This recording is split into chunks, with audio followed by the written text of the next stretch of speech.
boy used the simplest sword drawing slash, yet shocked the professor present because this was strength the student shouldn't possess. Although it seemed Lonan only swung once, in reality, it was 3 strikes, and he deliberately slowed down the final cut to ensure the professors could see clearly. It was precisely this action that enraged Nibiros. While Lonan said expressionlessly, "Teacher, you frighten me," Nibiros asked, "Who taught you that sword technique?" Lonan replied in confusion, "What are you talking about? Nobody taught me." So Nibiros changed her question. "Did you see my movements just now?" Lonan said, "Yes, I did. You're remarkable." Drew the sword and made 3 cuts in an extremely brief moment. Nibiros calmed down a bit and said, "Yes, just like what you demonstrated." Then she abruptly changed her tone. "You arrogant brat. You deliberately slowed down the final cut to make sure we could see it clearly, didn't you?" Lone was stunned. The reason he slowed the 3rd cut was to reduce the power to avoid harming his own body. Not because he looked down on the professor, but facing the angry Nabarros before him. His explanation seemed utterly feeble. The principal remained silent, only awkwardly averting his gaze, while the other 2 were dumbfounded, saying, "As professors, shouldn't we have noticed something?" A moment later, Nibiru sheathed her sword and slowly returned to her seat. She said, "I will teach you personally from now on." After returning to her seat, her emotions remained unsettled. The principal beside looked at the angry Nabros and carefully pondered her words. Teach personally. The principal understood. Nabiros had already accepted this child as her disciple. He turned alone and said, "You've passed, but we still need to ask you one question. Why did you come to the Phillips Royal Academy?" After hearing this, Lone lowered his head. Memories began to surface in his mind. The boy had used all his strength to kill what he believed was the most powerful 4-winged giant, thinking everything would be over. But unexpectedly, an even more powerful 8-winged giant appeared in the sky. 4 wings weren't the giant's limit. After all, 8 wings were. At that moment, the boy was prepared to fight to the death. But another surviving woman disagreed with his approach. Instead, she strangely gave the boy a kiss. It turned out that 2.5 years earlier, 3 giants suddenly invaded the empire, destroying more than half of its territory in a short time. Only when Lone's army joined the battle were they barely able to hold the giants back, but they paid a heavy price. The entire army was virtually annihilated, leaving only a severely wounded Lon. He looked at the battlefield with slight sadness, but just then a voice sounded. "It's been a long time since I've seen such a strong human." Turning his head, Lon discovered the voice came from the dead giant. Angrily, he stepped on its face and said, "Half the empire has become a graveyard because of you. Why aren't you dead yet? Want to know how your 2 friends died? One was roasted by a red dragon. One was permanently sealed by a magician. Understand now, you damned creature."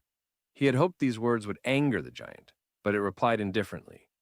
"The children of the stars share senses. I know how they died, but we'll be back soon, and there are no humans as strong as you left on Earth."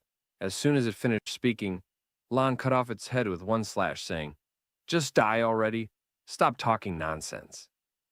After doing all this, Lon walked along the battlefield, only stopping when he saw the body of his old friend. Then he knelt down and said, "Why didn't you run when I told you to? Why be so foolish, sacrificing your life for so-called discipline?" While Lone was immersed in grief, he thought he heard a cry for help. Dragging his wounded body, he followed the sound. It was the great commander Andershan. She was still alive. Lone felt a bit of comfort, but looking closely, the great commander's situation didn't seem promising either. She had lost an arm. Yet, she seemed not to care at all. Instead, she was concerned about whether the giant was dead. Lonan said, "Yes, I killed it myself." After hearing the answer, she seemed relieved. Tears fell involuntarily. "Thank you." Lonan took the opportunity to make a request. "Since you're so grateful, could you give these soldiers a proper burial?" Because previously, soldiers' bodies were simply discarded. But now that everything was over, It was time to properly handle these matters. After speaking, Lonan began coughing violently. Looking at the blood on his hand, he told the great commander he could die at any moment. Anshen asked him, "If you could live, what would you want to do?" A glimmer of light appeared in Lonan's eyes. He said, "I would probably go study at an academy. That was my dead sister's wish. But there's no hope for any of that now," and angrily shouted at him, "Don't talk like that. The rescue team will be here soon." But just then the sky suddenly cleared. A ray of dawn light shone down. But the two stared with terrified eyes, because an 8-winged giant appeared in the sky along with countless followers. At that moment, Anderson fell into deep despair. She said, "I've saved this world 3 times. This time there's truly no way out." But Lone drew his sword beside her. With determination, he shouted at her, "Great Commander, comrade, what are you doing? Quickly, use your psychic power to throw me up there. My sword can't reach them. I'll teach these bastards a lesson." Anderson was stunned. He still wanted to fight in this situation. What a determined fellow. Then she kissed him and spat a pearl into his mouth and said, "This is a pearl that can reverse time 4 times. I've used it 3 times already. It's how I climbed from being a tailor to becoming the great commander. I'll give the last use to you, and when you see me again, please convince me to become a tailor." As she finished speaking, a flash of light appeared. When he opened his eyes again, Lan had returned to his village from 10 years ago. Looking at the familiar scene before him, he was stunned. "Am I dreaming?" he said. Then he banged his head against a nearby tree, hoping to wake up. Soon after, Loon accepted reality. The great commander's ambition was truly grand, expecting him alone to fight the giants. What could he do?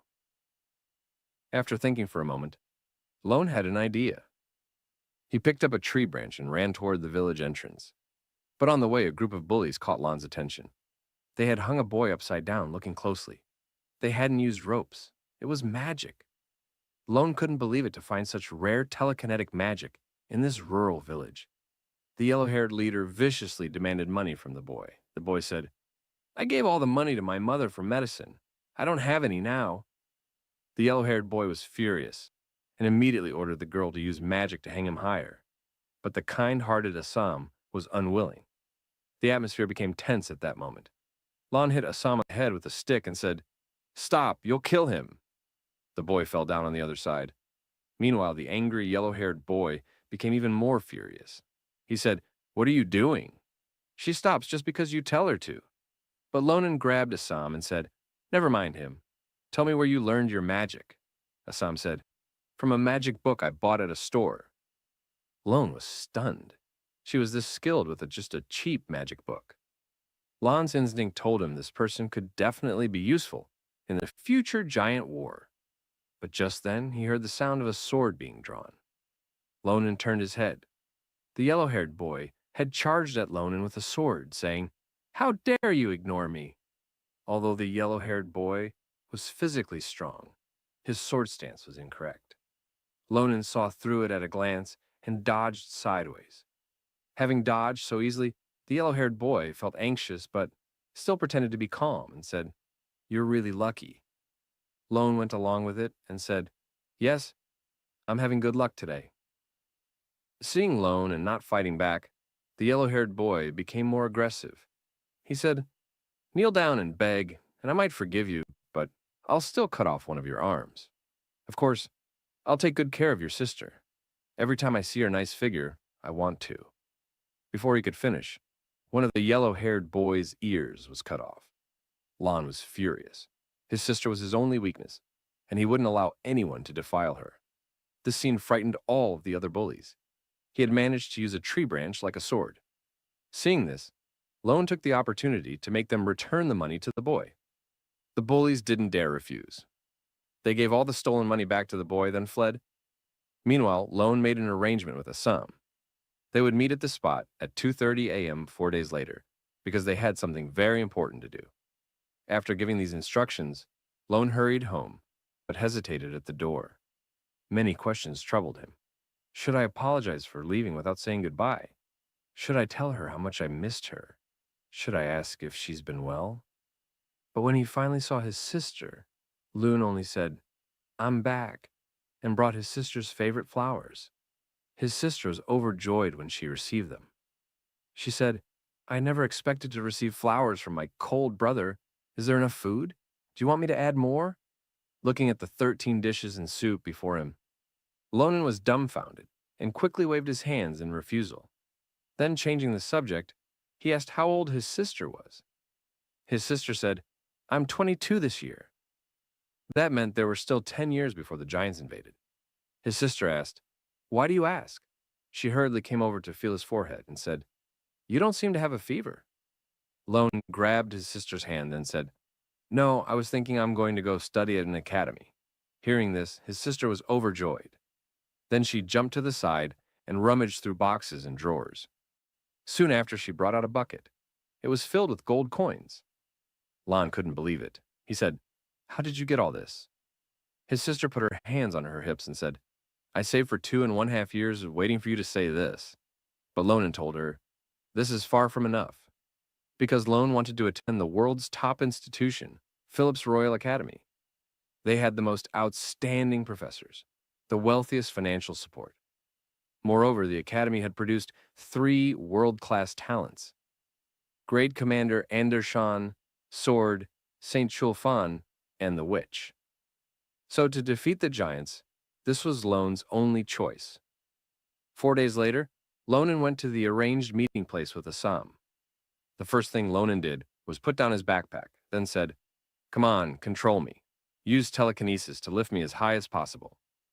Lonan wanted to test her magic power level, but Assam was reluctant. She said, "I can't do something so dangerous." Lonan said, "It's fine. I bought insurance." Hearing this, Assam's heart was finally at ease. So Assam began reciting a spell. As the magic activated, it was as if an invisible hand lifted Lone high up. The height was even greater than Lonan had imagined, although it lacked stability. Telekinesis was essential for fighting flying giants, and this kind of magic was extremely rare. Lonan raised the corner of his mouth with satisfaction and thought, "She's mine." Meanwhile, Assam began to tremble. She said, "Can I put you down now?" But in the next second, Lon took up his sword and swung it to cut through the magic, then landed safely. Assam exclaimed in shock, "What did you do? Cut through magic?" Lonan just punched her and said, "Nothing, just an acrobatic performance." Actually, this question had troubled Lonan for a long time. He didn't know why his sword was so special. Not only could it cut through magic, but it could even kill giants. But these things could be researched slowly. Now, there was something more important to do. Then Lon threw the bag to Assam and said, "Let's go. We must finish before the moon disappears. After we do this, we can become students at Phillips Academy." Assam was astonished. "Did I hear right, Phillips? That's a place that only accepts elites. You have powerful swordsmanship to support you, but I'm just useless. I probably can't go, right?" Lone said, "I know, although you're stupid, timid, and cry a lot, but that's okay. You can start changing now. Otherwise, you'll just waste your life idling around like those thugs." Hearing this, Assam's face turned red. It was the first time someone had shown such concern for her future, so she quickly agreed. While Lone revealed a mischievous smile, his plan had succeeded. Soon after, they arrived at the goblins' dwelling place. Although they were all asleep now, it was still extremely dangerous. Lone's target was the treasure chest the goblins had collected. Lonan said, "Let's begin. Use telekinesis to borrow all of that." Hearing this, Assam was instantly terrified. She looked at the goblins' 36-pack abs. She said, "If they wake up, we're dead. Why don't we go back and think about this?" But Lone pulled her over and said, "To enter Phillips Royal Academy, you need 2 things: high tuition fees and rich combat experience. So, this kills 2 birds with 1 stone. Unless you have a better idea in that head of yours," Assam said. "Idea? I don't have one," Lon said. "Good. Then let's get started." After speaking, Lonan opened his bag and said, "Just fill it up." Assam had no choice but to comply. As the magic activated, the goblins' treasures gradually fell into the bag. To avoid waking them, Assam had to use all her strength to control her magic. Fortunately, everything went smoothly. They quickly filled 2 bags. Lone happily patted Assam's head and said, I knew you could do it. But even he hadn't been fully confident. He hadn't expected Assam to adapt so quickly. It seemed he'd found a good tool person. After a while, the two packed up their things. They were just about to leave when a group of people came rushing toward them, accompanied by ear-piercing scream. This made Lon sense something was very wrong. In the middle of the night, had some abnormal person escaped from a mental hospital. Meanwhile, the green-haired goblin was awakened. The first thing he did upon waking was habitually check the treasure chest. The box was empty. The green-haired goblin quickly woke up the others and called an emergency meeting. They discussed where the treasure might have gone, but one of the goblins offered a different opinion. He looked at Lon and Assam and said, Could it be them who stole it? Realizing this, the goblins immediately charged at them. Seeing this, Assam was instantly terrified and collapsed on the ground. She said, Shouldn't we return their things and apologize? But Lonan drew his sword and said, Then what about the tuition? Do you have a solution? Whenever faced with situations requiring thought, Assam would become confused. She said, I don't. Meanwhile, Lonan looked at the sword in his hand. It was made of cheap steel. Given the hardness of goblin bodies, the sword would probably break after 15 swings. But there were more than 30 goblins here. But it would be enough. Lonan's mouth curved into a smile. Then he charged at the goblins. Almost instantly, the last goblin also died by his sword. Assam was dumbfounded. Lonan killed 3 with 1 sword strike. Then he just disappeared for a moment, and all the goblins were dead. Assam couldn't help but swallow. Had he already become this strong? Just then, Loon said, Don't space out, go get the bags, let's go home. After a while, the two set off for home. What they thought would be a comfortable job turned out to be quite difficult. Lone stretched his aching body. It was probably because he was still growing. He would need to strengthen his physical training when he got back. But just then, Assam mentioned the screaming sound. She asked, What was that noise anyway? Lone shook his head and said, I don't know. If I run into them, I'll knock their heads sideways. Meanwhile, a bow and arrow silently aimed at Assam from behind, but was easily blocked by Loon. On the other side, the man who shot the arrow began apologizing, though his face showed no remorse. It turned out that when Loon and Assam got the treasure, these two men had witnessed it, so they harbored ill intentions. Seeing their assassination fail, they decided to try another approach. Children generally have low vigilance against strangers. They came over and said, Sorry, kids. I heard a noise just now and thought there might be goblins. Kids? Lon was so angry he broke the arrow in half. I've eaten more meals than both of you combined. After a moment, the man extended his hand again to apologize, but his eyes were fixed on Lone's backpack. Lon said, Can't you hide your greedy eyes a bit better? Your acting is terrible. The man fell silent for a moment after hearing this. But looking at the child before him, he didn't think he posed much of a threat. So he gave his companion a look and continued walking toward Lon, still with that forced smile. But he had secretly reached behind his back, gripping the dagger at his waist. He said, I should introduce myself.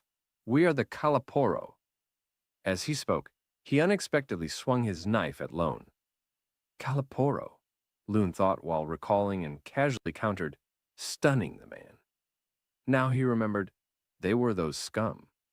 Just then, while Loon was distracted, the yellow-haired man also charged, but Assam noticed. Assam used telekinesis and directly controlled the yellow-haired man. Seeing this, Lonan gave Assam his first compliment of the day. Well done. Then he took the sword from the yellow-haired man's hand and gave him a 7-star light slash. 3, 2, 1. When the countdown ended, the yellow-haired man split into 15 pieces. The scene terrified Assam. She said, Lonan, you really killed him. Lonan said with a determined look, I wouldn't let someone who tried to kill me live. Moreover, they're an infamous group. They poach, kidnap, and sell organs. If I wasn't here today, by the time someone found you, your grave grass would be 6 feet tall. But just then a sack behind them suddenly jumped, startling them both. Could this be an animal they had poached? After saying this, Lone untied the rope. In an instant, something flew out. Looking closely, it was a bluebird. How beautiful! Assam couldn't help but exclaim.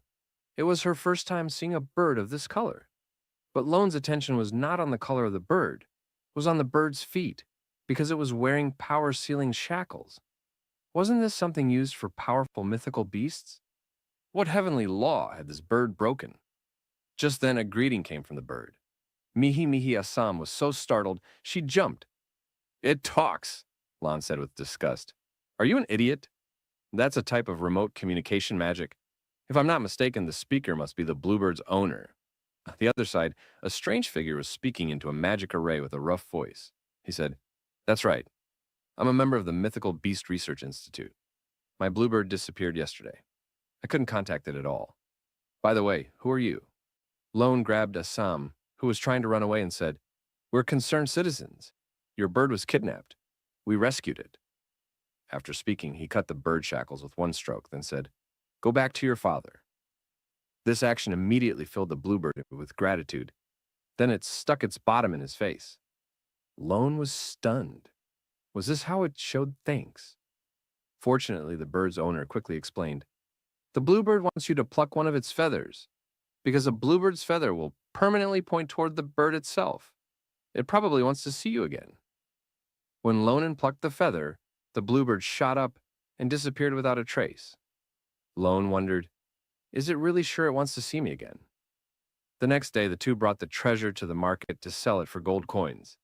The merchant examined a necklace for a long time and offered 20 gold coins. Deal, Lone happily agreed. Finally, someone who knew value. Thinking about the other merchant, who said the necklace was worth at most 5 gold coins, made Lone angry. But now he had met someone knowledgeable. Then Lonen sold all the treasures he had brought. Meanwhile, Loon reached into his pocket and pulled out a large purple object. The bluebird had left it in his hand when it left. He initially thought it was droppings, but it could shatter stones. Lone's instinct told him this thing was definitely special. The merchant agreed. The merchant said, Wow, this color, this texture. Could it be? Lonen excitedly asked, What is it? The merchant, Bird droppings? Lonen was speechless. The merchant could only laugh awkwardly and say, Actually, I'm not an expert either. Lone sighed and put it back in his pocket, planning to find an expert to appraise it someday. Assam looked at him with disdain and said, It really is just hardened poop. Changing the subject, Lonen asked the merchant, Do you have any books about Philip's Royal Academy? We want to enroll, but don't know much about it. The merchant said, Is that so? My daughter Maria is also preparing to go there. You can chat with her. She's coming now. Maria? Lonen was startled. He knew this name too well, but what appeared was a blonde woman. Lonen walked up to her and said, Are you really Maria? Maria said, Yes, what's wrong? Lon was dumbfounded because the Maria he knew in his previous life looked completely different.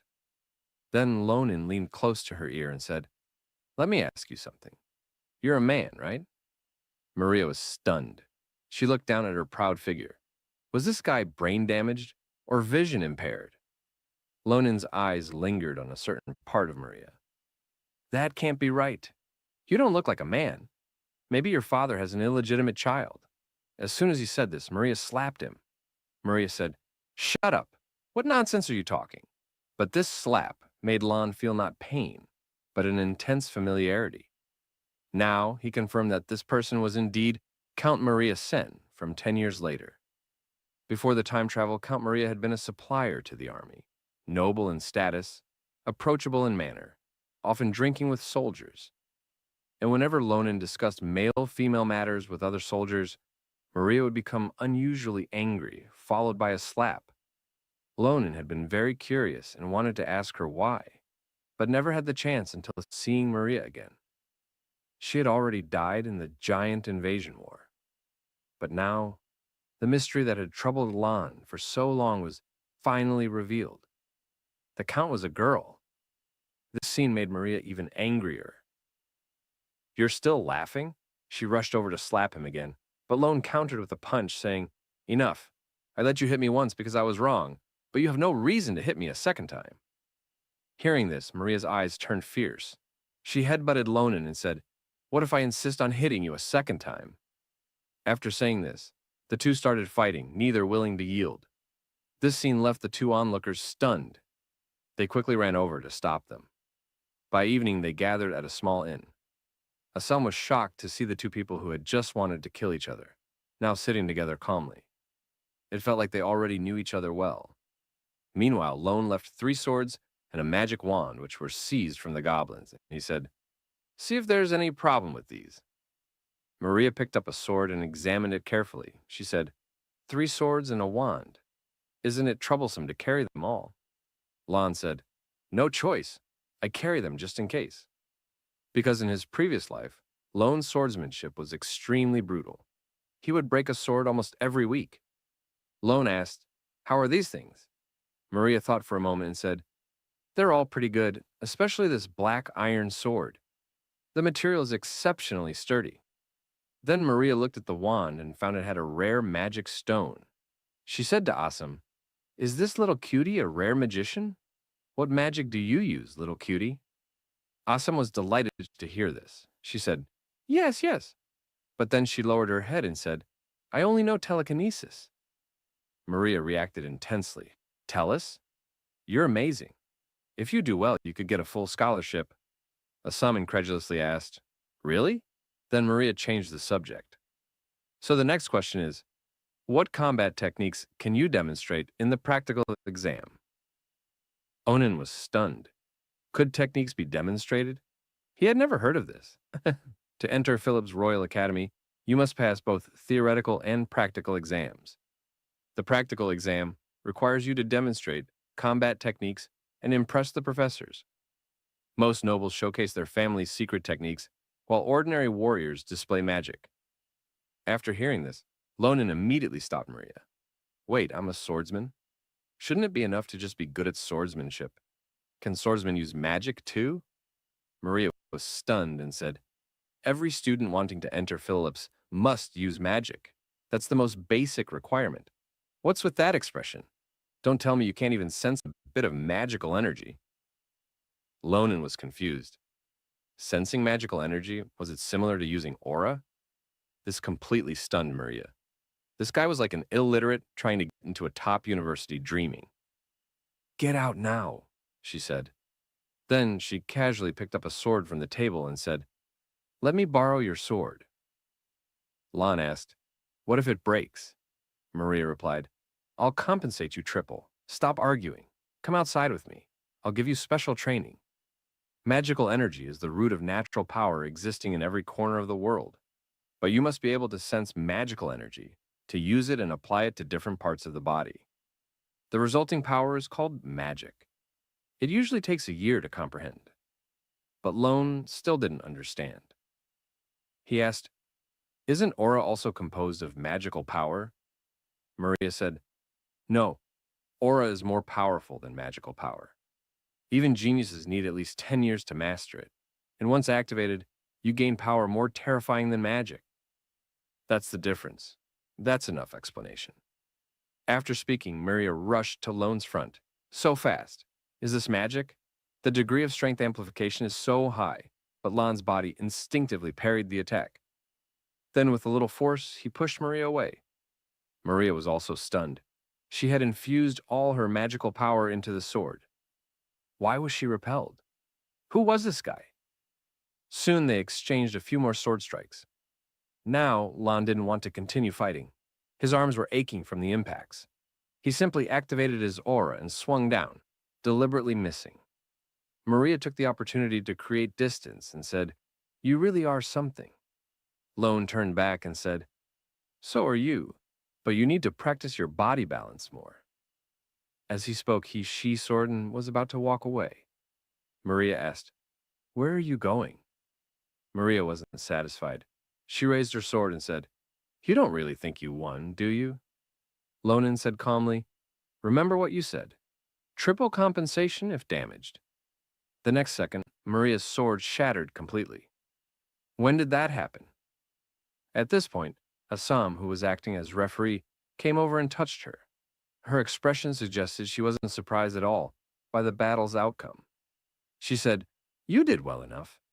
After saying this, she quickly ran to Lon, leaving a confused Maria behind. Maria was still wondering, what exactly is he? The next day, Lone not only received enough gold coins to buy 3 swords, but also 2 bags full of books. Lone asked, "What's all this?" Maria said, "The exam is in a month. Don't you need these?" Lon asked, "But why are you doing this? Merchants are usually profit-driven." Then he drew his sword and said, "If you're trying to kill me," Maria laughed loudly. "Free? Completely free. I just hope we all pass the test." So Lone sheathed his sword and said, "All right then, I'll accept." After a while, Maria said goodbye to Lonen after helping you two so much. "If you don't pass, I'll kill you." Lone smiled and said, "Of course you should worry about yourselves. See you in the capital on exam day." After saying goodbye, Lonen looked down at his hand. In the coming month, he would have to strengthen his physical training because this body was currently too weak. Soon after Lonen returned home, from then on he ate 8 bowls of rice at each meal, only stopping when his stomach was completely full. This delighted his sister. Her brother had finally come to his senses, and at night, Lonen would go near the village to fight monsters. In his spare time, he studied the materials. Lonen was quite troubled. Why do I need to learn table manners for the exam? Despite saying this, he still read through all the materials Maria had given him. And so, a month quickly passed. Lone and Asam arrived at Phillips for the gathering. Seeing the magnificent academy that looked like a palace, Asam was amazed. She stared at it without blinking, her mouth full of praise. Lone said, "Asam, what are you doing?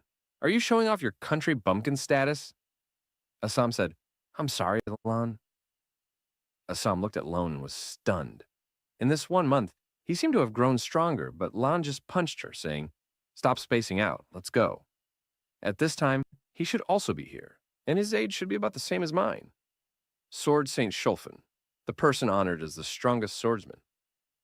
Perhaps I'll meet him during the test. At that moment, Assam suddenly mentioned the bluebird. Lonen then took out the feather, which could locate the bluebird's position, but unexpectedly, it pointed straight up to the sky, leaving Lonen stunned, but he quickly identified the rooftop of the tallest school building. Meanwhile, on the other side, Marin was about to open the window for some fresh air. Suddenly, a face appeared in front of him. He was immediately scared because he was on the 30th floor at the very top. As Lonen and his companion burst in, Marin trembled while holding the bluebird. He said, "What do you want? Don't even think about harming the bluebird." Only when Lonen took out the feather did Marin's anxious heart finally ease. He asked, "Are you the heroes who save it?" After learning the truth, Marin quickly apologized. "I'm so sorry for embarrassing myself in front of you both." Lone said, "It's fine. If someone needs to take the blame, it's all this one's fault. She used telepathy to send us up here." While being pinched, Assam protested, "You're the one who told me to teleport us up here." Surprisingly, the bird's owner turned out to be a lion man and a professor at Phillips Academy. After hearing this, Marin awkwardly said, "I didn't expect our heroes to be new students. Had I known earlier, I could have written you a recommendation letter. But it's too late now. If you fail, I could." Lonen interrupted him, saying, "That's nice, but that's not why we're here." Then he reached into his pocket and pulled out the bird dropping. Marin asked, "What is this?" Lon said, "This is what your bluebird left in my hand." Marin took the dropping and began examining it, his expression growing increasingly tense. Lone said, "Isn't it just an ordinary bird dropping? Why that expression?" Marin said, "It's a legendary dream bird. This is its egg, not an ordinary egg. If it absorbs fire tribute magic, it might hatch into an immortal phoenix. If placed in a monster's nest, it might manifest in the form of that monster."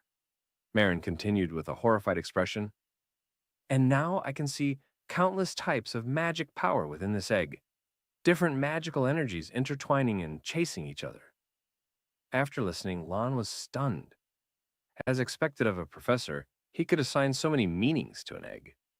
Meanwhile, Morane's expression grew serious, and he said, "This egg should be left in your care, although extremely precious, and it can only lay one in its lifetime. It chose to lay it in your hands, and we should respect that." The bluebird, hearing this, danced with joy. as if agreeing with Morin's words. Lone took back the egg and said, I have no objections. I also want to know what's inside. Then Lon stood up to leave, but was stopped by Marin. The bluebird was chirping, seemingly reminding them of something. A moment later, Marin took out a scroll and said, This is for you. It will help you with hatching. Time quickly moved to the beginning of the exam. Lon complained to Maria, We've waited so long, and it's still not my turn. Maria replied, Exams are always like this.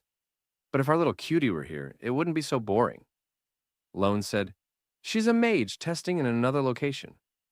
Just then, the examiner called Lonin's number. He got up to go. Maria said, Don't be nervous. Do as I told you. If you don't pass, don't come back. Lonin waved his hand and said, I know. Thanks for your blessing. Then he turned his head with a determined expression and said, I'll be right back. Soon Lon arrived at the exam venue. Before him were 5 professors from Phillips Academy. In the middle was the principal, Archmage Clotilde. Beside him was the sword instructor, great swordsman Nabiros, just standing before them. Lone felt an incomparable sense of pressure. He bowed to the professors. Hello, my name is Lone.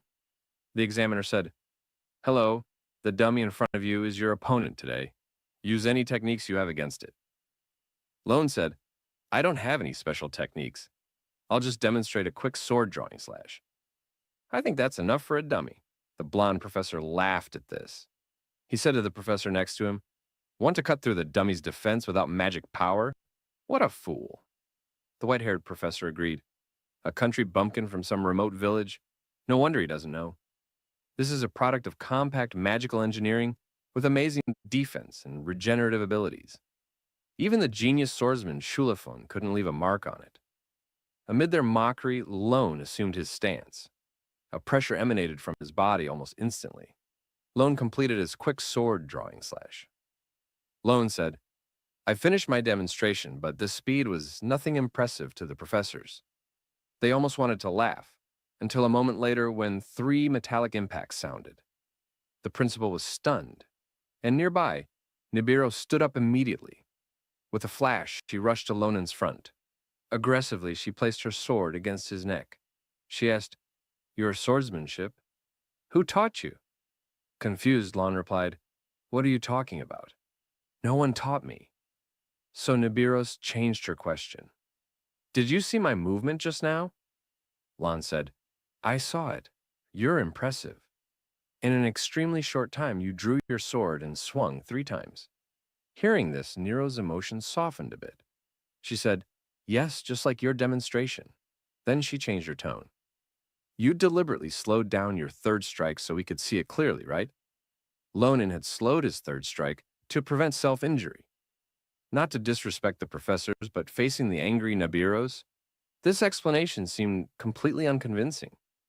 The principal could only awkwardly avert his gaze, and these 2 other professors were dumbfounded.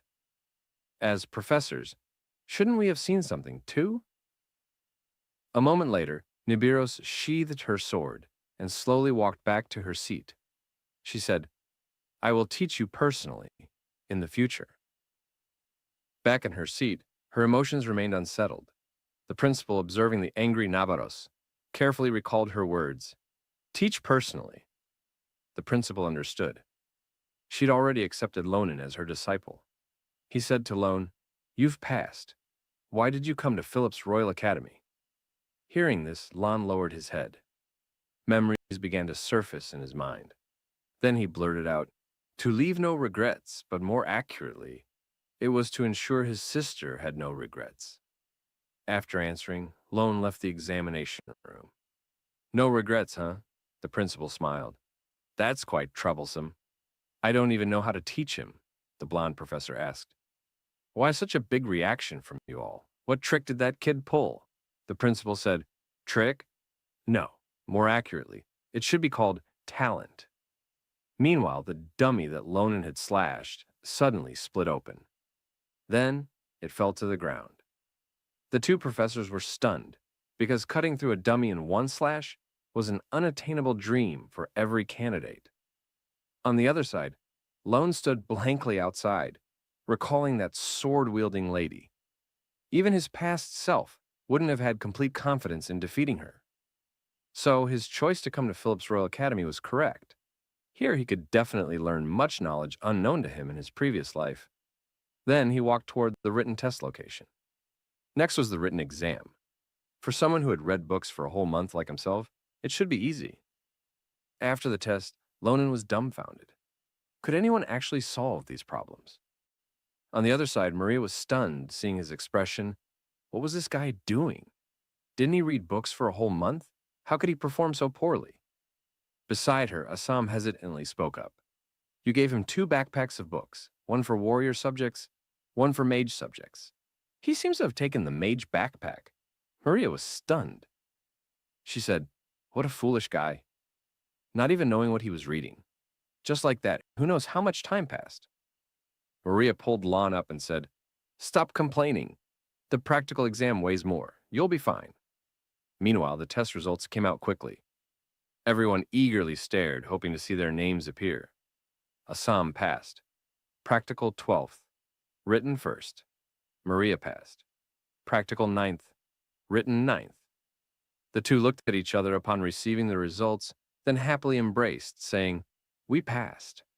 Maria said, you're actually first in the written test, even though it's a 3-way tie. Little cutie, you're really amazing. Assam laughed foolishly. I was just lucky. Then Maria turned to ask Lonan, but the scene before her seemed wrong.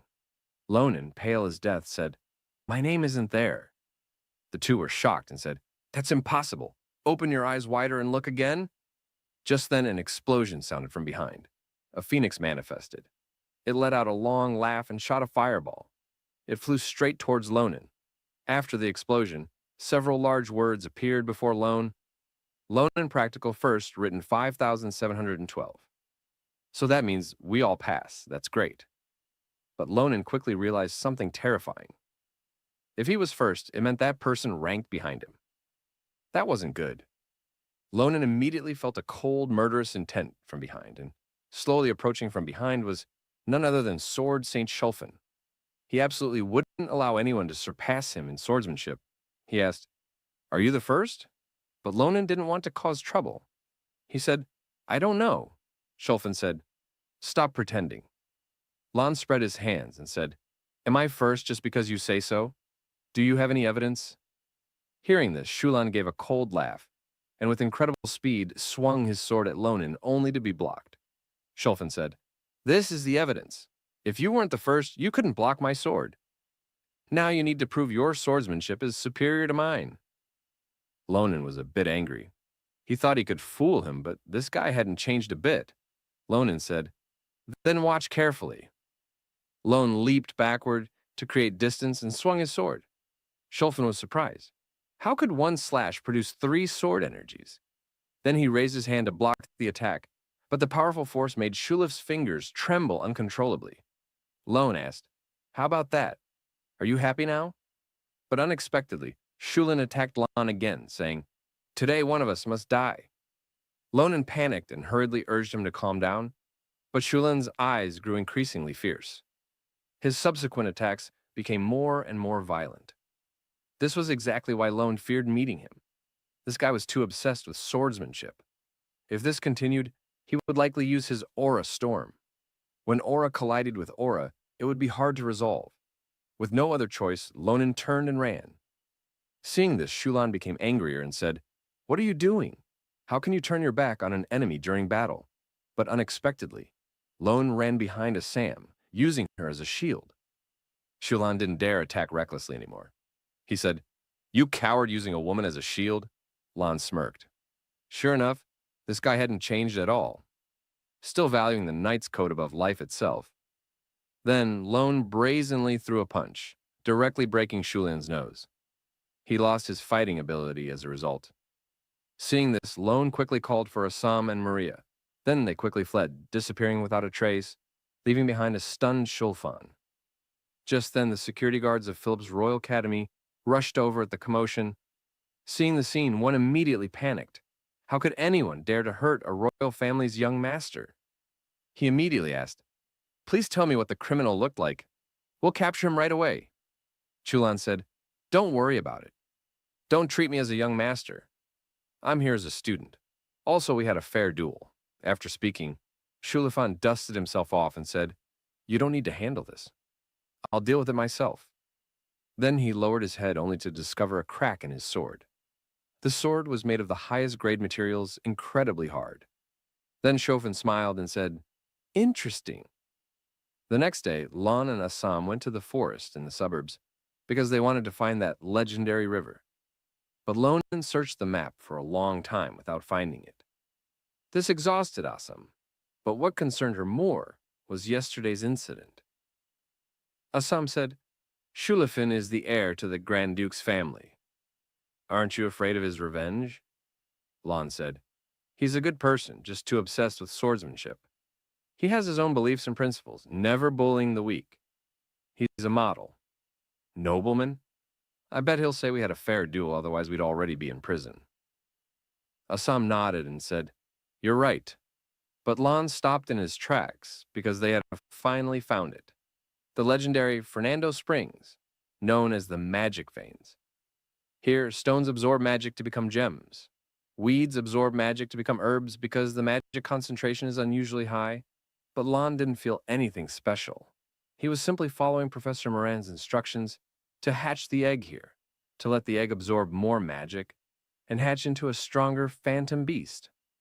Suddenly, Assam vaguely sensed something unsettling. She said, "Lone, why is it so quiet here?" The professor said, "This place is full of magic. There should be countless animals nesting here." Reminded of this, Loon also felt uneasy. Not only was it quiet, but there was also a strong stench in the air. Lonan smiled and said, "Looks like they arrived before us." The next second, 5 arrows shot at Lonan from the forest, and each arrow was infused with abundant magic. Fortunately, Lonan reacted quickly. In an instant, he used his sword to knock them down. "Damn it," Lonan said. "Assam, find a rock to hide behind." Then he walked towards the direction of the attack. Lonan released his full aura and charged with explosive speed. 3,000 meters away were 5 members of Kalaporo. They analyzed he cut down 5 magic-infused arrows with one slash. Who is he? The purple-haired man sensed trouble and quickly ordered his subordinates to scatter.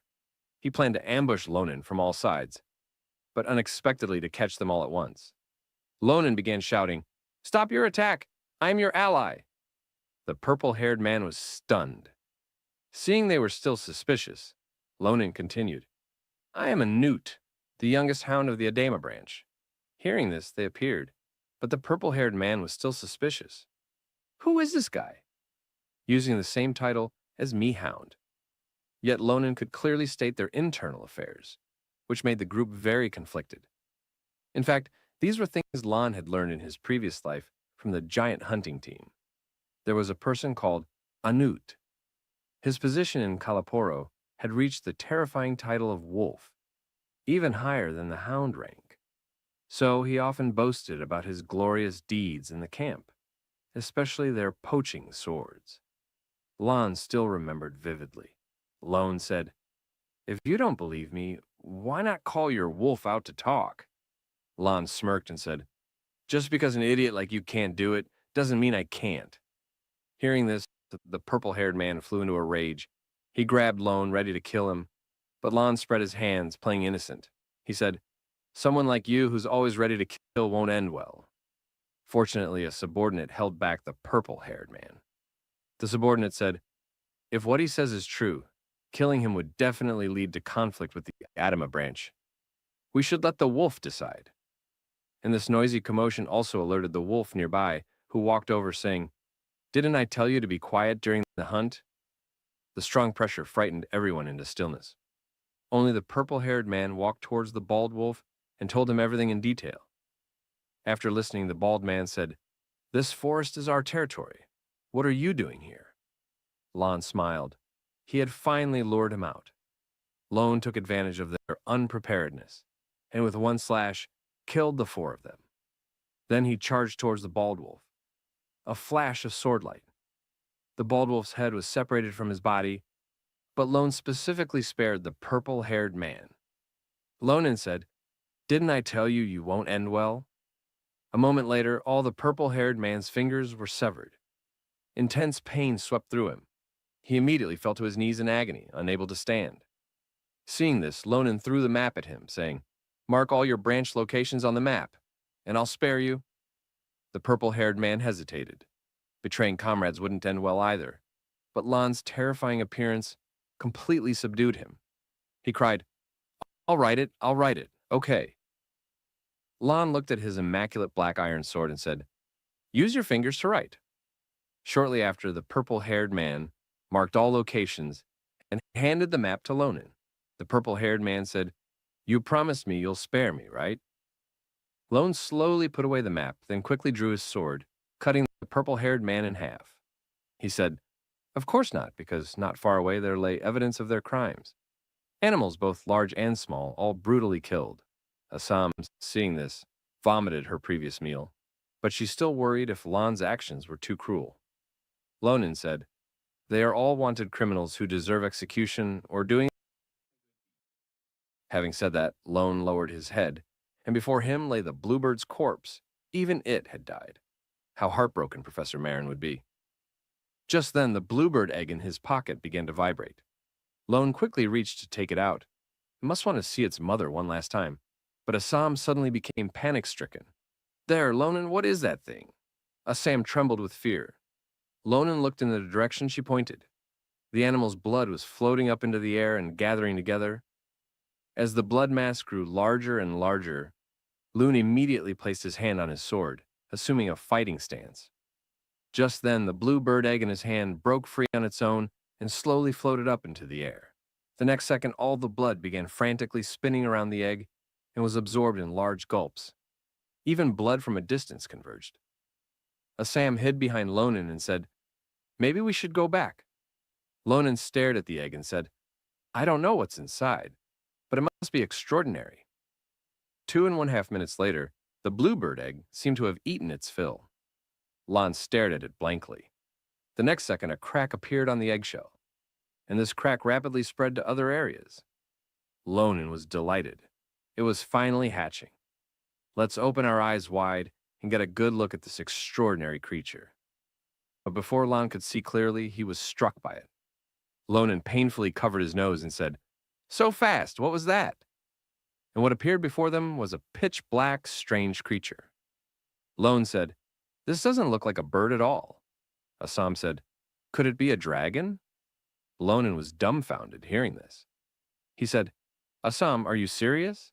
Assam said, "Yes, it matches the description I read in books." After a while, Lonen was confused again. He said, "Who did the bluebird mate with to produce this thing?" Lonen tried to reach out and touch it, and the little creature cooperated, nuzzling his finger. But thinking of how it had hurt his handsome face, Lone angrily said, "Assam, we're having an extra dish tonight." The little creature was startled. Then it quickly used healing magic, rapidly healing all of Lan's wounds, and flew over to nuzzle Lan's face. Only then did he forgive it. This little one actually has healing abilities. How many more secrets does it have? Assam said, "Let's give it a name first." But just then it seemed to sense something. Its face darkened. Suddenly it charged in one direction. It seems to have detected something. Let's follow it quickly, and the little creature's target turned out to be a surviving member of the poaching gang. He had just gone to the bathroom. When he returned, his home was gone, and he had hidden nearby, witnessing the hatching process. He was terrified and fled immediately, but after running for so long, he was still caught by the incredibly fast little creature. The poacher was frightened. Tripped over a branch, the little creature immediately used its power to absorb the blood from his wounds. "Stop, Sita! You'll kill him!" Lonen's voice suddenly rang out. Assam asked puzzledly, "Sita, is that the name you gave it?" Lonen said, "Yes, do you like it?" Sita showed a happy expression. Then Lan turned his gaze to the poacher and said, "Are you okay, Anut?" The poacher was so scared he fell to his knees, saying, "Thanks to you, I'm fine, but how do you know my name?" Lonan put his sword to his neck and said, "You don't need to know that, Mr. Talkative Poacher." So he was the one who boasted about his poaching in Lon's previous life at camp and denied, "No, no, no, I'm just a runner." Lon said, "That's temporary. You'll climb to a higher position later." Then Lonan smiled and said, "I want you to help me with something." After little Seda hatched, Lonan returned to the imperial capital. But he also did one thing along the way, and it was this thing that made them rich. It turned out that the Fernando Springs water they collected had abundant and pure magic. So it was purchased at an astronomical price by Maria's father. Assam said, "Let's go thank Professor Marin." Lonin agreed, because he still needed to tell him about the bluebird's death. But the Professor Marin was on a business trip and wouldn't be back for a long time. With no choice, the two had to leave. On the way, Assam asked, "Lonin, what will you do with this money?" Lonin fell into contemplation. Since he was first in the practical exam, he had a full scholarship and didn't need to pay tuition. And the day after tomorrow was the enrollment ceremony, so there was no time to spend this money. So Lone brought his sister Eli over.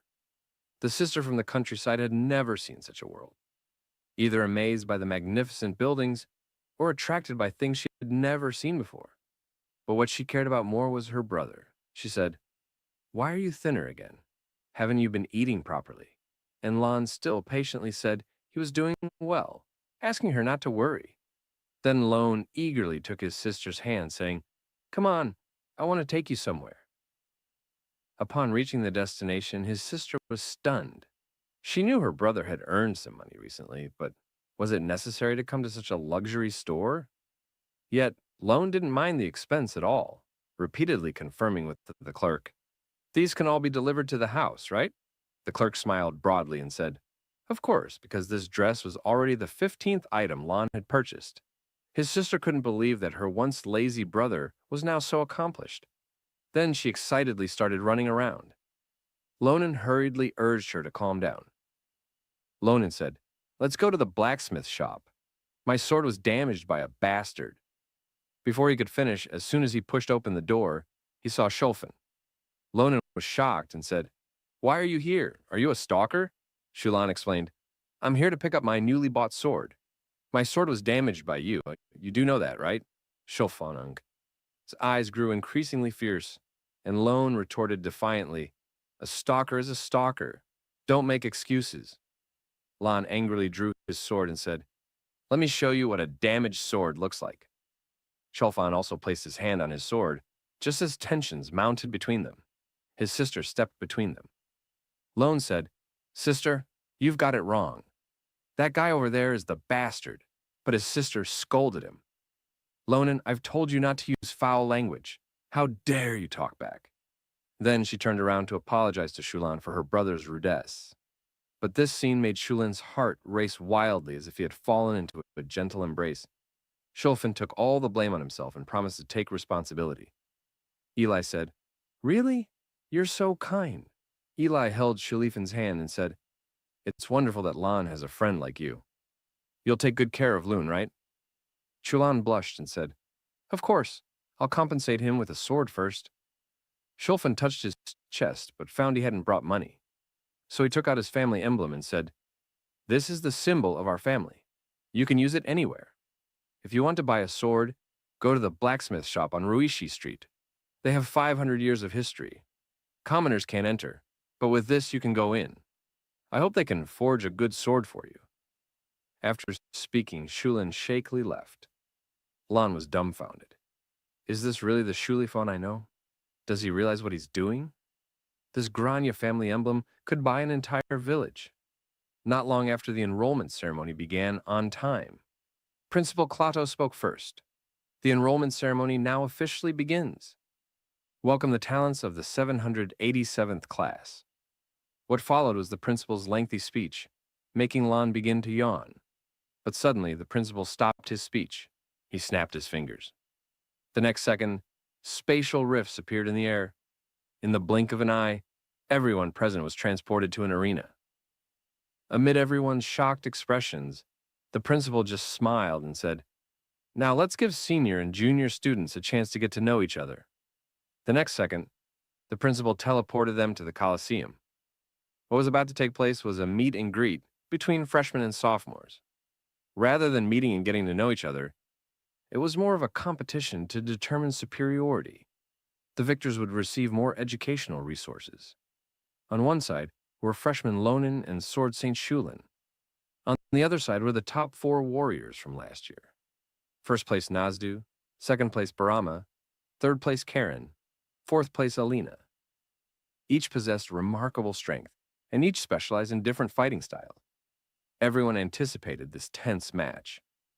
In this academy full of prodigies, who would claim the title of Academy Champion? The principal said, "This is a very meaningful duel. Not only can it determine winners and losers, but also helps understand each other's strengths and weaknesses. You can freely choose opponents, but this is unfair to the freshmen, so you can also forfeit. Forfeiting is not shameful." Hearing this, Lon was furious. The principal was clearly looking down on the freshmen since things had developed to this point. Why not use this opportunity to prove to his sister that he wouldn't be bullied at school? Lon had a flash of inspiration. He waved his hand to stop the principal. He said, "May I make a suggestion? Since we can choose freely, why not have them all come at once?" Lon's words stunned the older students, their eyes filled with shock and a hint of anger. This was a first in the history of Phillips Academy. So the principal consulted with several professors. These two were at a loss. Only Nibiru strongly supported it. She also wanted to see what other cards Lonan had up his sleeve. She said, "If things get out of control, I'll intervene." Seeing Nabi's confidence, the principal reluctantly agreed. The match continued. First round, Lonan versus the 4 sophomores. In the audience, his sister became anxious upon hearing this. She shouted to Lonan, "Be careful. If you sense danger, forfeit immediately." Lone just smiled and waved, indicating his sister shouldn't worry. With the principal's command, the match began. Nazdu charged over at incredible speed. Lonan ducked to avoid. This guy's speed was obviously several times higher than Maria's back then. Then Alina also attacked with dual short daggers. Lonan blocked all her attacks, taking advantage of Alina blocking Lon's view. Karen thrust forward. Lonan, seeing he couldn't avoid it, quickly raised his sword to block, but the powerful force sent Lon flying several meters. But more danger lay ahead because behind Lonan, Barama had already raised his greatsword. He said, "Don't say such things in your next life. I originally wanted to fight you fair and square." Barama swung his sword down with full force. This slash was both fast and fierce, and the other 3 were already prepared for follow-up attacks. Impressive. This level of coordination must have been practiced for at least 2.5 years. Even Lone had to praise their teamwork. But in the blink of an eye, Lonan vanished from their sight, making them miss their target. What speed is this? Before Alina could be surprised, Loon charged at them with extreme velocity. Then he began his attack, landing heavy blows on each of the 3, defeating them. Next came the duel between the strongest swordsmen of 2 classes. Barama was eager. He immediately charged forward with his sword, but the moment Lone swung his sword, he saw the shadow of Professor Nibiros in Lonan. His aura has already reached the professor's level. Just as Barama was surprised, a flash of swordlight. Lonan had completed his slash. By the time Barama regained his senses, his great sword had already been shattered by Loon. Lone just smiled. His eyes provocatively glanced at the professors. After Loon's victory, the venue was silent for a few seconds, then erupted in thunderous applause. No one had expected this outcome. A freshman had defeated the top 4 seniors. Hearing the loud cheers, the defeated 4 stood motionless. Nazda looked at his broken sword, accepting that he and Lonan were not on the same level. Barama fell to his knees in despair, but Loon just wanted to prove to his sister that he wouldn't be bullied at the academy. Then he fixed his gaze on his sister. His sister was excitedly grabbing a stranger's collar, saying, "Did you see that? That's my brother." Lone on the stage thought for a moment and decided to just act it out. He slowly walked to the front of the four, politely placing his hand on his chest, even bowing to 90 degrees. He said, "Thank you for accepting my challenge. I learned a lot today." The scene left Assam completely stunned. What was Lon doing? Had he eaten something bad? The four also looked at each other in bewilderment, surprised that this powerful guy was so polite. Oramama excitedly jumped up, then grabbed Lon's hand and said, "You don't need to be so modest." Then he raised Lonen's hand and declared, "You are the victor." And the scene of the two chatting and laughing made her sister believe that Lon had grown up. He could even get along well with his senior now. Below the stage, a purple-haired girl was watching the scene. She slightly curved her lips and said, "He really is an interesting boy." Time quickly moved to the evening. The academy had prepared a banquet for the new students. The scene before her left Sam stunned. Just a banquet could be so luxurious. Maria just smiled after hearing this because such occasions were too common for her. Then she began eating meat in large mouthfuls. Assam then asked Lonan, "Did you send your sister off?" Lon said, "Yes, before she left, she reminded me to eat properly and not fight with classmates. It took me a long time to reassure her. For her safety, I even sent Sita to protect her." After hearing this, Assam said with delight, "You really are a caring brother." After explaining all this, Lone picked up a chicken leg and was about to put it in his mouth. But unexpectedly, Shulfin appeared behind him. He said, "Can you really eat at ease now, Lonan?" Shulfin's appearance startled Lonan. Lone immediately asked angrily, "What are you up to this time?" Shulfin said, "Nothing much, just something very important." Lone looked puzzled. What important matters could this wealthy young master possibly have? Shulfin nodded. Then he took out a small notebook and asked, "Where does Miss Eli live? Is it far from here?" Lone felt speechless, and Shulan continued asking, "How are the road conditions back home? Are the security measures good?" The series of questions left Lone's mind spinning. He said, "Is this what you called important?" Shulfin said, "Seriously, you should have arranged personal maids and mercenaries to protect her, right? Or did you do nothing at all? That would be terrible." Lonan angrily retorted, "I sent a flying dragon to protect her. A flying dragon is stronger than any mercenary." But this answer made Shulin uneasy. "Won't the dragon hurt Miss Eli?" Lon said, "She's my sister. What does it have to do with you? Who do you think you are to her?" This question directly stumped Shulan. Just at this awkward moment, a purple-haired girl came over. She said, "What an interesting scene. The young master of Granzia is actually so talkative." Hearing this voice, Shulan asked disdainfully, "Why are you here looking for me?" The girl before them was Elizabeth Akalucia, ranked first among the new magic students. She smiled and said, "Don't misunderstand. I'm not looking for you, but for Lonan." Shulfin breathed a sigh of relief. He said, "I've said what I wanted to say. You can go find whoever you want," and prepared to leave. But after a few steps, he stopped and said, "I think I should send some Granzia guards to protect her." But Lon told him to disappear quickly after hearing this. A moment later, Assam tugged at Lonan's clothes, looking nervously at Akaluja.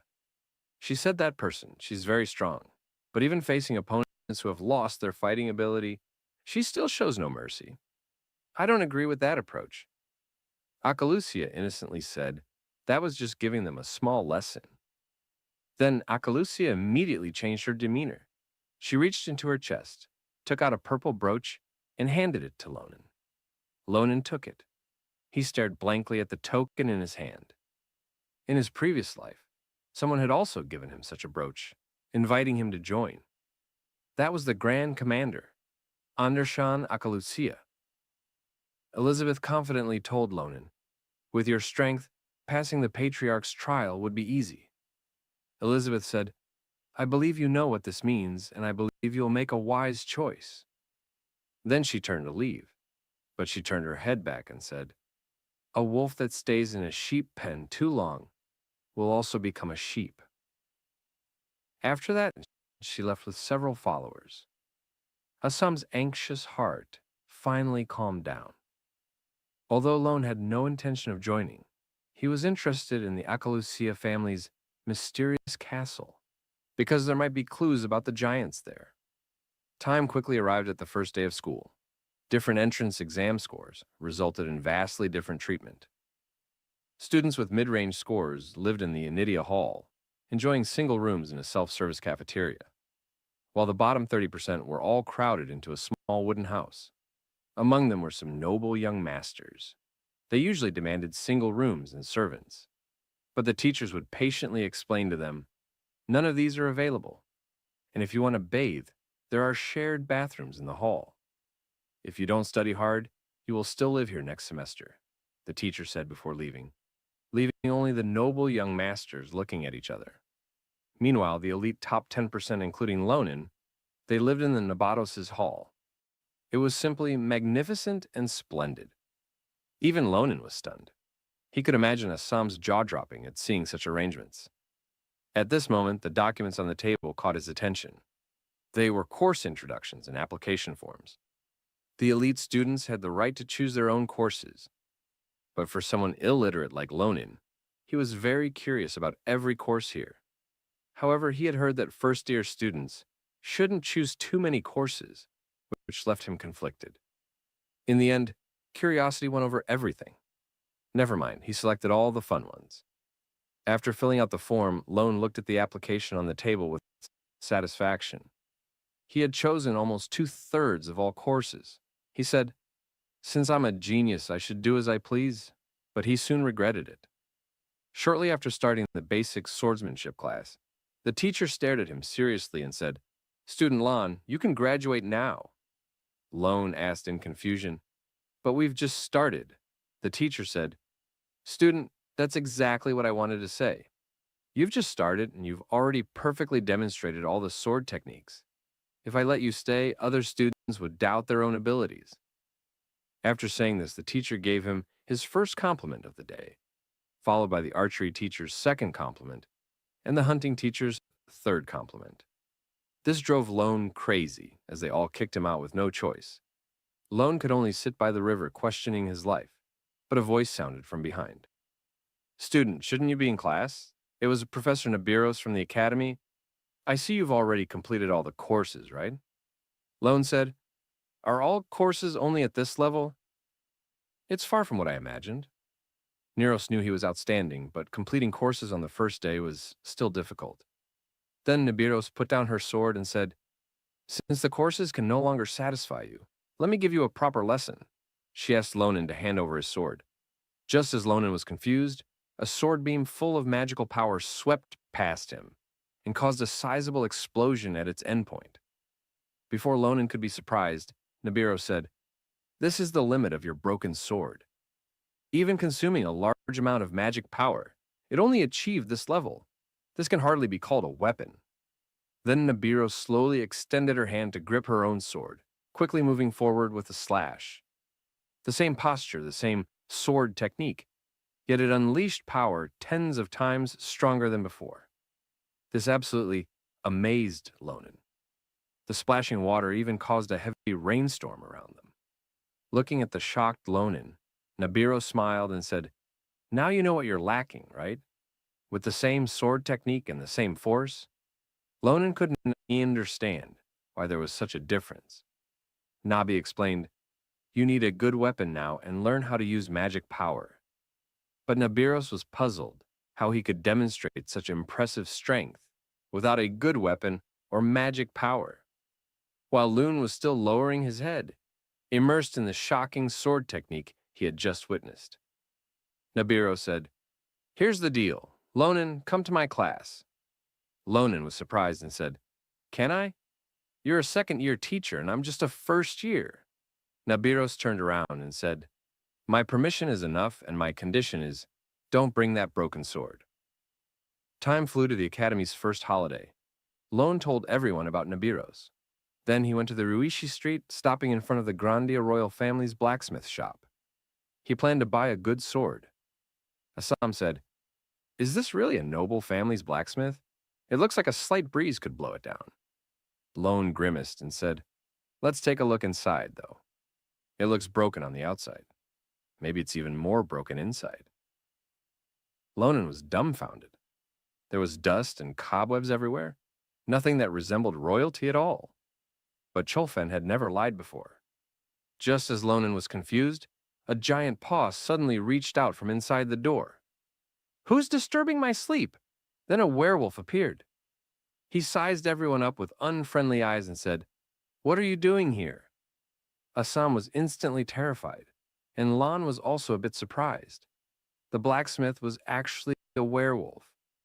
Seeing that no one spoke, the werewolf said more fiercely, "Are you all deaf?"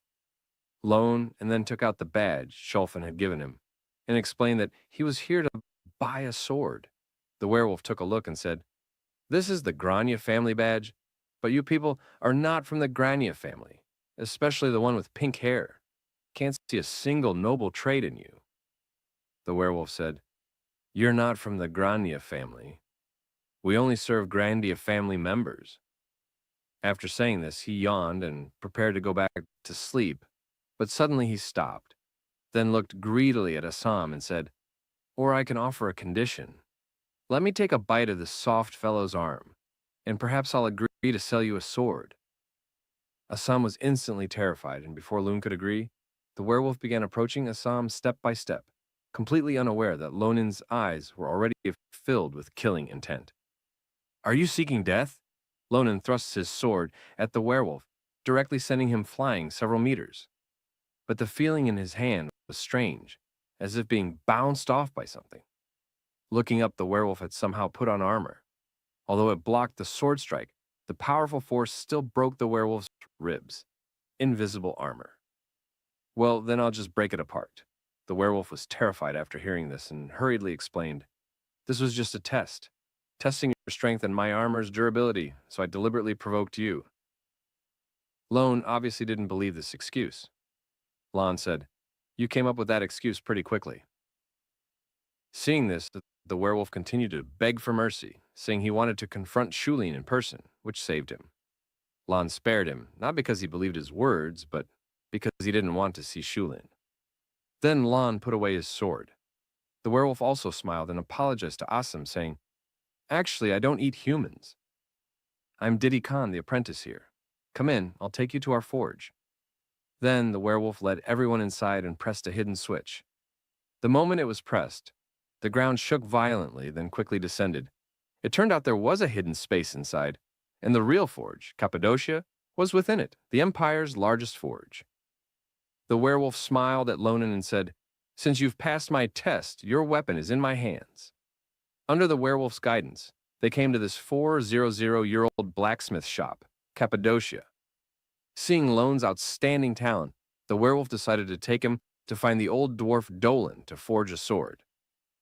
Rumor had it that he was an old blacksmith, with over 400 years of experience. Many of the Empire's famous swords were made by him. The werewolf proudly introduced to everyone. Soon they arrived at the door.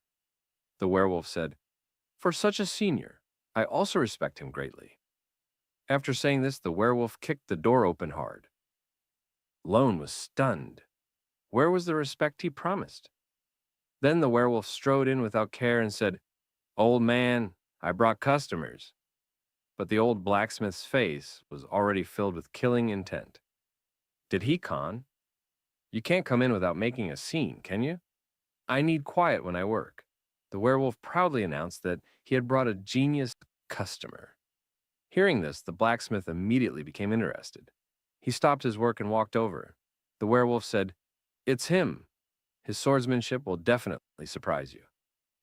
But looking at Lon's young face, the blacksmith obviously didn't believe it, so he suggested Lone demonstrate, and Lone agreed. But as soon as he drew his black iron sword, the old man snatched it away, stared at Lon's sword in silence for a few seconds, then smashed the sword with a hammer. Lon's face darkened. This was the most perfect sword he had chosen from hundreds. Lonan angrily said, "You old fool! Do you know what you're doing?" The old man casually pointed in a direction and said, "With such a broken sword for demonstration, I can't judge your level. The swords here are thousands of times better than yours. Pick any one you like, and I'll give it to you." Lonan was surprised after hearing this. Then he picked up a sword he liked. But just as he picked it up, he immediately felt different from before. However, he wasn't sure if the sword technique's power would have such a big difference. After confirming with the old man that he didn't need to compensate for damaged items, Lone gently wielded the mythil sword, making the posture of using a sword technique. He wanted to use Nabros's move, though without infusing magic power, the power might not be as great. But as Lonen delivered the slash, the distant furnace actually exploded on the spot, and the destructive power along its path far exceeded Lon's imagination. Lonen was stunned. He said, "This wasn't my intention. Do you believe me?" The old man sighed helplessly. After all, he had said there was no need for compensation. But what surprised the old man was that this young man before him was actually using Nibiru's sword technique. He asked Lonen if he was her disciple. Lonen was surprised and said, "You know her too?" The old man nodded, and his next words shocked Lon even more. It turned out that Nibiru's sword, the secret sword Ulusa, was one of the old man's few outstanding works. He told Loon, "The quality difference in swords can sometimes even affect one's judgment of their own abilities." After saying this, the old man patted Lon's back and said, "I haven't seen a genius like you for many years, but having too much talent is also a problem. It means you'll have difficulty finding a suitable weapon. First, the material for forging weapons is an issue. Even this mythil sword can't withstand your power. So we must add harder forging materials to assist in the forging." So, Lone took something out of his pocket. It was the shell of the blue bird egg, which Lonen had been reluctant to throw away. The old man took the eggshell and began hammering it. But the eggshell showed no signs of cracking. The old man's eyes lit up. He said, "This is absolutely the perfect material for making a good sword. May I use it?" Lone nodded as the eggshell was no longer useful to him. "Come back in 2 weeks. I'll prepare the best sword in the Empire for you." Lone smiled with satisfaction, then called Maria and Assam to leave, but was stopped by the old man. He said, "I can't let our distinguished guests leave empty-handed. You two go find other masters. Mention my name and they will treat you well." The old man spoke while frantically hammering the eggshell. He said, "What a wonderful sound." This scene left all three dumbfounded, unanimously thinking the old man was crazy. This day, in a deeper underground level below Cappadocia, there were two strangely dressed people. They were actually plotting how to destroy Cappadocia. Lon's sword would be completed and delivered in 2 weeks. It was said that it would be the Empire's most outstanding sword. Maria and Assam had also ordered their weapons, which would be expensive, but they didn't mind and even wanted to buy more because the person paying was Shulfin. During these 2 weeks, Lon could only wander aimlessly around the academy out of boredom. But as he walked, he stopped, because the luxurious sailboat building in front of him caught his attention. He vaguely remembered that Nabi's teaching location was also here. She told Lonen to come to class only after getting a proper weapon. So Lone planned to wait until he got his new sword. But just then, Nabios was already standing beside him with a murderous look. Lonen turned his head and said, "Good evening, Professor Nabiros."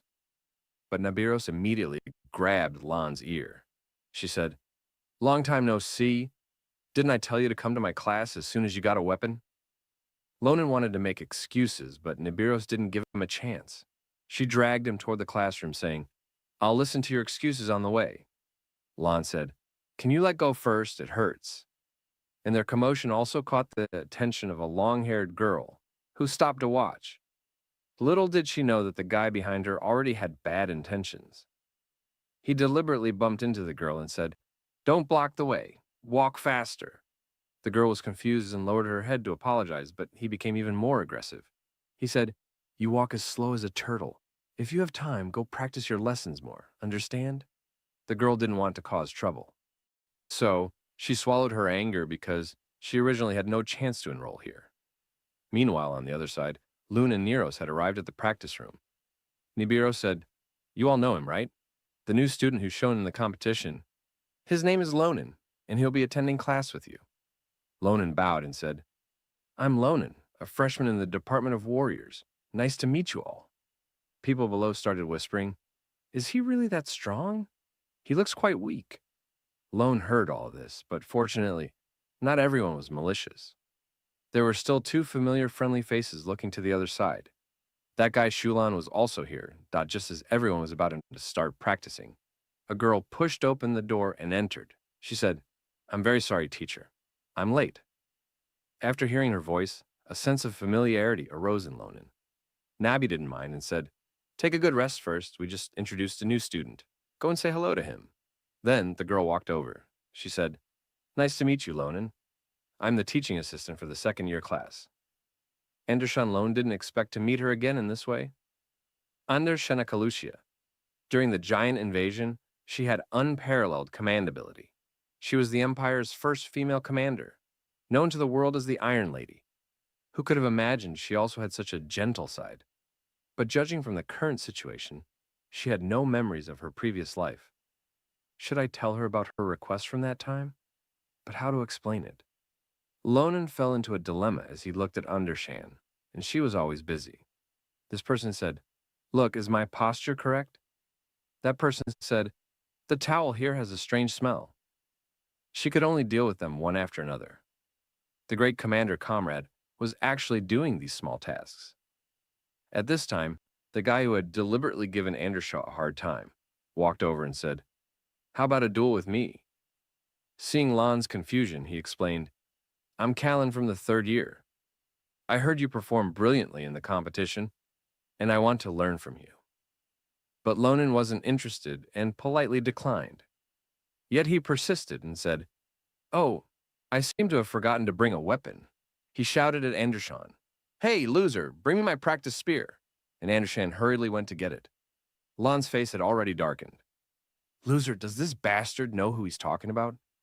Soon Andershan brought over his spear, but Cien deliberately found fault again. He said, "You idiot. I've already switched to a short spear. Don't you know?"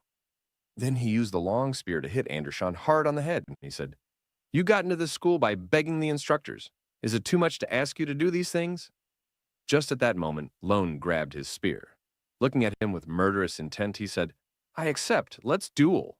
But Kelvin started to mock the two. "Didn't you not want to duel? Is it for this loser? Are you two commoners showing affection for each other?" Before he could finish, Lone threw the spear to him, then lightly pointed with his sword. Callan was sent flying with a grim expression, and the long spear in his hand broke into two pieces. Lone said, "Isn't this the short spear you wanted? Do you like it?" Callan became furious. He was a noble that a commoner like him couldn't aspire to. How dare he humiliate him like this? Then he went all out and thrust with the short spear. Lon just waited in place until the short spear was about to hit him before acting.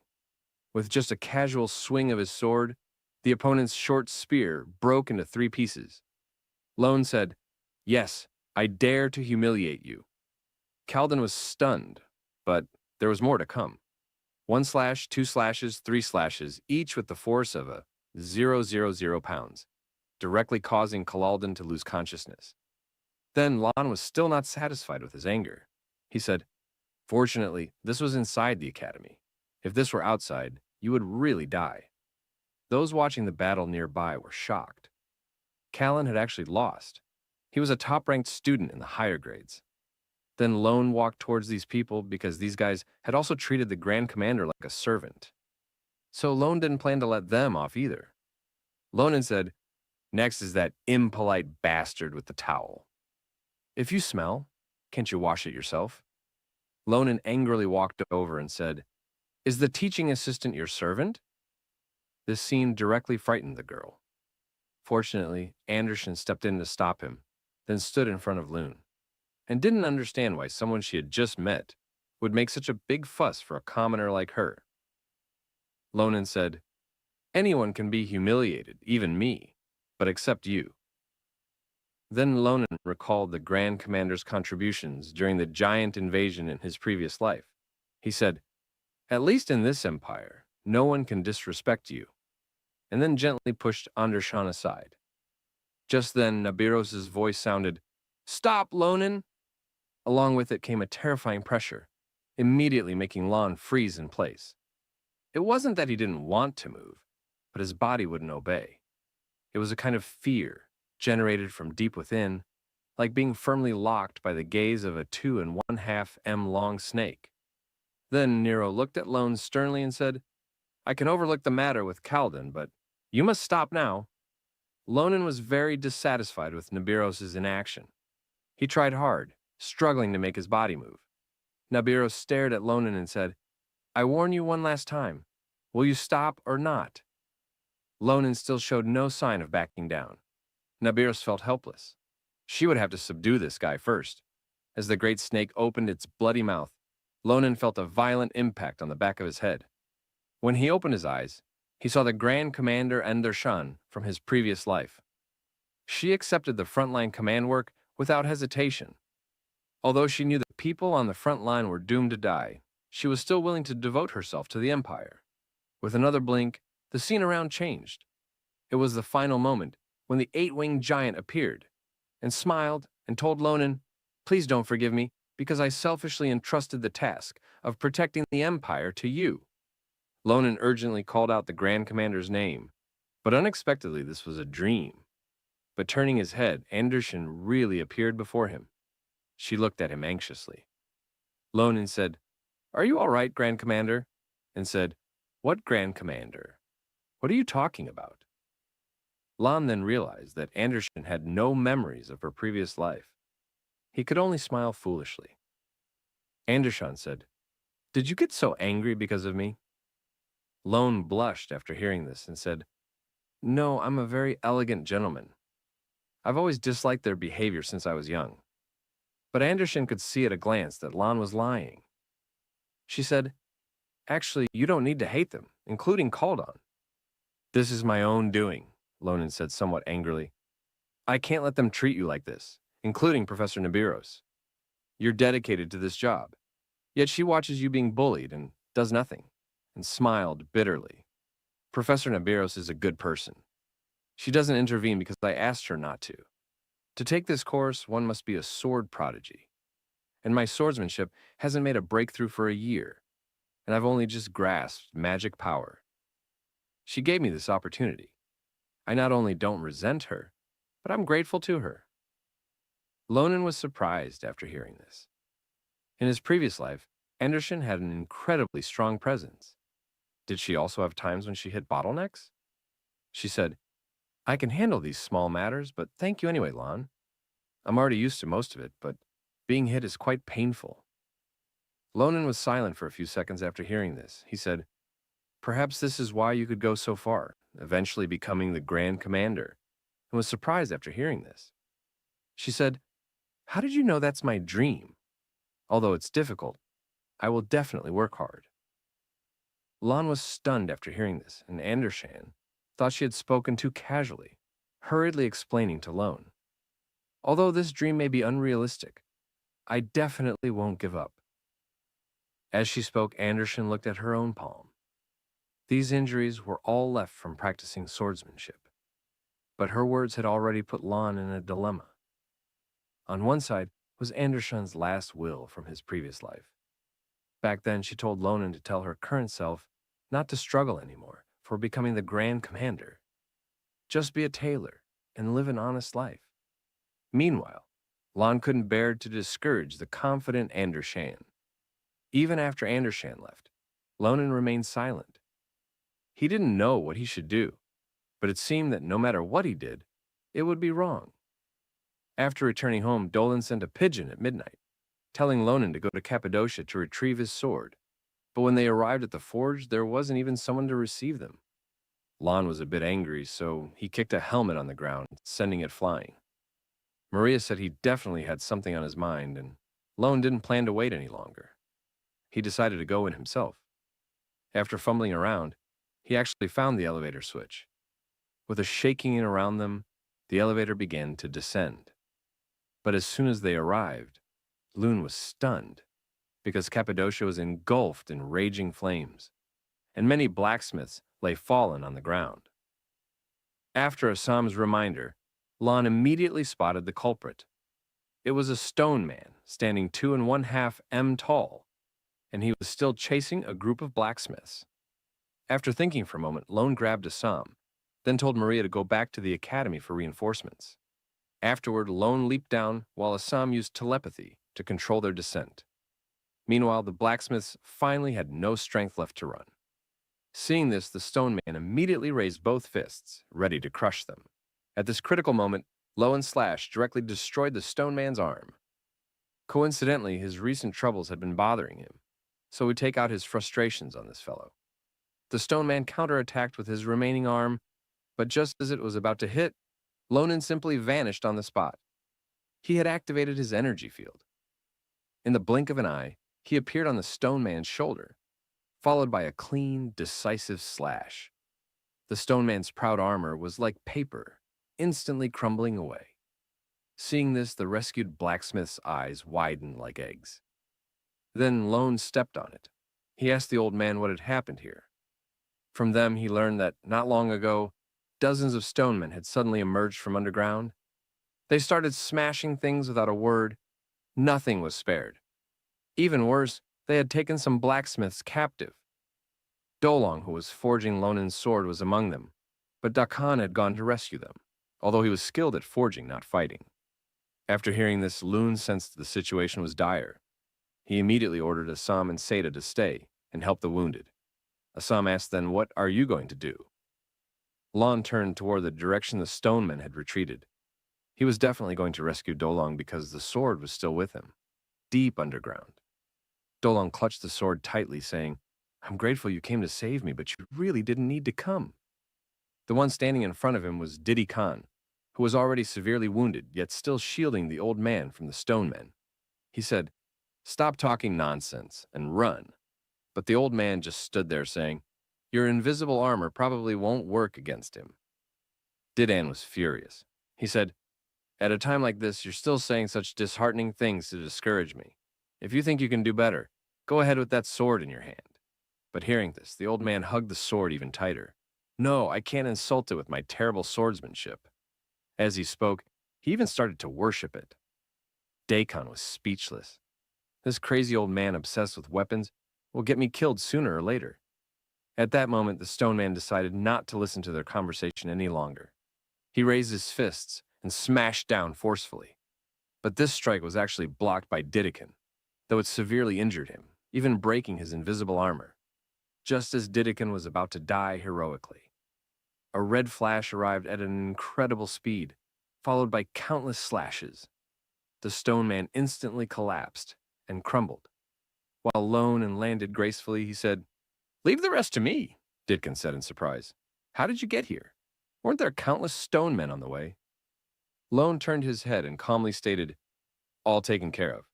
Didan said, "Is that possible? I couldn't even defeat one." Deacon instantly became obedient, grateful he had survived Lonen's sword when he had angered him. Lonen said, "Give me that thing. Isn't that the sword for me?" Dong said, "Yes, that's right. Here you go, though. The scabbard isn't finished yet. Worthy of being the Empire's finest sword, it feels great to hold. Can't feel its weight at all. Let them try it out."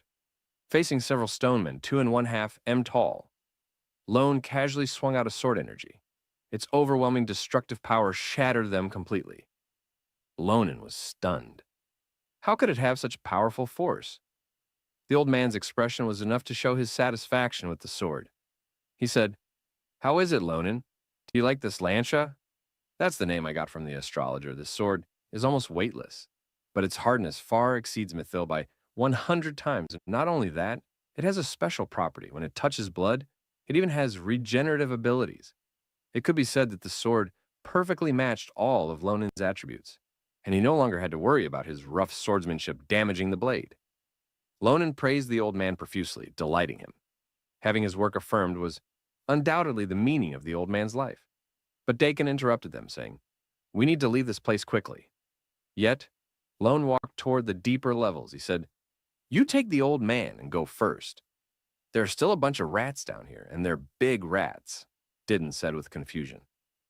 "Rats? What are you talking about?" Lon said, "I'm familiar with stone giants' habits. They wouldn't normally act in groups, let alone actively attack humans."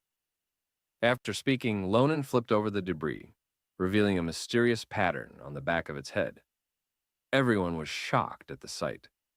This kind of pattern was unfamiliar even to Dolong, who had lived for over 400 years. But he could be certain that magical resonance still lingered in the pattern. The other side was using this method to make the stone giants go berserk. Dolong said, "Who do you think would do such a thing?"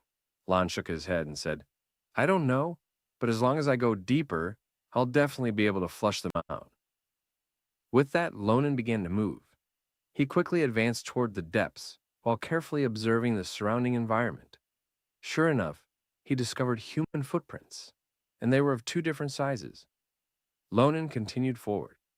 He even found magical sensing stones, but being completely devoid of magical power himself, he triggered no alarms. Soon Lonan reached the deepest part of the cave, but he didn't startle his prey, instead habitually concealing himself. Then he began to observe his surroundings.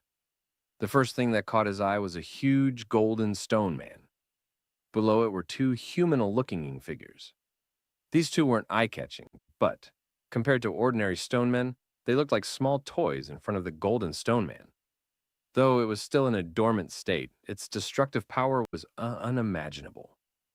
Just as Lonan was thinking of how to deal with this, the white-robed woman suddenly spoke. Someone must have broken in. Judging by how the stone giant's control is being rapidly cut off one after another, there must be a third party involved, the white-robed man said through gritted teeth. What should we do? There are no stone men left, and this golden stone man can't be used yet. Why don't we go up and kill them all? Hearing this, the white-robed woman immediately shook her head. No, most of the blacksmith's facilities have already been destroyed. The Empire's smelting and weapon manufacturing technology will be set back many years. That's enough. On the contrary, if our identities are exposed, that person won't just do nothing. After listening, the white-robed man complained a bit, but ultimately agreed. At that moment, the sulfur smell on Lonan's body caught their attention. It was residue from slaying the ordinary stone giants. The white-robed man said, "No wonder my body feels itchy." After speaking, he cast a fireball spell at Lonan. Only when the fireball was about to hit him did Lon react. But after an explosion, the white-robed man found that the fireball hadn't hit its target. He said, "You're quite agile. How about I tie you up first?" After speaking, he immediately cast a spell. In an instant, numerous fire chains surrounded Lonan. The speed of gathering magical power was fast. These two were definitely not ordinary people. The white-robed man said, "Tell me quickly who you are and how you made our magical sensing stones ineffective." Lonan stood up and said, "That's what I wanted to ask. Who are you? I don't care how passionate your relationship is. Just tell me your names." Lon's tough attitude immediately sparked the white-robed man's interest. The white-robed woman suddenly spoke. "We're wasting time." But the white-robed man didn't care at all. He said, "Let's enjoy this in advance. When this empire is submerged by starlight, there won't be any opportunity."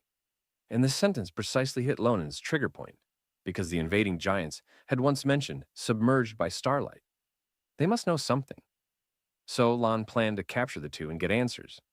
But the white rogue man contemptuously said, "You does a wet behind the ears, kid, like you have that ability." After speaking, he raised his arm to counterattack, and this action successfully exhausted Lon's patience. With a flash of the blade, the white-robed man lost his arm and his lower body. "Just lie down obediently." The white-robed woman stood frozen. Edward hadn't even had time to react, and Lon hadn't felt the sensation of cutting through bone. So these two were probably not human. But in his anger, he didn't care much. He directly grabbed the white-robed woman by the throat and said, "Just answer my questions nicely. If you don't want to end up like him, just answer my question." Seeing she couldn't break free, Cyril immediately cast a magic shield to push Lon away. Lon said, "So, you don't plan to obey me?" As he spoke, Lonan mockingly tapped on the shield. "Not bad, very solid." But the next second, Cyril was dumbfounded. With a flash of the blade, her shield shattered. Impossible. How could a physical slash affect magic? Before she could think further, Lon's sword had pierced her body. The violent movement also caused the hood of her white robe to fall off, revealing her face and long ears. But this didn't warrant Lon's attention. He stepped hard on the woman beneath him. He said, "Half-elf, what is your purpose?" Lan's attention was entirely on the woman, completely unaware of what was behind him. And behind him, a huge fireball was hurtling toward him. Lonan reacted quickly, swinging his sword to block the attack. He looked ahead. The severed limbs of Edward had somehow regrown, but he was using dozens of writhing tentacles to mimic limbs. Edward angrily said to Lone, "Let her go," seemingly very concerned about the woman. Lonan understood immediately. He pulled his sword from the woman's body, but less than 2 seconds later, he thrust the sword into her thigh. Lonan said, "Seems you don't understand the situation. Neither of you is getting away." The intense pain made the woman cry out in agony, but Lan's eyes never lingered on her. Instead, focusing on Edward, Lonan said, "Either come with me obediently or she loses her limbs. She doesn't have your regenerative ability, does she?" Edward trembled with rage, but ultimately lowered his head, then extinguished the flames in his hand, saying, "Fine, I'll go with you." Lone nodded with satisfaction. It would be troublesome if you really died. But at that moment, he saw Cyril grinning madly. Lon looked at her in confusion, not noticing the golden stone man's arm coming toward him from behind. By the time Lone wanted to dodge, it was too late. He could only take the hit. The powerful impact sent him flying dozens of meters. Though the force was tremendous, both knew this strike wouldn't be fatal. Edward walked towards Cyril. He asked, "Can you still walk?" The woman nodded. "Thank you. You distracted his attention. So I had the opportunity to control the stone giant. Although I could only control one arm of the stone giant. He must be seriously injured." Edward said, "You go back to the church first and report the situation here. I'll deal with him and then return." Cyril nodded. "Be careful. He's a monster with a child's face." Edward said, "I know. I won't act recklessly again." Before he finished speaking, Edward's limbs separated again. Lone reappeared in front of the two, then delivered countless slashes, directly cutting Edward into ribbons. Lonan said, "Where do you think you can go? Didn't I say I have many questions for you?" Cyril backed away in fear, then hurriedly took out a scroll to cast a spell.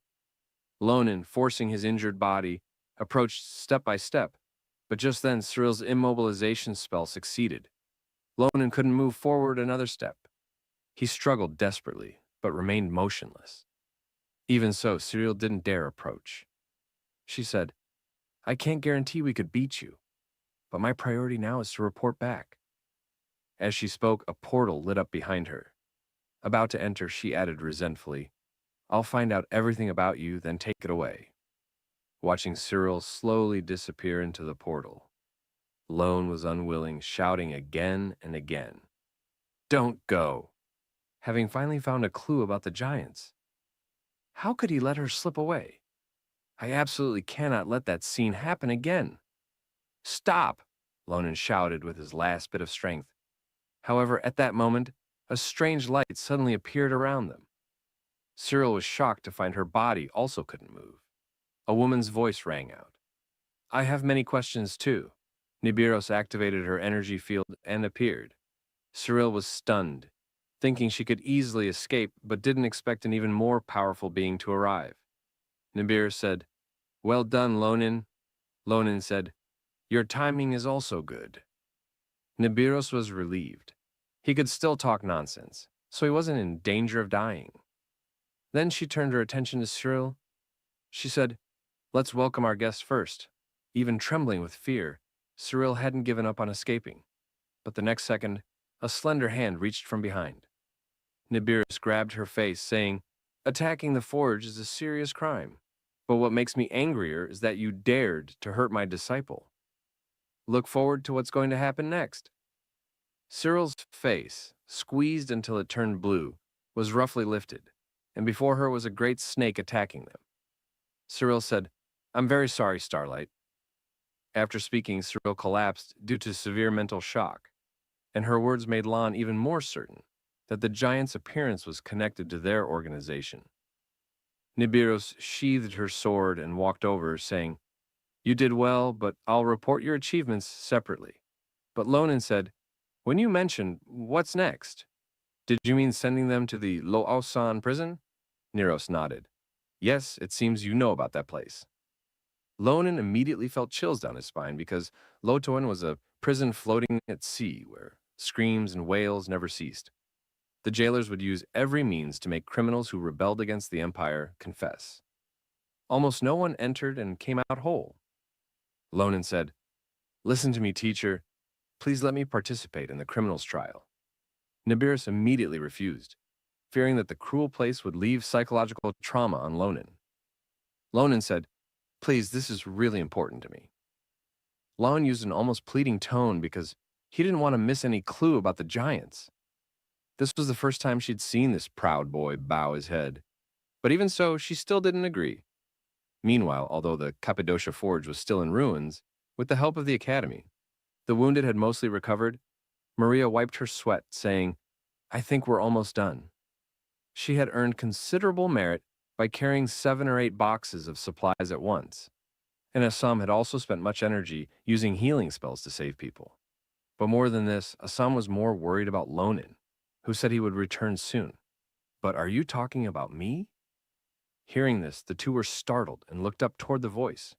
Lonan said, "On the way, I heard about what you did."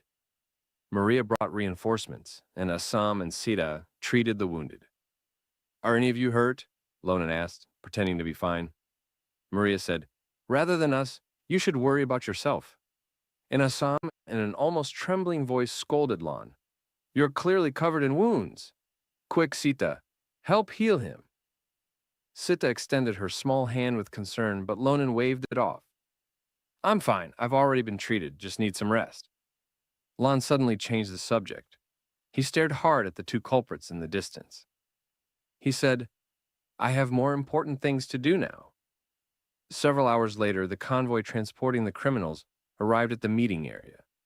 Here, Lotus in prison would send someone to receive the criminals. After Nibiros and Lonan waited for a short while, a sinister jailer arrived riding a vulture. Then 2 equally sinister people came down from the carriage, speaking in an eerie tone. "Hello, Miss Navarros." Then he looked down at the 2 criminals on the ground. The sight of Edward immediately interested him. He had some kind of miraculous self-healing ability. The judges would be very pleased. After saying this, they prepared to leave with the 2. "We'll notify you after the interrogation is complete. Hope you continue to work for the peace of the empire." As the words fell, the jailer disappeared from everyone's sight. Nabiro said in a weak Loasan will make them tell everything. "I'll notify you immediately when there are results." "That's enough, right?" Lone nodded with satisfaction. "Thank you, teacher." At the same time, he understood this was the most Nibiros could do for him. After this, Lonan returned to the Phillips Academy to continue training, and the restoration work at Cappadocia progressed simultaneously. Time quickly passed, and several days went by. In Loan prison, continuous wails never ceased, and awaiting Edward and Cyril would be the cruelest torture and punishment. He was a judge in the prison, and the person responsible for interrogating Edward was him. After a week of intimate contact, Karaka was very certain that Edward had told everything. So he notified Nabaros to come. Karaka said, "Do you want to see the criminal once more? Please follow me. On the way, I'll tell you the judgment results." Then he led the 2 toward the prison where Edward was held. Lone could hardly believe this seemingly gentle old man was a judge at Lucin. Uro smiled. "At first I thought so too, but he is the nightmare of all prisoners here. Everyone judged by him wishes for an early release, that is in the form of death." As the words fell, they arrived at the inner prison. Just then, Karaka said, "The prison is not far ahead. They come from the Krygal Nebula, which is also the name of their organization." Nabiros asked in confusion. "This is the first time I've heard this name. Is it a criminal organization similar to Calipolo?" Karaka said, "Yes, but they're more dangerous. First, their identities are unknown.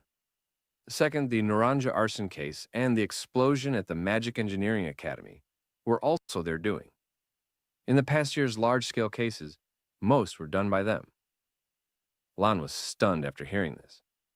If this organization had done so much, why had he never heard of them in his previous life? Lonan asked, Did they mention starlight or something like starlight descending? Karaka said, "This is the first time I've heard these words." Lone said awkwardly, "That's what Edward said when I caught him, because if he said he came from the future 10 years later, three-winged bald men would invade, and starlight was what they said. Nobody would believe such things originally, thinking the matter would end here." But unexpectedly, Karaka's face darkened. Lone continued, "I think it's related to their purpose, so you probably haven't gotten that out of him yet." At this point, a terrifying aura suddenly made Lone change his expression, and the source was Karaka. He immediately put on his bird-shaped hood, then walked toward Edward's prison. He said, "I understand, it seems our friend still isn't honest enough. I should show more sincerity." As the words fell, the prison door slowly opened, and the scene before them made Lone and dumbfounded because the previously arrogant two had now been tortured beyond recognition, only faint moans proving they were still alive. Karaka said, "Edward is an interesting friend. He uses some unique black magic to regenerate his body." As he spoke, he picked up a red-hot torture instrument. "Do you know how to get close to this kind of person? Simple. Use this to poke him until he can't regenerate." After saying this, Karaka stabbed hard. Edward could only scream. And this happened again and again until he was on the verge of death before Karaka stopped. Karaka said, "See, we've become intimate. At least that's what I think." But Karaka suddenly changed the subject, but thinking that this guy is still hiding something. "I feel very disappointed.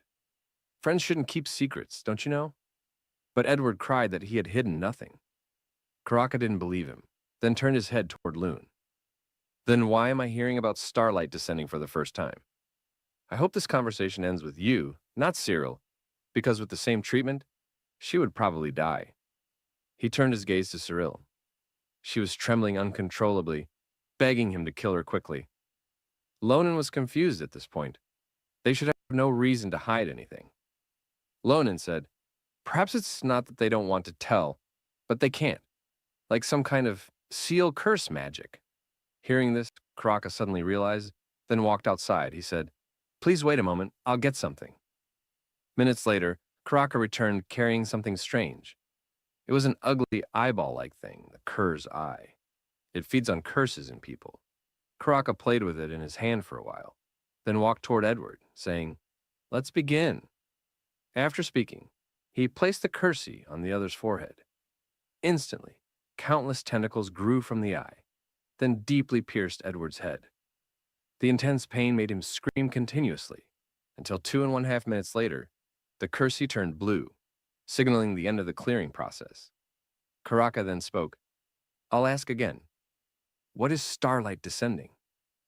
Edward, breathing heavily, said, "Starlight is an eternal existence. His blessing will save all the weak in this land."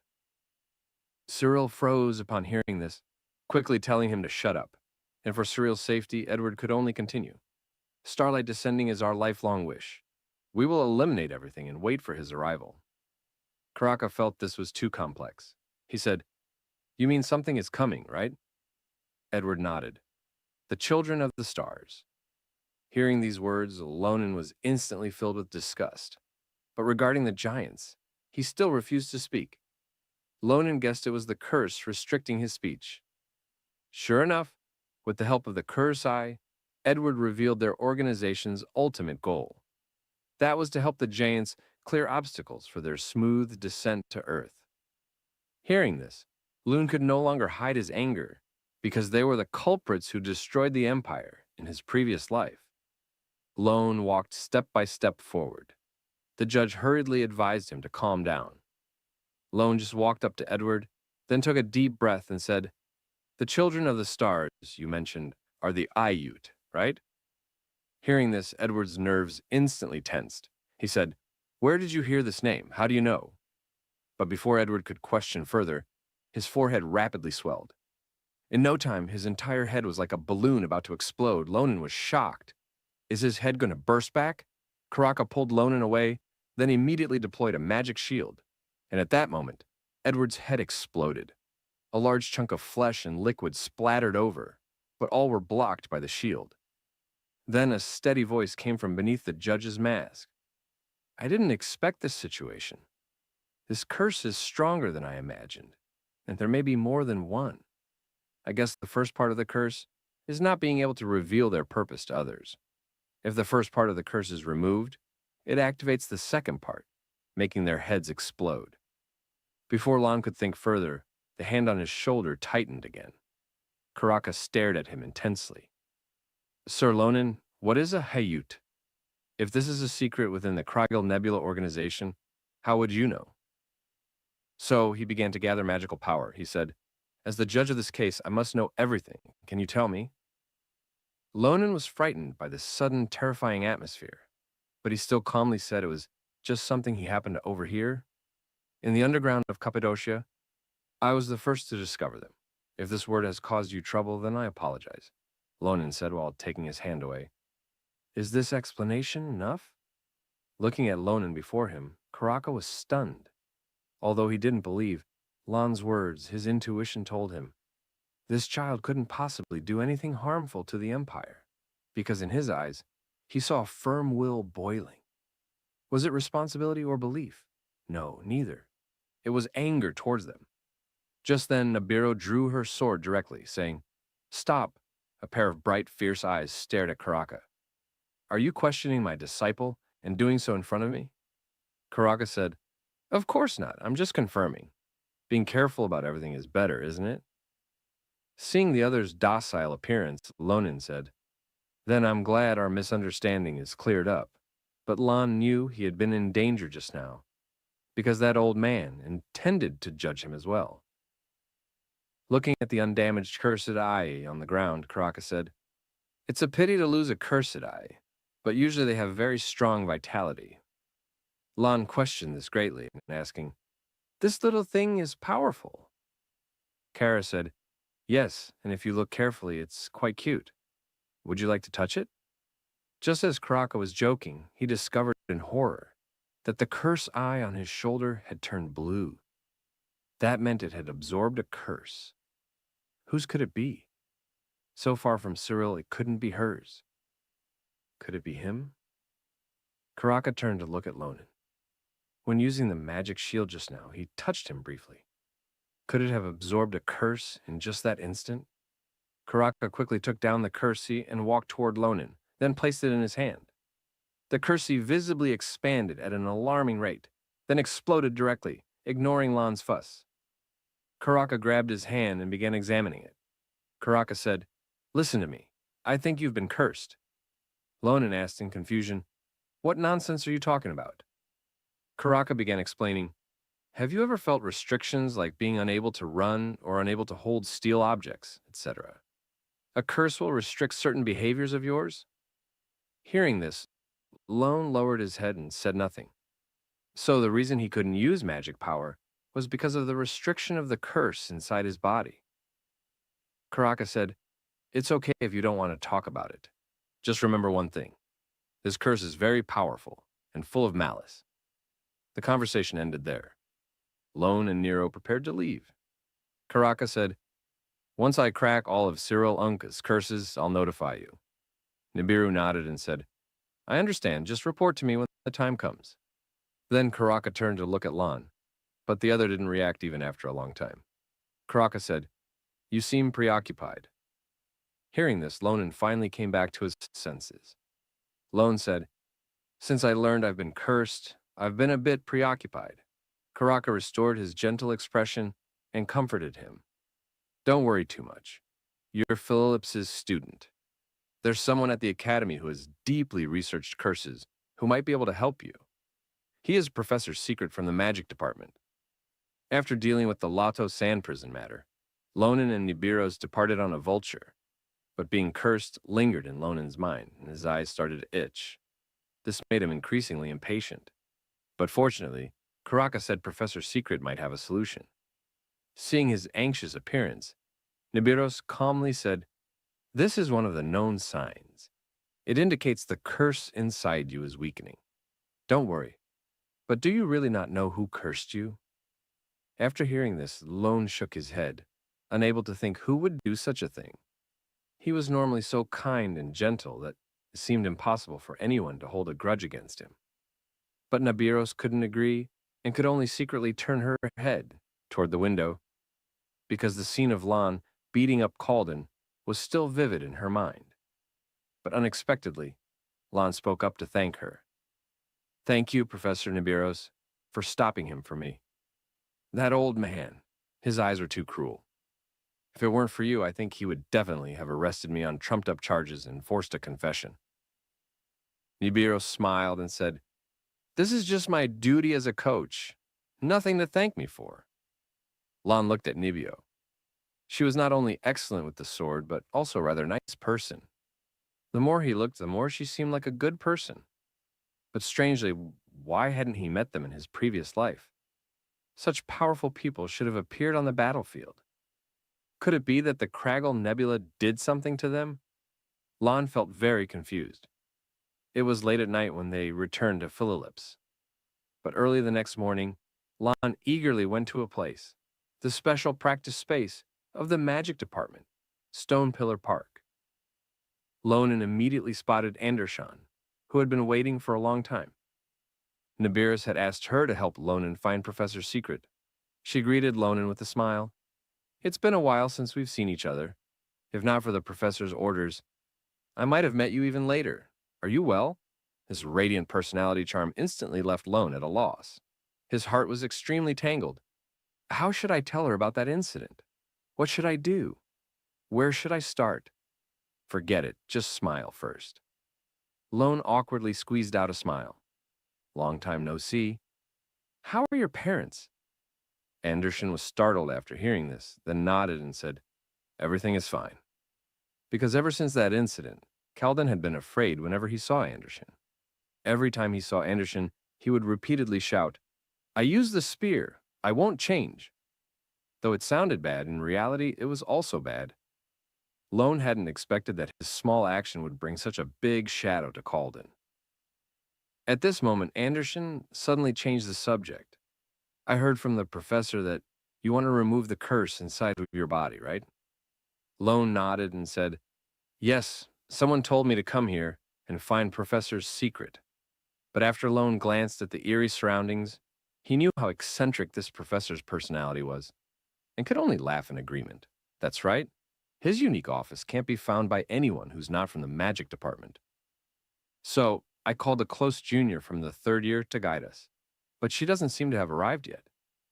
As she finished speaking, a purple figure appeared before her eyes, then pounced into Anderson's arms like a kitten and said in a cute voice, "I missed you, Sister Anderson. This is a new magic I learned," and hugged her back. "Me too, Elizabeth. Long time no see." Lon was stunned by this scene. This purple-haired girl was definitely Elizabeth de Alucia, who had been chattering about beasts at that time. "I'm sorry for suddenly asking for your help, Elizabeth. Something came up, and I want you to help find Professor's secret," Elizabeth said with an infatuated face while kissing Andershan's hand. "As long as it's your request, I'm willing to do anything." At this point, she noticed Lone standing to the side. Their eyes met and both fell silent. Who would have thought they'd be old acquaintances? Lon greeted first. "Long time no see, Elizabeth." This scene instantly made Elizabeth bristle. "How are you here?" But even more embarrassing was her behavior just now. Nevertheless, Elizabeth still led Lon on their journey. After walking for a long time, they came to an old house, and the surrounding environment became increasingly eerie. Lone said uneasily, "You're not planning to bury me here, are you, Elizabeth? As a price for seeing something I shouldn't have." Elizabeth said excitedly, "Don't call me that, and who wants to bury you? Stop talking and just follow me." Elizabeth walked toward the house, and Lon slowly followed behind her. Surprisingly, the general was so close to this child. But then again, they were both members of the Akalucia family. Was there some special relationship? Before Lonan could speculate further, the two walked into the house. But what greeted their eyes was a sleeping old woman. "Is she Professor Secret?" Elizabeth turned around and said, "Don't get excited. We have one more stage to go." Elizabeth slowly walked up to the old woman. Despite the creaking floorboards beneath their feet, the old woman showed no signs of waking up. Elizabeth raised her arm and began to chant a spell. "Caspam, Luna, Delpim, Open. As she spoke, a burst of purple magic instantly spread out. Lonan quickly looked down at the old woman, but her condition seemed unchanged. Suddenly, the old woman's eyes opened rapidly, and her mouth gaped wide. In just a moment, her mouth was large enough to swallow both of them. Lone immediately backed away vigilantly, but Elizabeth was unusually calm, saying, "No need to be alarmed." Then they walked into the old woman's mouth. Once inside, the view opened up completely. This was an office made up of countless books. Sephoratio Lonan was stunned by this sight. Was that just the entrance? How strange. Just as Lonan was shocked, a voice suddenly sounded from behind. "So, it's you," the disciple Nibiru's mentioned. "You're just as I heard." As the voice faded, Secret, who appeared to be only 7 or 8 years old, appeared before Lon. Just as Lonan was surprised, Elizabeth bowed to the child and said, "Hello, Professor Secret." Seeing this, Lonan narrowed his eyes. How could this child, who looked only a few years old, possibly be a professor? Secret seemed to notice Lonan's confusion. He said, "I'm actually over 80 years old, just looking a bit young on the outside. But this is also a kind of curse." Lonan laughed after hearing this. "I didn't expect there would be such an interesting thing." After explaining all this, Secret snapped his fingers. A giant geometric magic array immediately appeared beneath Lon's feet, along with countless semi-transparent characters. "Let's remove the curse now." Lonan stared at the characters emerging from his body and said, "Why do I have this thing inside me?" Secret said to himself, "How can there be so many curses coexisting in a human body, and their ancient curses close to the source?" Lonan asked. "Can these be solved?" Secret said, "Before, I firmly believed there was no curse that couldn't be removed. But this time, I can't be sure because these curses are almost all unknown." Even so, Secret decided to try. He said, "I will create an imaginary world in your consciousness. There I will project a curse that torments you. You just need to find the source of the curse binding you and kill it." Lone frowned after hearing this, not quite understanding what the professor meant. Lonan said, "So I must enter a dream and break the curse. How will I recognize it?" Secret said, "You'll recognize it when you encounter it by instinct." Secret said offhandedly, then placed his hand on Lone's head, saying, "Take care." As the magic activated, Lon's consciousness was pushed into a magically created world. When he came to his senses, he was in a forest. The more Lonan walked forward, the stronger the sense of familiarity became. Because wasn't this his home? How could the source of the curse possibly be here? Before Lone could ponder further, a child's laughter brought his thoughts back. Such a familiar voice. Lone quickly turned to look. Before him was his sister, Eli, from when they were young. Rushing quickly into the house, she said, "I'm back, Mom." The first thing she did upon entering was to stare at her brother with sparkling eyes, so cute. Eli asked, "Why does little Lon sleep so much? Is he sick, Mom?" A woman who looked very similar to Eli answered with a smile, "Because babies need a lot of sleep to grow healthy." "So Eli, you need to sleep a lot too. Speaking of illness, if little Lone ever gets sick, you as his sister should take good care of him." After hearing this, Eli excitedly raised her little fist and said, "Of course I will protect him forever." Lone looked at this harmonious family scene thinking, did I ever have such moments in this life? Lone was so absorbed that he forgot his purpose for coming here. Without a doubt, this was a scene from shortly after Lone's birth. So, the child lying in this cradle is me. Lone was dumbfounded. Was I actually a baby when I was born? I thought I started out as an adult. He had such thoughts because his childhood memories had been sealed. However, just then the sound of a door opening came through. An eerie feeling instantly swept through Lone's entire body. He tried hard to turn his head to look, but found his body couldn't move.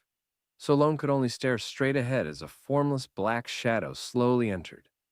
But the family members seemed happy with the mother saying, "You're back so early." Eli even immediately ran up to hug him, but the shadow threw off her hand and walked toward baby Lonan in the cradle. Mom thought he was eager to see the child, so she smiled and told him, "The child is in the cradle." But the shadow extended his arm toward Mom and said some words Lon couldn't hear. In no time, Mom's consciousness began to blur. "What danger? What are you saying?" Then she fell to the ground. This scene stunned Eli. She didn't understand what Dad was doing. She was just very worried about Mom, who had fallen down. But the next second, the shadow aimed his palm at Eli. He repeated the same technique. Lon, watching the scene, felt sadness and anger surge up. "You! What are you doing?" But what shocked Lon even more was yet to come. The shadow's arm produced countless semi-transparent characters out of thin air. Those were the same curses that had appeared inside Loon earlier. As a light flashed, the curse was implanted into baby Lonin's body. At that moment, he understood this person was the source of the curse, and this place seemed less like a virtual world and more like someone's memory. Lonin gritted his teeth. I must kill him. Meanwhile, outside, Secret's hand began to tremble uncontrollably. Despite such thorough preparation, this magic had nearly depleted his magic power. Elizabeth had never seen the professor in such a predicament. "How many curses are in Lon's body?" Secret said. "Aside from the power of the curses, there are about 10 in his body." Elizabeth was too surprised to speak. 10? Then it's not surprising that removing so many curses at once would use so much magic power. But Secret shook his head and said, "No, that's not it. Because the number of curses I'm dealing with right now is just 1. On the other side, Lon couldn't accept that this bastard would harm his own family. He gritted his teeth, vowing to kill the other party. But at this moment, his body still couldn't move. It wasn't until the shadow stepped out the door that the restraints on his body were lifted. But Lone didn't immediately chase after him. Instead, he ran to his sister and mother's side. He urgently wanted to help them up, but his fingers passed right through their bodies. Just when he was despairing, he suddenly heard faint breathing, so they were both still alive. Lone finally breathed the sigh of relief and tried hard to control his emotions. "Calm down. What I need to do now is tear that bastard to pieces." As he spoke, a sword appeared in his hand out of nowhere. It was Lancia. Whether this matter is reasonable or not is no longer important. Lonan swung the sword to open the door, then rushed out like a madman. Soon he saw the shadow before him. The other stood motionless, as if waiting for him. But as soon as he saw the other's face, Lonan couldn't forget what he had done. "Dare to hurt my family, I will never forgive you." With that, Lonan charged at the shadow at his fastest speed. Unexpectedly, the other gathered magic power and conjured a sword out of thin air. The attack was unsurprisingly easily blocked. Lon was startled, not expecting the shadow to have such ability. But what surprised him more was yet to come. No matter how Lonan attacked, the shadow could easily deflect it, as if toying with him. As the battle continued, Lonan was cut in multiple places. Then the shadow erupted with power, piercing through Lon's chest with one strike. The ridiculous speed was too fast for him to prevent. Lonan fell to one knee. Multiple wounds had nearly robbed him of all fighting ability, but the shadow merely glanced at him, then left without looking back. Lone struggled to stand up. "This can't end like this. I still have many questions for that bastard." His gaze fixed firmly on the shadow. Then he let out a hoarse roar. "Why did you do this?" From Eli and Mom's behavior, there was no doubt that person was his father. "After doing this, do you still have the right to be our father? Don't you have anything to explain? Hurting Eli and Mom, even cursing me. You're not even going to make an excuse." The moment he heard these words, the shadow froze in place. Seizing the opportunity, Loon gripped his sword handle, with red magic power entwining it. Then he quickly charged at the shadow, killing him with one strike. "If you won't speak, so be it. Then get out of my body." After clearing the curry, Lonan returned to the real world. He shook his head hard, trying to emerge from the tense battle state. But unexpectedly, an elderly voice sounded from behind. Was the journey pleasant? Lone turned to look. Before him was an old man with a kind expression, but wearing the same outfit as Professor Secret. so Lone quickly guessed his identity.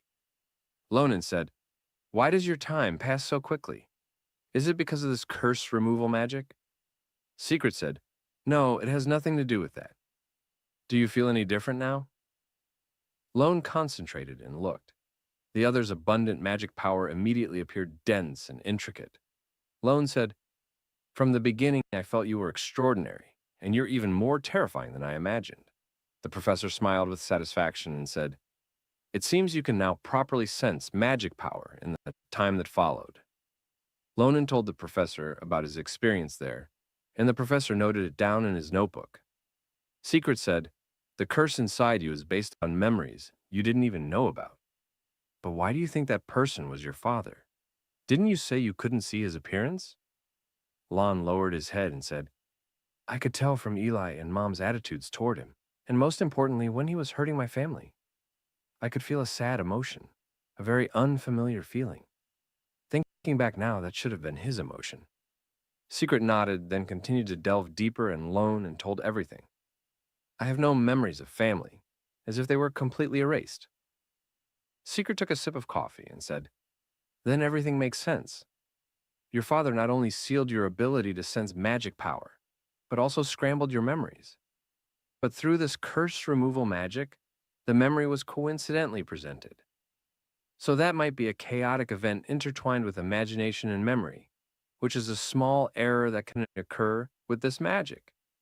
And the final strike you described should also be based on this. So you unconsciously used magic power." After hearing this, Lonen looked at his hand, which had a colorful mixture of several colors. Lonen asked, "Is this magic power?" Secret nodded and said, "Although you can now sense magic power, to use it like normal people, you would need to remove at least 2 more curses. This process will be very long because the curses on you are all unknown and powerful. Go back for today. I'll notify you when I'm ready." Just as Secret was writing in his notebook, Lonen was stunned because somehow the professor had turned back into a child. The professor said, "This body situation is complicated, generally similar to yours." Lone said, "Then you must be very tired usually." Meanwhile, in the underground of Cappadocia, after learning about the stone giant, Duke Garcia personally came to the scene. He looked up at the stone giant, which was much larger than he had imagined. But he heard that the one who stopped this wasn't Nibiros, but a student under her, which puzzled the Duke. What kind of person would have such power? As the Duke pondered, a righteous young man appeared behind him. This was the Duke's personal guard, Darren. The Duke asked, "How is the repair work on the blacksmith shop progressing?" Darren respectfully replied, "Everything is going smoothly. Reportedly, it will be fully restored in a week, and we've investigated those bastards as per your orders, but found no clues." Seeing the Duke thinking, Darren said, "Through Phillips, we found the student's location. Would you like to meet him?" The Duke nodded and said, "It seems we should indeed." Just as he spoke, the stone giant's red eyes lit up, and it slowly prepared to attack. All this was seen by Darren, who said, "Duke, I apologize, but could you please step aside? Leave this to our knights." With that, he placed his hand on his sword hilt, but the Duke extended his hand and said, "No need." As the stone giant's attack was about to hit, the Duke drew his sword and said, "You can attend to other matters." With that, he quickly drew his sword and slashed backward. The moment the sword aura hit, the massive golden stone disintegrated instantly. After cutting, the Duke sheathed his sword, then calmly turned and said, "Let's go. Let's meet Phillips's little hero." When the boy opened the door, he discovered a person with dirty magic suddenly appeared outside. He couldn't help but curse under his breath. But the other immediately flew into a rage, saying, "Apologize or let me cut off your tongue." Lone and defiantly replied, "Door-to sales are prohibited here. No, judging by your attire, you're not a peddler, but someone who guards the door for a noble family." Hearing this, the black magic emanating from the other became even more intense, as if he would attack the next second. And at this moment, Lon also noticed something strange mixed in the other's magic, familiar, indescribable. Just then, an arm blocked Darren. "Enough. It's us who intruded without prior notice. Darren wanted to continue. A blue-haired middle-aged man said elegantly, "Lone, I apologize for my knight's rudeness. Though it's rude to say, may I take up a bit of your time?" And Lone, now knowing their identities, agreed. Soon they arrived at Lonen's dormitory. The Duke immediately took out an exquisite box. Inside was a brand new scabbard. Lonen, bewildered, asked, "Why are you giving me this?" The Duke leisurely drank his tea and said, "Master Doron from Cappadocia asked me to do this. He almost got down on his knees, begging me. But more than that, I want to express my gratitude in my own way." So the Duke's eyes turned to his sword and said, "We, Grandia and Cappadocia, are long-term partners. My pale path was also made by Master Doron, so I should be more grateful to you. You saved Cappadocia." With that, the Duke reached into his bosom, then pulled out a grille badge, startling Lon because this thing was too valuable. Lonen had thought he could only get it when Shulan had an episode. On the other side, Maria and Assam also received gifts from the Duke. The Duke said, "I hope they will like them, too." Lon nodded because he could already imagine the two bowing in gratitude. Speaking of this, the Duke suddenly put down his cup and said, "Let's talk about something else. Can you tell me who's behind this? I'm very interested." As he spoke, terrifying magic power erupted around him. Lonen was immediately dumbfounded. "So, this is the head of Gracia. Such terrible power," he said. "I don't know how much you know, but these damn guys are even crazier than we imagined." Hearing this, veins bulged on Don's face, and he couldn't suppress the glowing magic power emanating from him. Lonen was stunned watching this. It seemed as if at the mere mention of those people, Don would have a strange reaction. Come to think of it, his magic power seemed identical to those two people's, giving a dirty, uncomfortable feeling. So are they in cahoots? Seeing Lone and lost in thought, the Duke asked with confusion what had happened. What was this reaction about? His subordinate was emanating such intense magic power. Couldn't he see it? How could a renowned powerhouse on the continent not see these things? Lon couldn't believe it. Could it be that only he could see it? To verify his guess, Lonen slowly said, "Do you know about the starlight descending?" The Kragle Nebula, the organization supporting starlight descending. As he finished speaking, Darren again glared fiercely.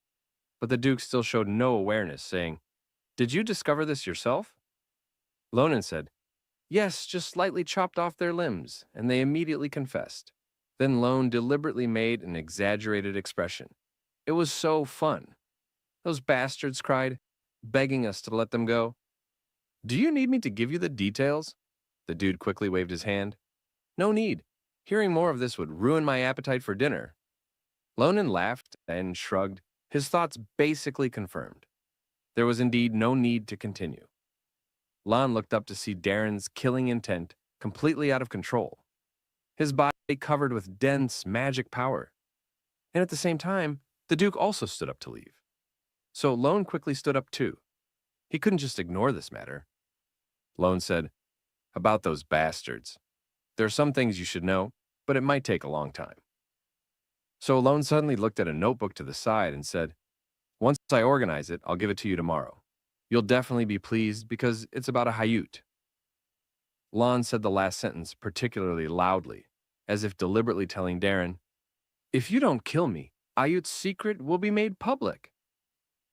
That night, while Lon was sound asleep, Darren suddenly appeared before him. Without any hesitation, he immediately swung his sword. But just as it was about to hit, Lonen disappeared. Then a voice appeared behind Duran. "I said you would definitely come tonight. Nice to meet you, the third bastard from Crarigal." Duran's face was filled with disbelief. He turned to attack Lonen. Lonen pointed to the side and said, "Wait, why don't you look over there first? That's my special guest." When Darren looked over, he was instantly terrified, saying, "How can you be here, young master?"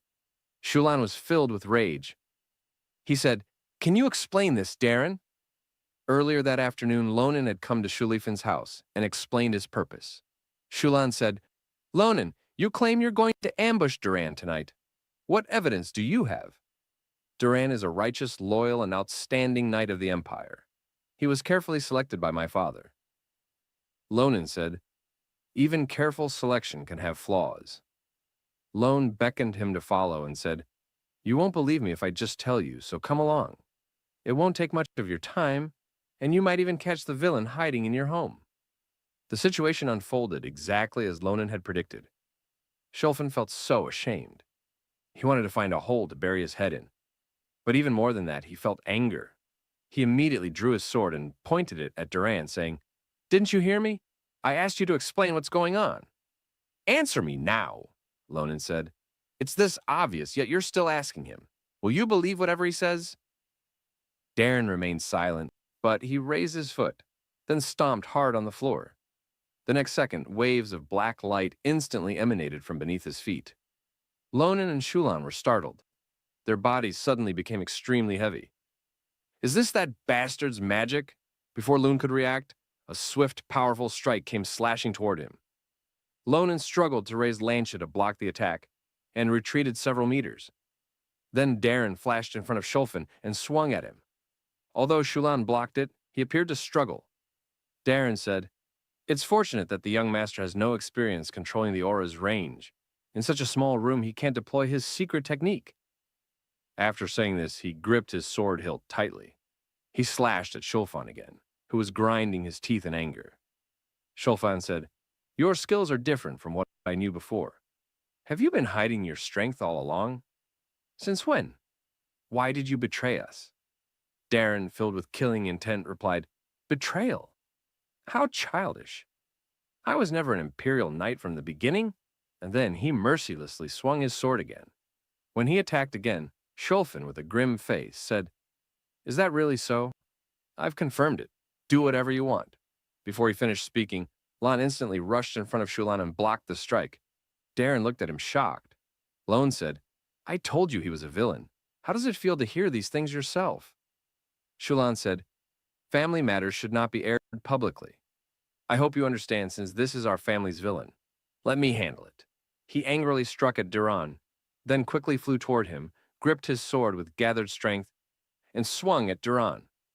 To block this attack, Duran retreated several meters. Dur thought, has he been hiding his strength all along? Impossible. There's no need. Could he have grown this much in such a short time?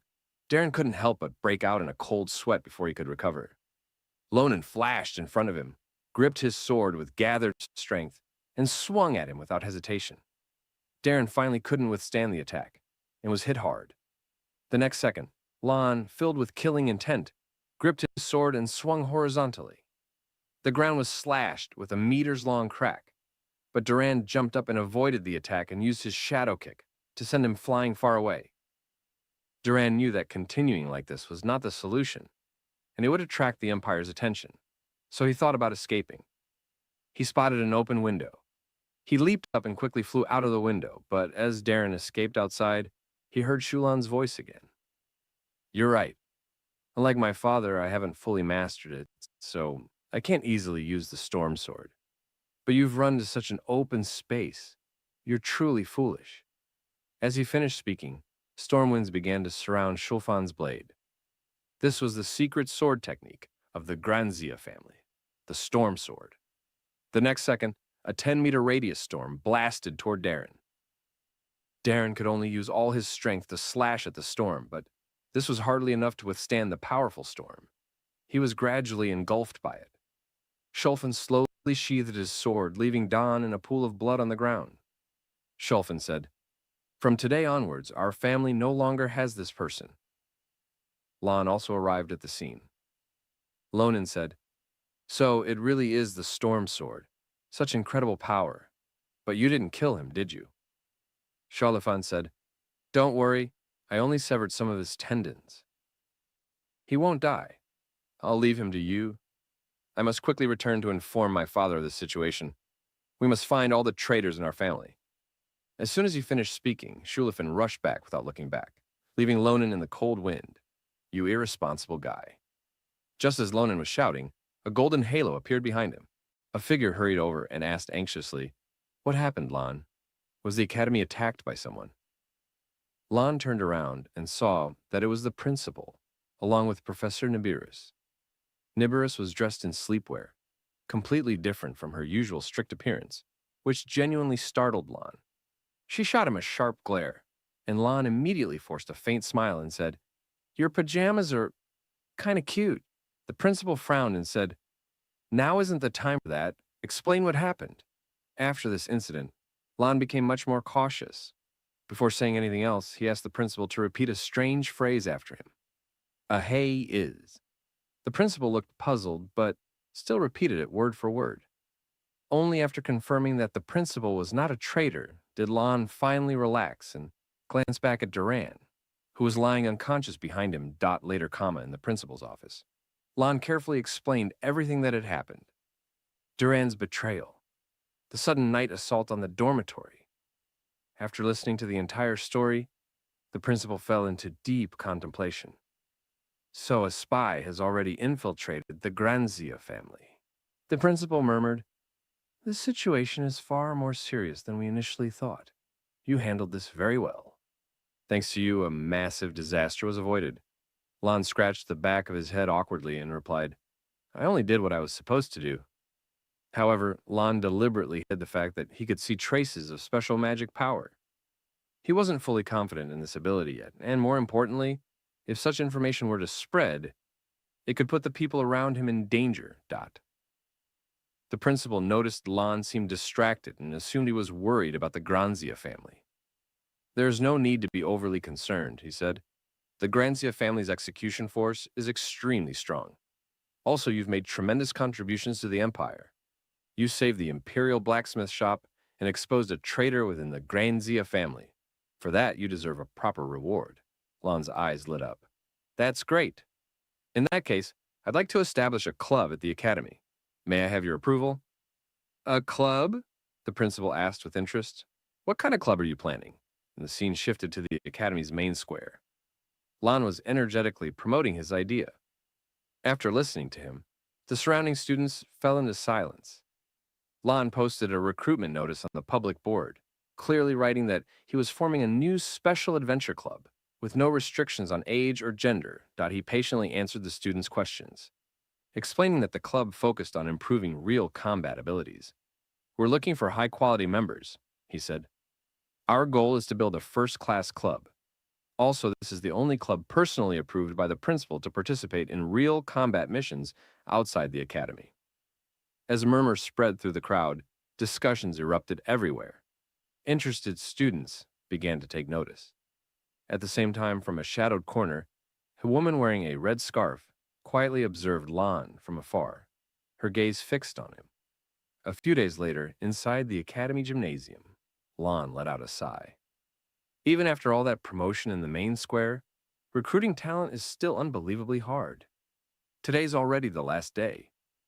Why is it that only Maria and Assam passed the interviews? Maria immediately snapped back. "You still have the nerve to complain? Have you seen how harsh your interviews have been?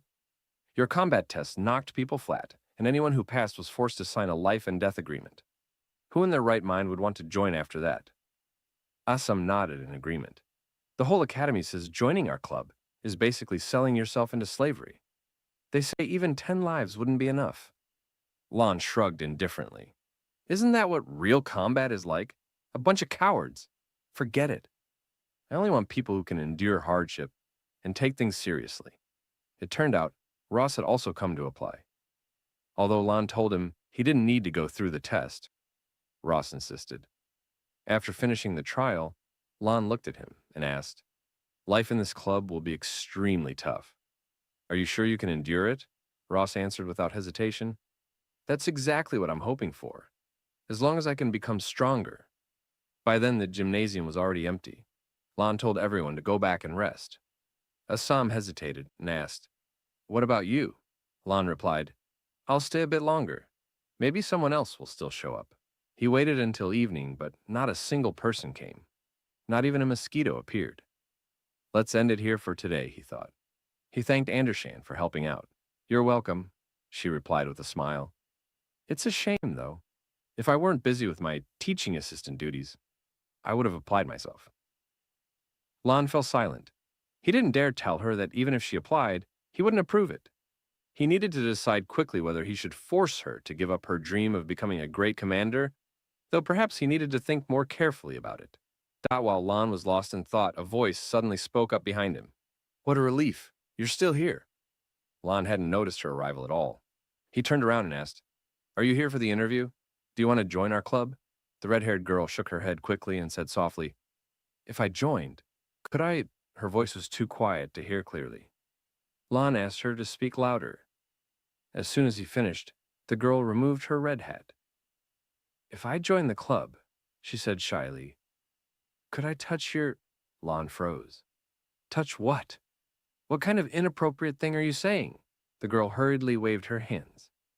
No, not you. I mean that little cutie on your shoulder. Seda tilted its head in confusion. Lon finally understood. You mean Seda? If you join, you can touch it. And the girl blushed deeply. Really? Lon stared at her, puzzled. She was standing so close before he even noticed her presence. This girl definitely wasn't ordinary. Someone like this was exactly the kind of talent he needed. Tell me your name, age, and show me your abilities, Lon said. I'm Oilia, the girl replied, a third-year magic student. As soon as she finished speaking, an enormous amount of magic gathered in her hands. The next second, powerful energy burst outward in all directions. Lon and Andershan silently watched. Andershan immediately recognized it as dark magic, but this was the first time she had ever seen dark magic controlled with such precision. Lon knew as well. This wasn't simple. What shocked him even more was the faint trace of red, blood-colored magic mixed within it. This was definitely something unusual. Meanwhile, Kama Oilia took her stance and prepared to attack. Shadow Claw. The moment the words left her mouth, 3 blades of shadow shot out from her hands, tearing through the air as they flew straight toward the dummy. They slammed heavily into the dummy's armor, releasing a blinding flash of light. When the dust and mist finally settled, Lon and Andershan could clearly see the result. 3 deep cracks had appeared on the dummy's armor. Lon frowned slightly and said, But Oilia, did you just use... Before he could finish, his voice was abruptly cut off. Oilia's telepathic message echoed directly in his mind. Please don't tell anyone. If this gets exposed, it'll cause a lot of trouble. Let's talk somewhere else. I have many questions for you. In the next instant, the two of them appeared in the Academy Square. Oilia was holding Seda in her hands, gently stroking its soft belly, her eyes filled with fascination. So this little one is a dream bird, she said quietly. According to legend, they evolve into different forms, depending on their environment. How interesting. Lon looked at her and replied, You're interesting too. I heard your race left the Empire a long time ago. The vampire race, Oilia answered calmly. Not everyone left. Some of us are scattered across the Empire. No one likes unnecessary trouble, so we hide and live quietly. She lowered her gaze to Seda again and continued. If it weren't for this little one, I wouldn't have come for the interview at all.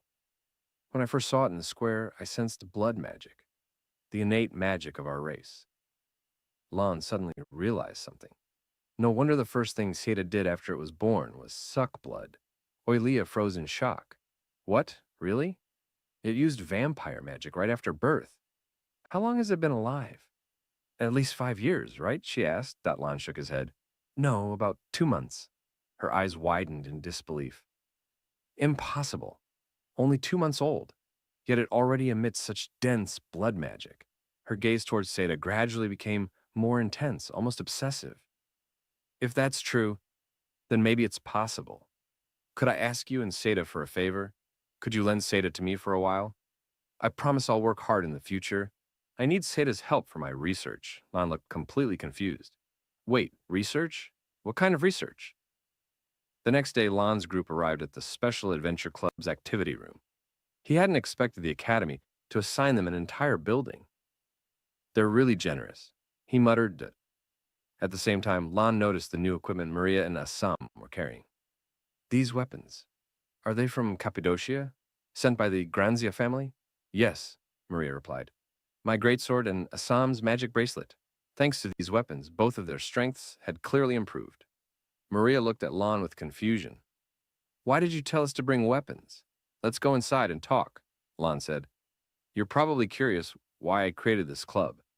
I already told you, we have only one goal, to rapidly unlock our potential through real combat. In truth, Lon had been preparing for the day that was coming. He took out a map, pointed to a location, and said, "Our first destination is here." "The Washington Mountains?" Maria exclaimed. "That area hasn't been explored by the Empire." Lon nodded. "You all know that place is unusual, which makes it perfect for experience. I also have some personal matters there, but that's not the main point. What's important is solving your problems first." "Our problems?" Maria and Assam asked at the same time. "Yes," Lon replied calmly. "Don't be so shocked. We'll be gone for at least a week. But you still have classes, right?" The two stared at him in disbelief. "So, to balance that," Lon continued, "you'll finish your courses early, just like I did. That way you'll have time." The scene shifted to the training room.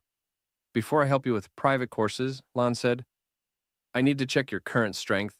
He then added provocatively, "Relax. I'll keep my sword sheathed. Don't hold back. Give it everything you've got, otherwise it'll be boring." Maria and Assam were momentarily speechless. Maria finally said, "If he's saying that, let's test our new weapons." Assam's eyes lit up with excitement. In the next second, the two instantly assumed their combat stances. Maria attacked first, gripping her sword tightly as she swung it down with tremendous force. A massive blade of light tore through the air toward Lon. He calmly stepped aside, dodging it with ease. Immediately after, Assam used telepathy to control nearby stones. With a wave of her hand, the rock shot toward Lon at incredible speed, but he remained unfazed, dodging nimbly between them. His movements became faster, his blade flashing as it formed dense sword shadows, slicing apart the incoming stones without pause. At that moment, Maria leaped into the air. She raised her magic-infused greatsword and slashed down mercilessly. Lon quickly jumped to the side, narrowly avoiding the blow. The sword smashed into the ground, instantly shattering it and carving out a deep trench. Maria didn't stop. She stared intently and swung again. Lon bent low and dodged once more. In the next instant, Maria abruptly switched from offense to defense, barely blocking a sudden counterattack from Lon. Even while attacking, Lon was still observing Assam. She hovered in midair, continuously summoning massive boulders. With another wave of her hand, the rocks crashed down toward him. Lon sprang away as Assam poured all her magic into redirecting the boulder. Just as it was about to crush him, Lon smiled. He finally drew Lon Shadat. The sound of the blade rang out, and the boulder split apart, shattering into countless fragments. Lon looked proudly at the scattered stones, only for Assam to immediately seize control of them again, sending the fragments flying toward him without mercy. Maria and Assam were burning with fighting spirit. Lon suddenly sheathed his sword and laughed. "Test over. You've both become much stronger." Just as the two let out sighs of relief, Lon's smile turned mischievous. A chill ran down their spines. "Special training starts now," he said. The next moment, Lon chased after them with his sword. His training was nothing short of devilish, leaving the two laughing and crying at the same time. A month later, Lon placed thick stacks of grade reports on the principal's desk. "You mean all club members completed their courses early?" the principal asked in disbelief. "Yes," Lon replied with a smile. "So, can we go out now?" "Of course," the principal said. "You never fail to surprise me. I'll approve it. Take care." The scene shifted again. The group arrived at the Washington Mountains. Maria attempted to circulate her magic and was stunned. "The magic purity here is incredibly high." "Which direction now?" Assam asked. "Follow me," Lon said. "We're still far from the center." At the same time, Lon's presence entering the mountains drifted toward a palace hidden deep within them. "How unexpected," a voice murmured. "Someone has actually entered the mountains.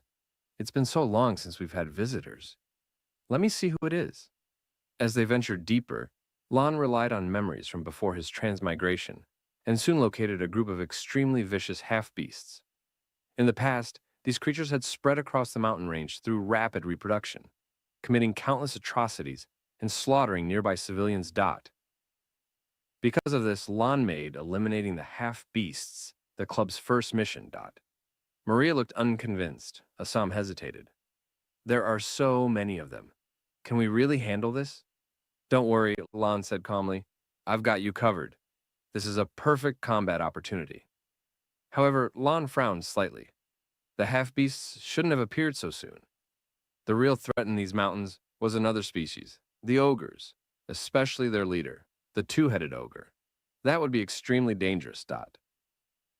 Just as Lon was about to give the order to advance, a voice sounded behind him. Your intentions are good, but I don't recommend acting now. This isn't the right time. Lon was startled. When did he appear? He hadn't sensed him at all. An elf stood behind them. Seeing Lon's killing intent, the elf raised his hands calmly. No need to be so tense. I'm a priest who serves a sacred deity here in the mountains. Senuel, let's talk somewhere else. Lon remained wary and gripped his sword. In the next second, a blur flashed. Lancha was already resting against the elf's neck. Assam and Maria stared in confusion. I'm sorry, Lon said coldly. There have been too many bastards lately. Please repeat after me. The priest blinked. Repeat what? The arrival of angels is the day starlight descends. Ayut is a bastard. After the priest repeated the phrase without error, Lon slowly withdrew his sword. The priest sighed. As someone who serves a god, saying such words is deeply embarrassing. This is the most humiliating moment of my 200+ years. Lon wasn't impressed.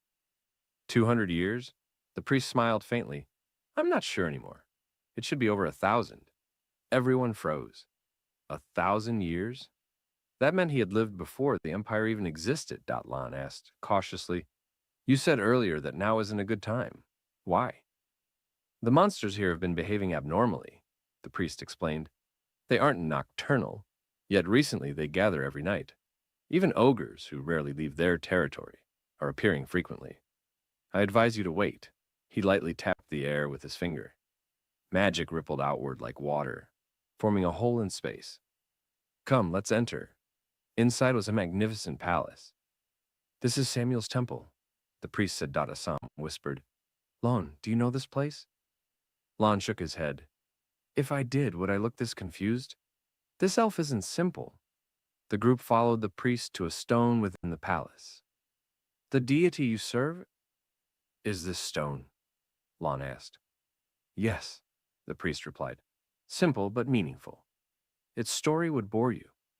He gestured around. Rest here. There are many empty rooms. Ask if you need anything. Maria suddenly remembered something.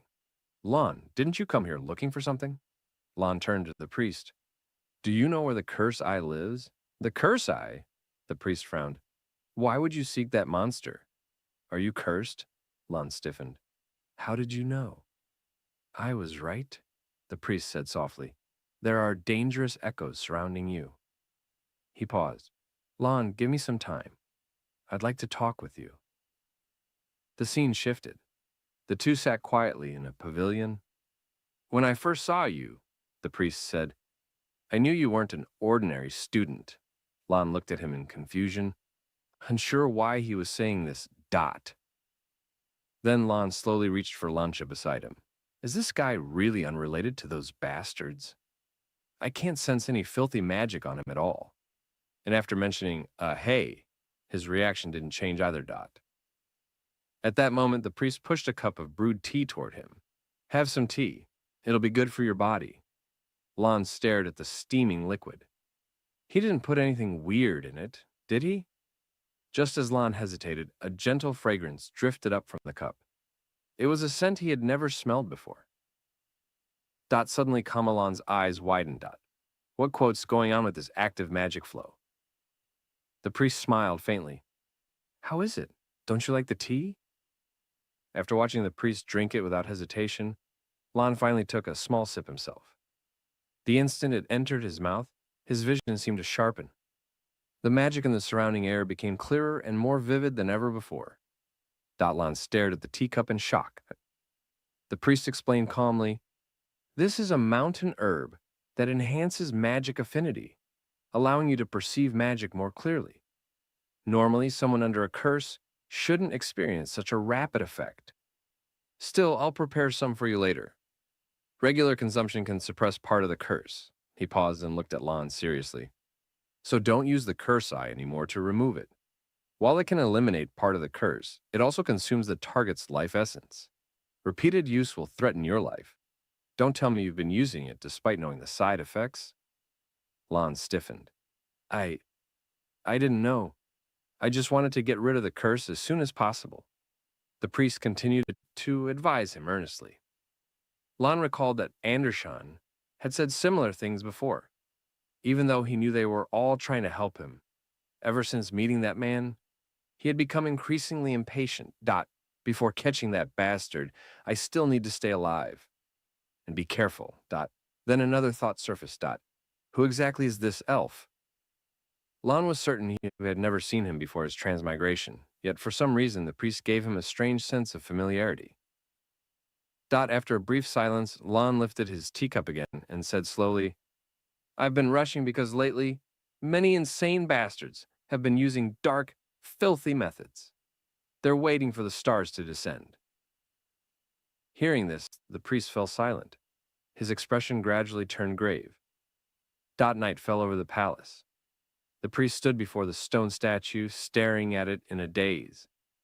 If what that child said is true, he thought, then those people must be planning something terrible. A catastrophe on a massive scale. Countless innocents will be dragged into it. Should I stand by again this time? Or is that child's arrival your answer to me? What should I do? While he was lost in thought, footsteps echoed behind him. Lon had quietly walked up. Can't sleep? The priest asked. Not used to the beds here? No, Lon replied. I just came to get some water. Seeing the priest gazing at the stone, Lon couldn't help asking again, Is there something special about the stone? Why do you worship it? The priest smiled patiently. Every 1,000 years, our church transports 1,000 stones to the Holy Land. There, wind and rain never cease. Most stones are eroded away, but a few endure the test of time. We revere such a stone and enshrine it as a sentinel statue, he continued. I still remember the day we moved this sacred stone. My companions were full of enthusiasm. But devoting one's entire life to a god is something many people cannot do. I hesitated countless times. There was even a moment when I wanted to abandon the teachings and seek freedom. His voice softened. But then I had a premonition. Perhaps the will of Senwal within the statue, and I vaguely heard him asking me to stay, saying that this choice would save the world, as if it were destiny, something only I could do. In the end, I couldn't leave. Lon seemed to see Andershan's shadow in him. I feel that moment is drawing closer, the priest murmured. The next day, seeing Assam and the others gradually adapt to the environment, Lon put last night's conversation aside. After drinking the tea here, everyone's magic affinity had noticeably improved. Over the following days, Lon traveled through the mountains with the priest in search of medicinal herbs. Watching the priest's gentle smile, the doubts in Lon's heart only grew stronger. From their first meeting, he had treated them kindly, and during their stay, he had taken great care of them. The more Lon observed him, the stranger this elf seemed. Several days later, once Lon's group had fully recovered and prepared to head out to fight the orcs, the priest spoke with concern. I still haven't figured out why the monsters are behaving abnormally. Are you really set on going? Lon smiled calmly. Don't worry. They've become strange, not stronger. And these people are capable enough to handle it. More importantly, time is tight. We still need to return to the academy. And the priest sighed helplessly. Then he gathered magic in his hands. Countless motes of light floated into the air. I've placed a barrier entry spell on you, he said. With this, you can freely enter and leave the palace. If anything feels wrong, come back immediately. Never lower your guard. This forest is dangerous everywhere. Meanwhile, deep within the mountain range, a mysterious female elf searched restlessly. This is getting troublesome. Who would have thought he'd be this hard to find? As expected, I can't lure him out easily. Could he be with those foolish monsters? If so, then I'll have to meet you myself, Sarante. When Lon's team reached the orc tribe, they first observed from high ground. The orcs were laughing loudly, dividing up gold and silver ornaments they had plundered. Taking advantage of their lax defenses, Lon gave the order. Move! Everyone was ready. Kill them all! Just as the orcs were proudly showing off stolen necklaces, Assam activated her telekinetic magic. Maria and the others landed safely in the next instant. Before two orcs could react, they were cut cleanly in half. Blades flashed, and several more orcs were dismembered in seconds. The remaining orcs roared in fury and charged forward. Suddenly, rocks flew toward them. The first wave knocked several orcs to the ground. The next wave, faster and more precise, finished off those who hadn't reacted yet. It was awesome, controlling the stones with flawless precision. Lan couldn't help admiring her control. Go bigger, he encouraged. Wipe them out. Still timid, Assam waved her hand again. Rocks rained down from the sky, bombarding the orcs relentlessly. Moments later, the tribe was completely annihilated. As the dust settled, the group descended to clean up the battlefield. Seeing the corpses everywhere, Assam's eyes welled up. I killed so many. Will heaven punish me? Lan smiled gently. If there's punishment, we'll take it together. Ross even gave her a thumbs dash up. Assam didn't know whether to laugh or cry. So I'm still getting punished after all. Suddenly, Seda poked Lan's face, then pointed toward a tree below. Everyone looked and saw someone tied to it. It was a beautiful elf, covered in wounds. Lan and the others rushed over and untied her. Seda immediately cast healing magic. Slowly, the elf opened her eyes. After seeing Lan and the others clearly, she looked shocked. Who are you? The next second, she coughed up blood. Lan hurriedly supported her. You can't even tell, she said weakly, from the magic around you. Did you come from the temple? As soon as she finished speaking, she grabbed Lan's shoulder desperately. Please, take me to see him. Fear filled her eyes. They're coming. If this message doesn't reach him in time, he'll be in danger. Before she could say more, she collapsed. The scene shifted. Sarante was wiping a large stone when footsteps sounded behind him. Lan rushed in, carrying the injured elf on his back. Sarante turned in shock. Why are you back so soon? What happened? We rescued her from an orc tribe, Lan said. She wants to see you. Sarante stared at her in disbelief. An elf? Looking for me? Seeing her severe injuries, he quickly cast a spell. Lan, tell me everything. Elsewhere, Maria and the others remained at the orc camp, searching for additional captives. Finding none, they prepared to return. Assam stared at the fallen orcs thoughtfully. Did you notice something? Maria asked. Assam nodded slowly. These orcs are a little strange. There's some kind of hidden double-layered magic on their foreheads, Assam said quietly. It's something I've never seen before. What kind of magic are these magic circles? Just then, Lan arrived, carrying the injured female elf on his back. Sarante immediately took her into a room for treatment. Not long after, he came out with a gentle smile. She'll be fine now. Lan finally let out a breath of relief. When we tried healing her earlier, it didn't work at all. I was afraid she'd been poisoned. Sarante nodded. I administered an antidote. You brought her here just in time. Otherwise, I would have lost a very close friend. Close friend? Lan was surprised. So she's also... Yes, Sarante said softly. She's one of the few believers of Sen. Once a faithful and sincere follower. He looked at Lan. Now that you've saved her, how should I thank you? Lan scratched the back of his head awkwardly. It was nothing. Don't worry about it. But there's something I want to ask. Before she collapsed, she said, They're coming soon. Who are they? Are you really in danger? Hearing this, Sarante fell silent. The scene changed. Sarante led Lan to the stone statue. To be honest, Sarante said slowly, I don't fully understand them myself. They're a religious group that worships an unknown existence. Extremely secretive. I only know they've committed countless crimes. They call themselves Nebula. Lan's expression instantly changed. Those bastards, they're after you. You know them too? Sarante asked. They sent assassins to hunt me several times. When they failed, they disappeared. It's been hundreds of years of silence. I thought they'd given up, but it seems they've returned. Lan became agitated. And you're still this calm. You need to leave immediately. I can't, Sarante replied firmly. The souls of many reside here. If I leave, innocent people will be affected. I won't allow that. So I hope you leave as soon as possible. I don't want anyone else getting hurt. And clenched his fist. Sir, wait for me. I'll go get strong reinforcements. Until then, please hide and don't act alone. Promise me. Sarante smiled faintly. All right, I'll hide. After saying that, he handed something to Lan. Please accept this. It's my thanks for saving my friend. Lan looked down. A ring? Yes, Sarante said. It's an entry token to the Mage Tower.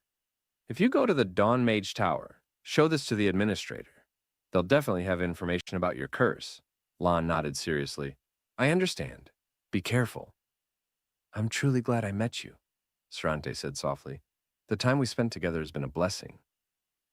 Lan frowned. It's not like we'll never meet again. Why say things like that? I'll be back soon, just wait for me. With that, Lan turned and hurried away. Sarante watched his back, loneliness flickering in his eyes. Then his expression hardened. Should I be happy about our long-awaited reunion? My long-lost friend? He murmured. No, I should call you Nebula's assassin now. Bridia. The injured elf suddenly stood up. Lightning crackled around her body as her hair shifted from golden blonde to pure white dot. Bridia smiled calmly. How have you been, Sarante? They chose you as an assassin, Sarante said coldly. Your organization really is cruel, Bridia laughed.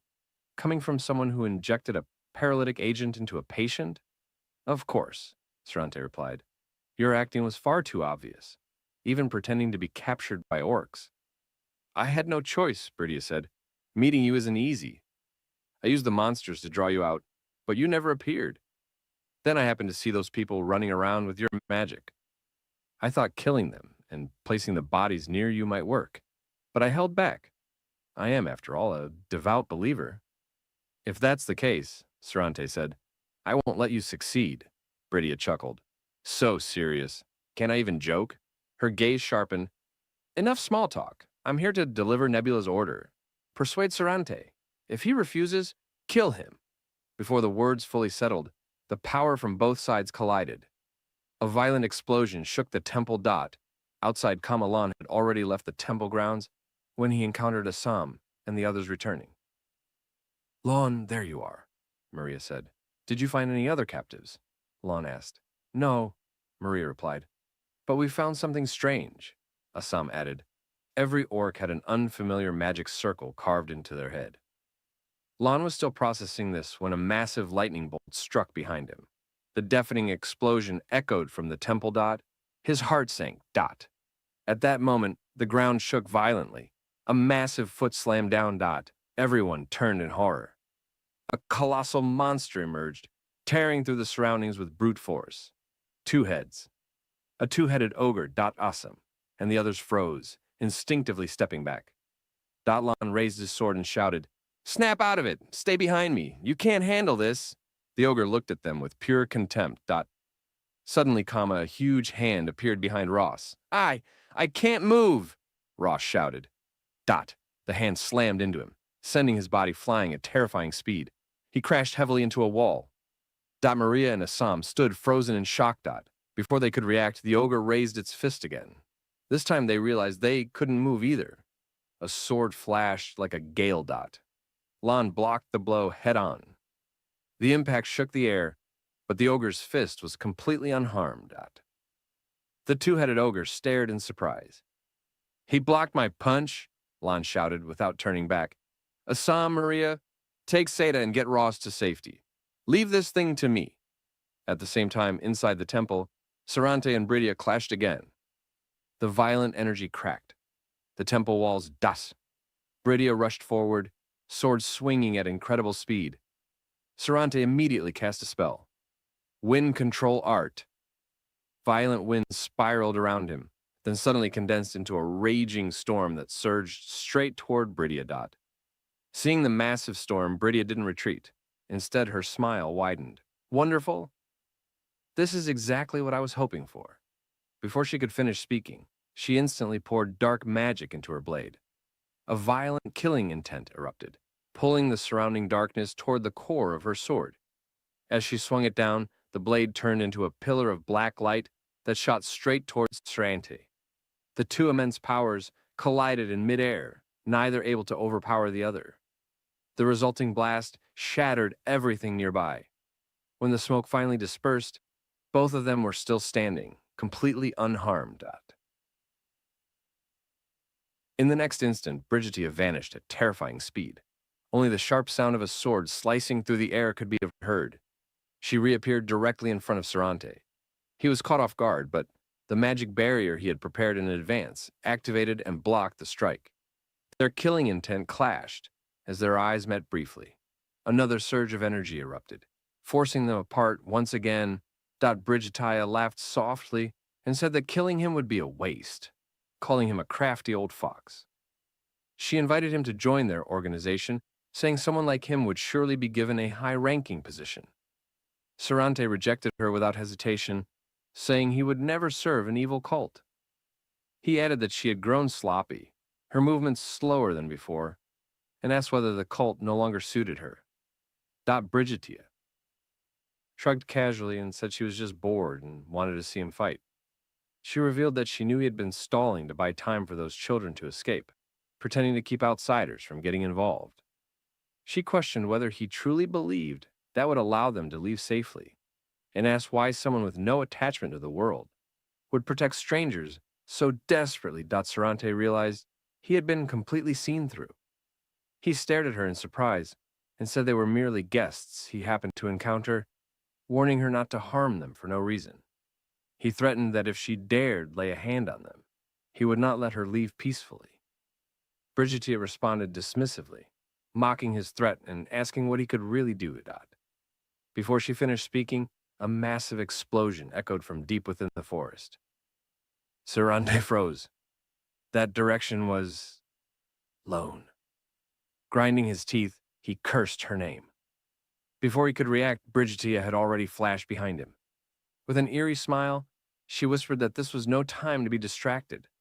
A blade fell with a sharp sound, and Sarante's arm dropped to the ground. Elsewhere, After Lonan told the others to retreat, the two-headed ogre slammed its massive palm down, which Lon immediately blocked. Maria and the others held their breath in fear.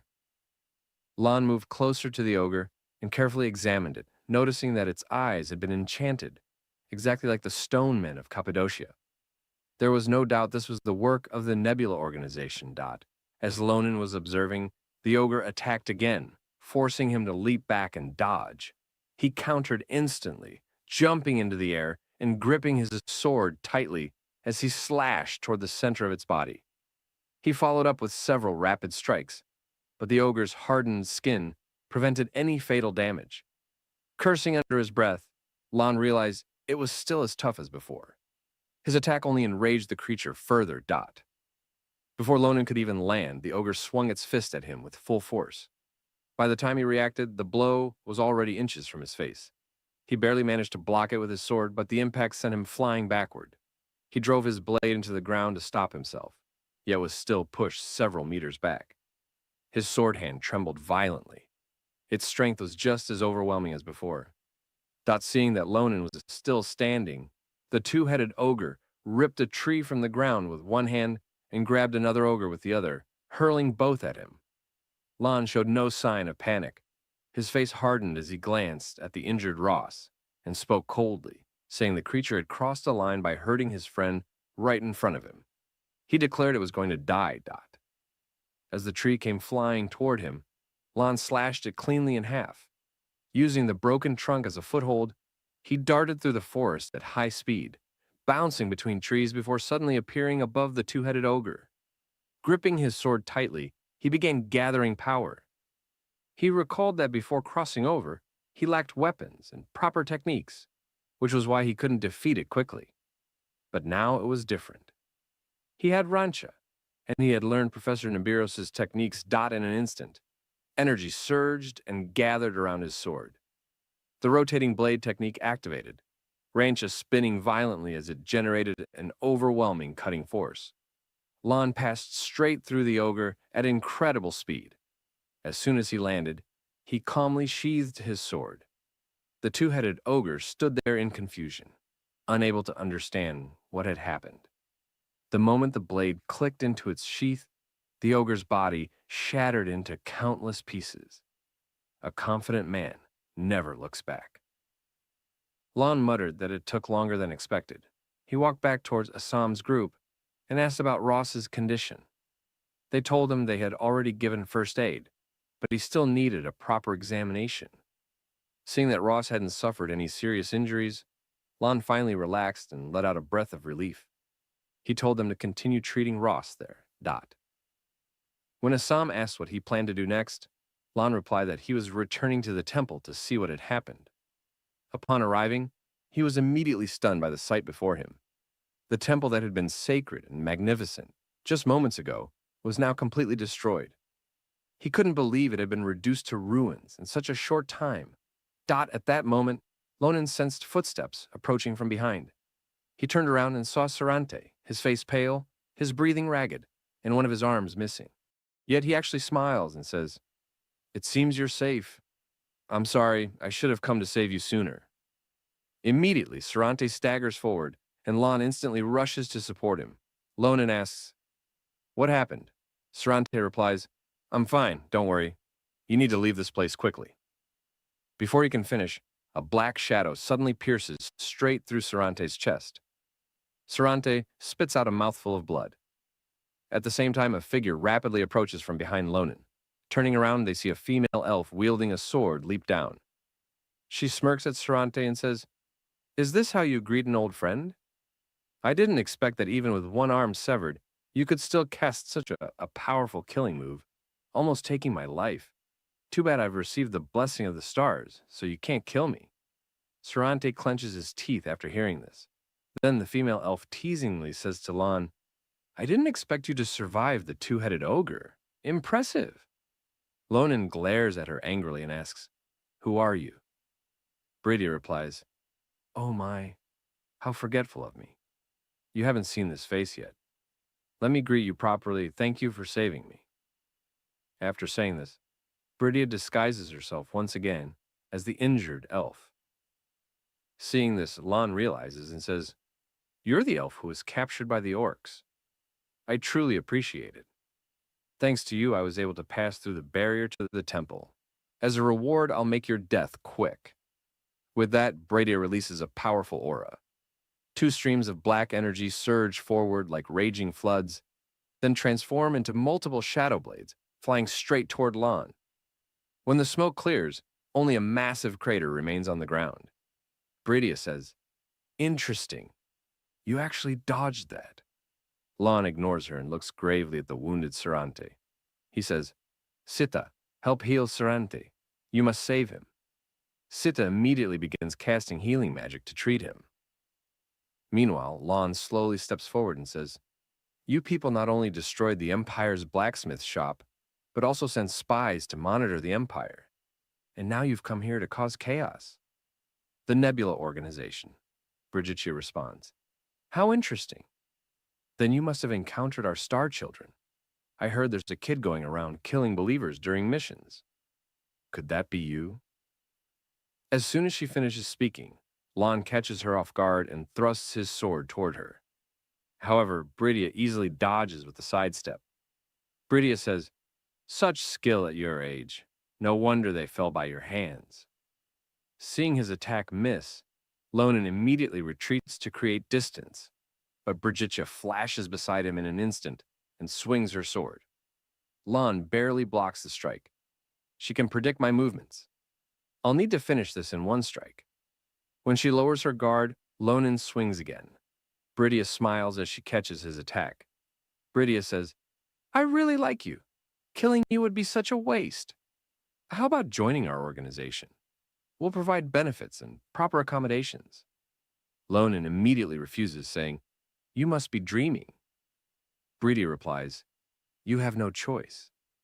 As she finishes speaking, several dark energy spikes pierce through Sarante's body. "If you refuse, I'll kill him first." Lonin's eyes widen in shock as he tightly grips his sword. Brigia laughs maniacally. "Sarante's life depends on your decision. Now make your choice."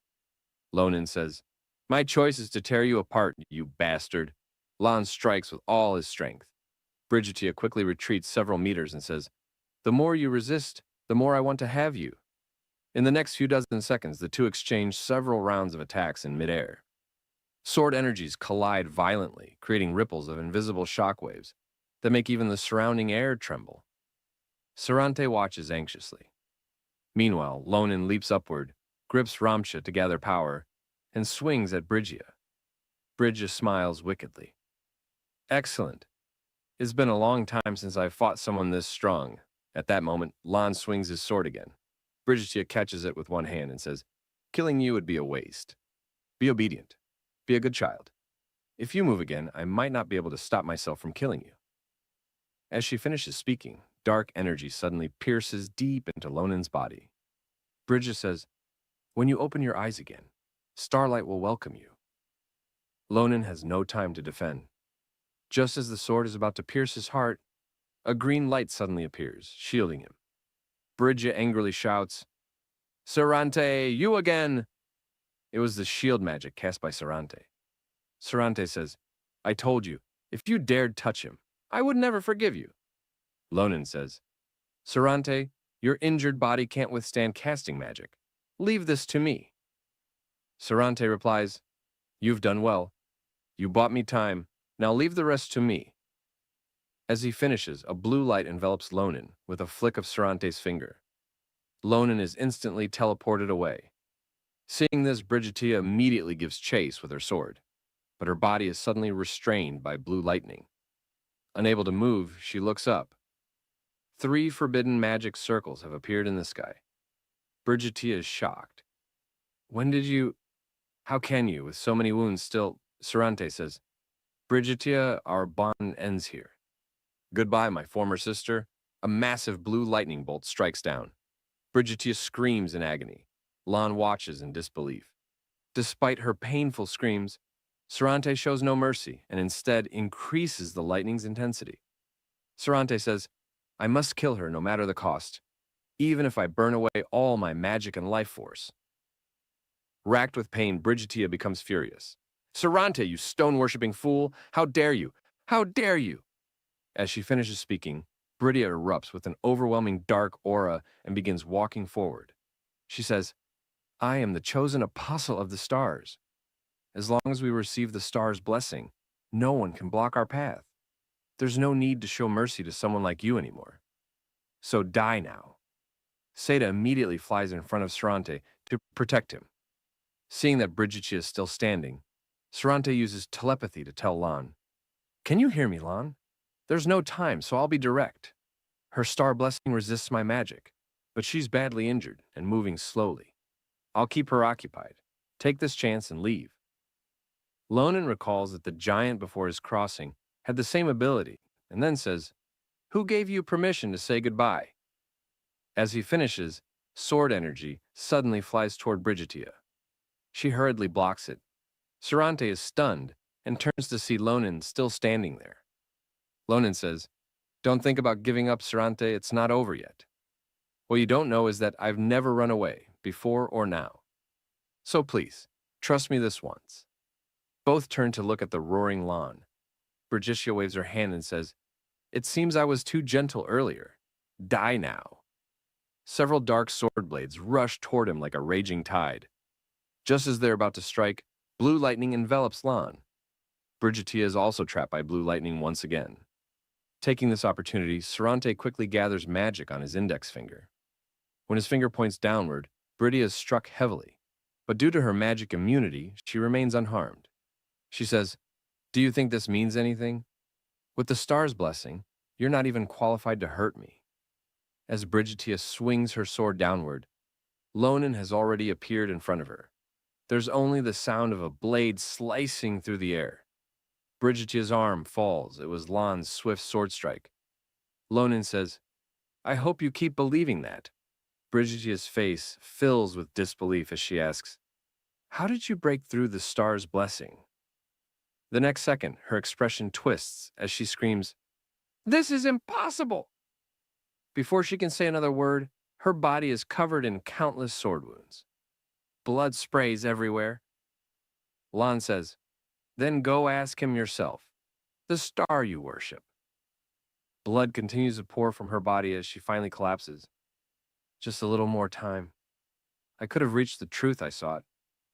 I waited so long for this. I wonder. Did you find your truth, Sarante? With that, Brigitia slowly closes her eyes. Lan looks at her fallen body, feeling conflicted. If she hadn't relied so blindly on the star's blessing, that could have been me lying there. Before my crossing, it seemed only I could injure the giant. No one else could. Now Brigitia has the same power.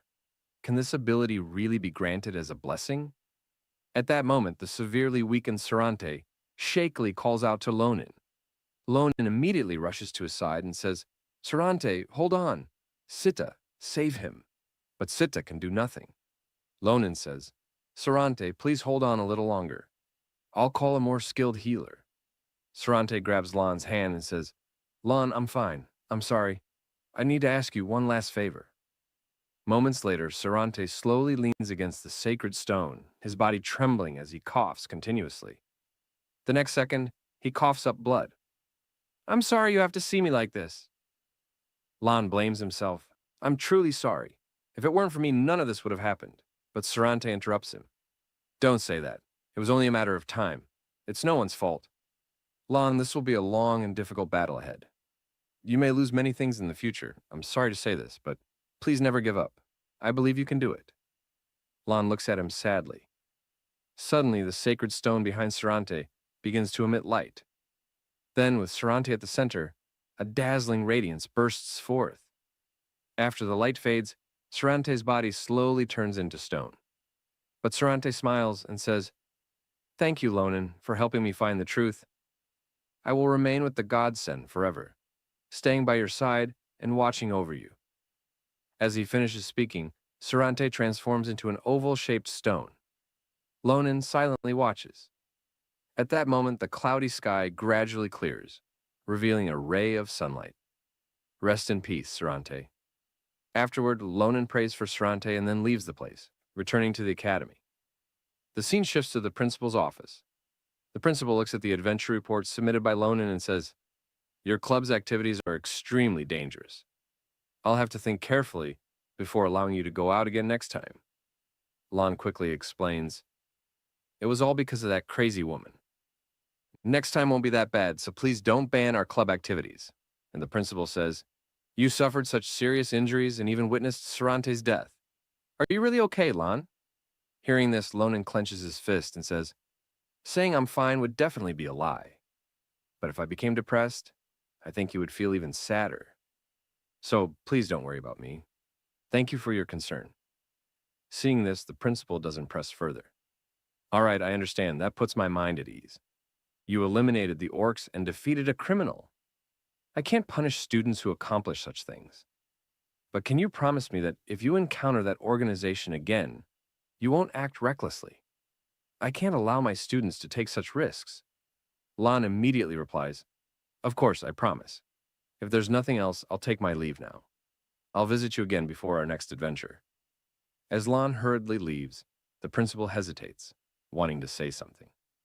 Lan hadn't been attending classes recently, so he likely hadn't heard about it. The scene shifts to the club building. Lan planned to supervise training, but the place was empty. Assam and the others weren't there. However, a familiar figure was sitting neatly inside. Lan says, Why are you here, Shulfin? Shulfin turns toward Lan with a serious expression. You're finally here. I hope you have time now. We need to talk about the Nebula organization. Lan doesn't exchange pleasantries and asks directly, What do you want to tell me? Did you deal with those traitors back home before coming? Shulfin replies, Yes. We conducted a large-scale investigation and captured 19 spies. I personally interrogated 5 of them. The rest will be sent to Losen prison for further questioning, but there's a major problem. The restrictions no longer work on them. Lan is shocked. What? What are you saying? The restrictions don't work anymore. Shulfin says, Yes. During the investigation, the restrictions failed on all 19. They must have removed them somehow. Damn it, this is troublesome. Is there no other way now? Do we really have to identify them one by sensing their magical power? As Lan falls into deep thought, Shulfin stands up, preparing to leave. All right, I'll inform you if there's any new information. Also, I'm looking forward to seeing you again at the upcoming midterm exam. Lon looks completely confused. Midterm exam? What is he talking about? 2 days later, on an island controlled by Phillips Academy, Nibirozi explains the midterm exam rules. As you know, my course focuses on practical combat. I'd love to send you to a real battlefield, but according to Academy regulations, that's not allowed. What a pity. It would have been fun, she continues. However, my assessment method is also excellent. I will scatter all of you across this island for an unlimited real duel. She points at the bracelets placed on a rack. Once the wearer loses the ability to fight, they'll be automatically teleported to the Academy Plaza, where the best healers are stationed. Nibiru suddenly says excitedly, "So treat this as a life or death battle. Use any strategy, any technique. If you have the ability, go all out." Lon is startled to see Nibiru so excited for the first time. "Now I'll call names. When you put on the bracelet, you'll be teleported to a fixed location. First, Andershan." Lon watches Andershan step forward slowly, feeling uneasy. Nearby students whisper, "Isn't Andershan just an odd jobber? She usually attends classes with us, and now she's taking the exam too." "Great. With a fool like her, we won't end up last." Hearing this, Lon feels furious. But with the Grand Commander's current strength, she would only be badly beaten. For her, the best choice would be the next second. Andershan puts on the bracelet and is instantly teleported away. Soon after, everyone else is teleported as well. Lon appears somewhere on the island. He looks around and finds no one nearby. Was I sent somewhere alone? Am I really this lucky? Then Lon gives a cold laugh and says, "Stop hiding. Come out, senior. You seem quite nervous." Damn it. Why did I run into this monster right at the start? The next moment, a student hiding behind a tree leaps into the air, swinging a massive axe straight toward Lon's head. After the dust settles, a long sword rests against the attacker's neck. Lon says, "You're going too far. Is this how seniors treat juniors?" "As your junior, I'm not very pleased," he continues. It seems those teleported to the same location formed a temporary alliance. "Since this is Phillips Academy, your adaptability isn't bad." Before he finishes, Lon hurls a stone at extreme speed. The long-haired man in the tree is struck before he can react, crashing heavily to the ground. "This wasn't your best strategy." Seeing this, the black-haired leader shouts, "The ambush failed! Everyone, prepare for battle! Even if he's a monster, he's still alone. We have the numbers!" In an instant, all those hiding reveal themselves and charge toward Lon. A moment later, Lon slowly sheathes his sword and says, "As expected of second-year students." It still took some time. Just then, movement ahead catches his attention. 3 male students are surrounding a battered female student. One of them says, "I didn't expect you to last this long. The game should end now. Just give up." Andershan, though covered in wounds, carefully observes her opponents. "I've exceeded my limits, but they've lowered their guard. With a third-year honor student leading, they're convinced they can't lose. That arrogance creates openings. I have only one chance. End it in a single breath." She swings her sword horizontally with lightning speed. The two don't even have time to react. In the next instant, Andershan flashes in front of them. When her blade falls, blood sprays out, but she doesn't stop. She charges toward third-year Ayun at full speed. But just as she closes in, Ayun's weapon appears before her. When did he Andershan blocks instinctively, but Ayun's strength overwhelms her. She spits blood and is sent flying dozens of meters away. Ayun says, "You thought such a trick could defeat me? How pitiful." He continues, "You're smart. You know no matter how hard you struggle, you can't beat me. Watching you struggle was amusing, but this ends now." From the shadows, Lon isn't surprised by the result. From the start, he felt Andershan shouldn't participate. Yet her battle strategy proves her talent, using terrain, creating openings, striking decisively. But against absolute strength, strategy alone is meaningless. The exam is over. She's badly injured. She'll probably withdraw on her own. Lon begins to turn away, but the next second, the sound of a sword slicing through the air stops him. Andershan attacks again. Even Ayun is surprised. Ayun says, "What are you doing?" Do you really want to be seriously injured? Andershen replies, Of course, Ayun. The exam isn't over, and neither am I. In the next instant, she appears behind him and strikes again. Ayun blocks, but his face is cut, leaving a shallow wound. His expression turns ugly. Angrily, he slashes without restraint, sending Andershan flying. Ayun says, You're making me look foolish in front of an idiot. I'm curious. Who's backing you? Why do you push yourself so hard? You don't have talent like that new student. Everyone thinks you have no future. What are you even persisting for? Hearing this, Andershan's thoughts drift back to her childhood. Her village was destroyed by war, leaving only her behind. A man hugged her tightly, crying uncontrollably. At that moment, she seemed to see the path she would walk in the future. Andershan spoke firmly in a low voice, Because I must become the Grand Commander, at all costs. Hearing this, Ayun sneered contemptuously. What Grand Commander? What nonsense are you talking about? You, Andershan continued, because no one else can fulfill that dream for me.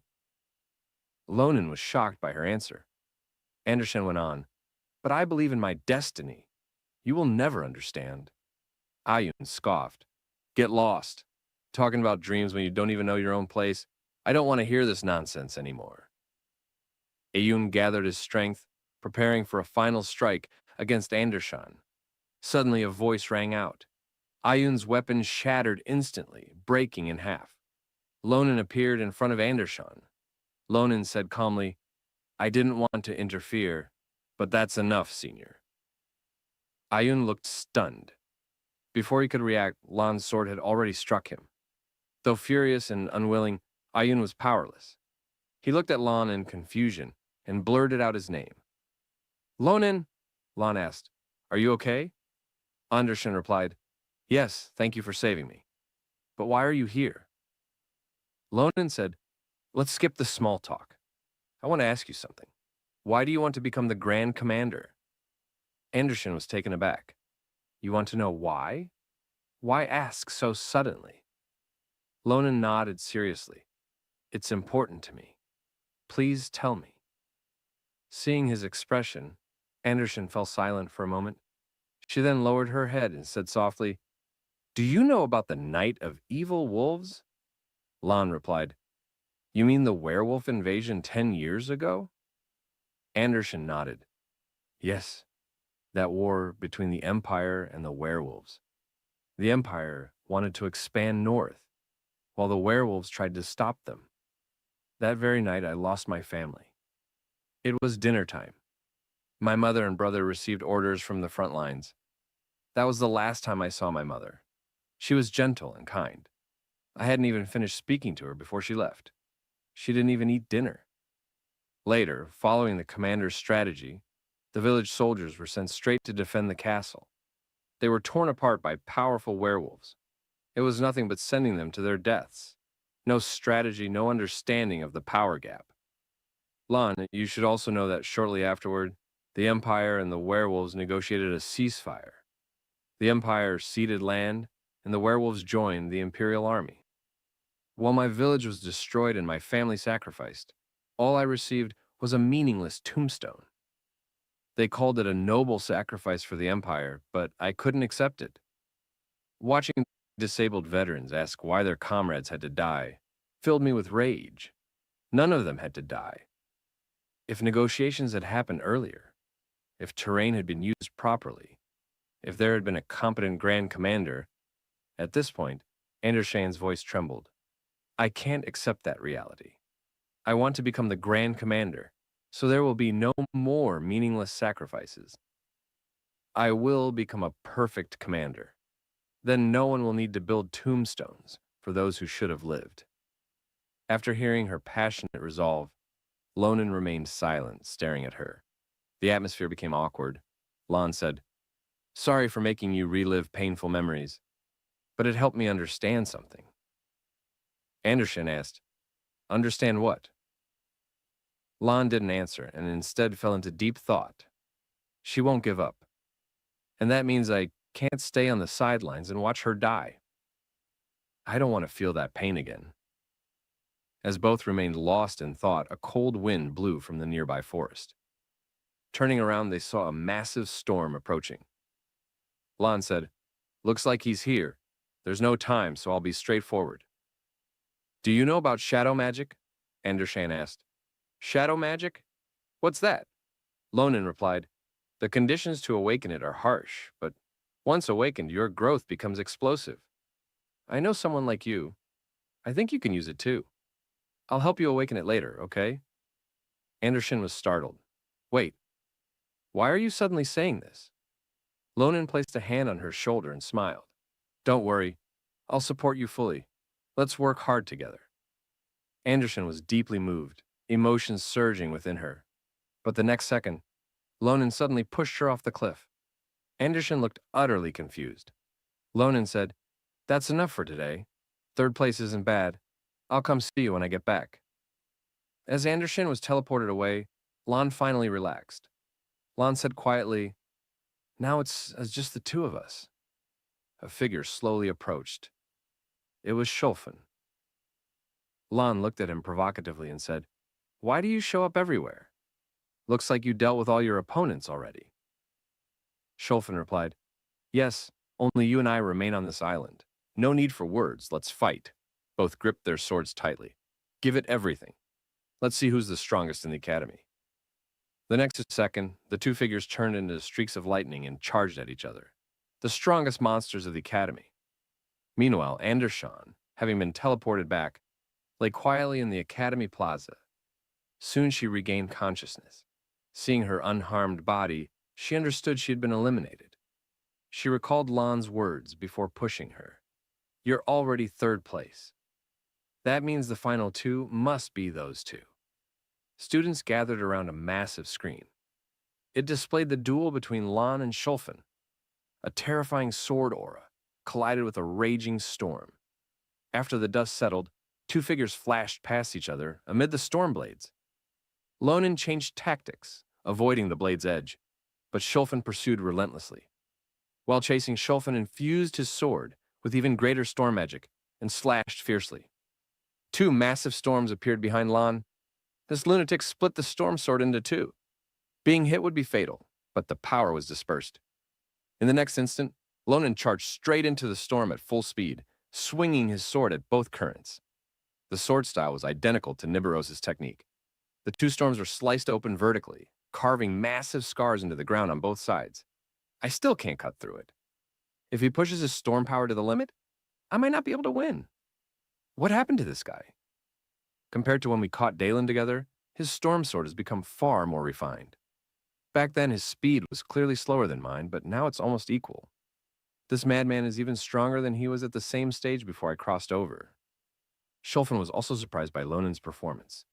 Although I haven't unleashed the full power of my storm sword, he still chose to block it head-on just to cut off my magic flow. Not only that, he can use the instructor's sword technique with near perfection. Even though my techniques are superior, I've already reached my limit in speed enhancement. I need to end this quickly. Lan knew that with Shulfin's rate of growth, once he fully adapted to his fighting style, there would be no chance of victory. He couldn't drag this out any longer.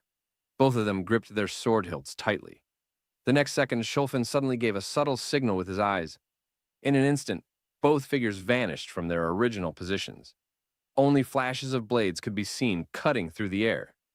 As they landed, Lonan was knocked back, then immediately dashed forward again, charging at Shulfin at extreme speed. Seeing this, Shulfin gathered multiple storm currents into his sword. When he swung, they fused into a massive, elongated storm blade. Lan broke into a cold sweat and vanished straight into the storm. When the dust settled, a huge storm trail was carved into the ground. But Shulfin knew Lonan hadn't been defeated. You have no choice but to evade the storm sword and use the gap to set up a counterattack. The moment that thought formed, several sword wounds appeared across Shulfin's body, blood splashing out. Before he could react, Lonan was already standing behind him. Shulfin smiled faintly and said, "You always surprise me." Lan replied, "You can still smile after getting cut?" Two flashes of sword light crossed paths.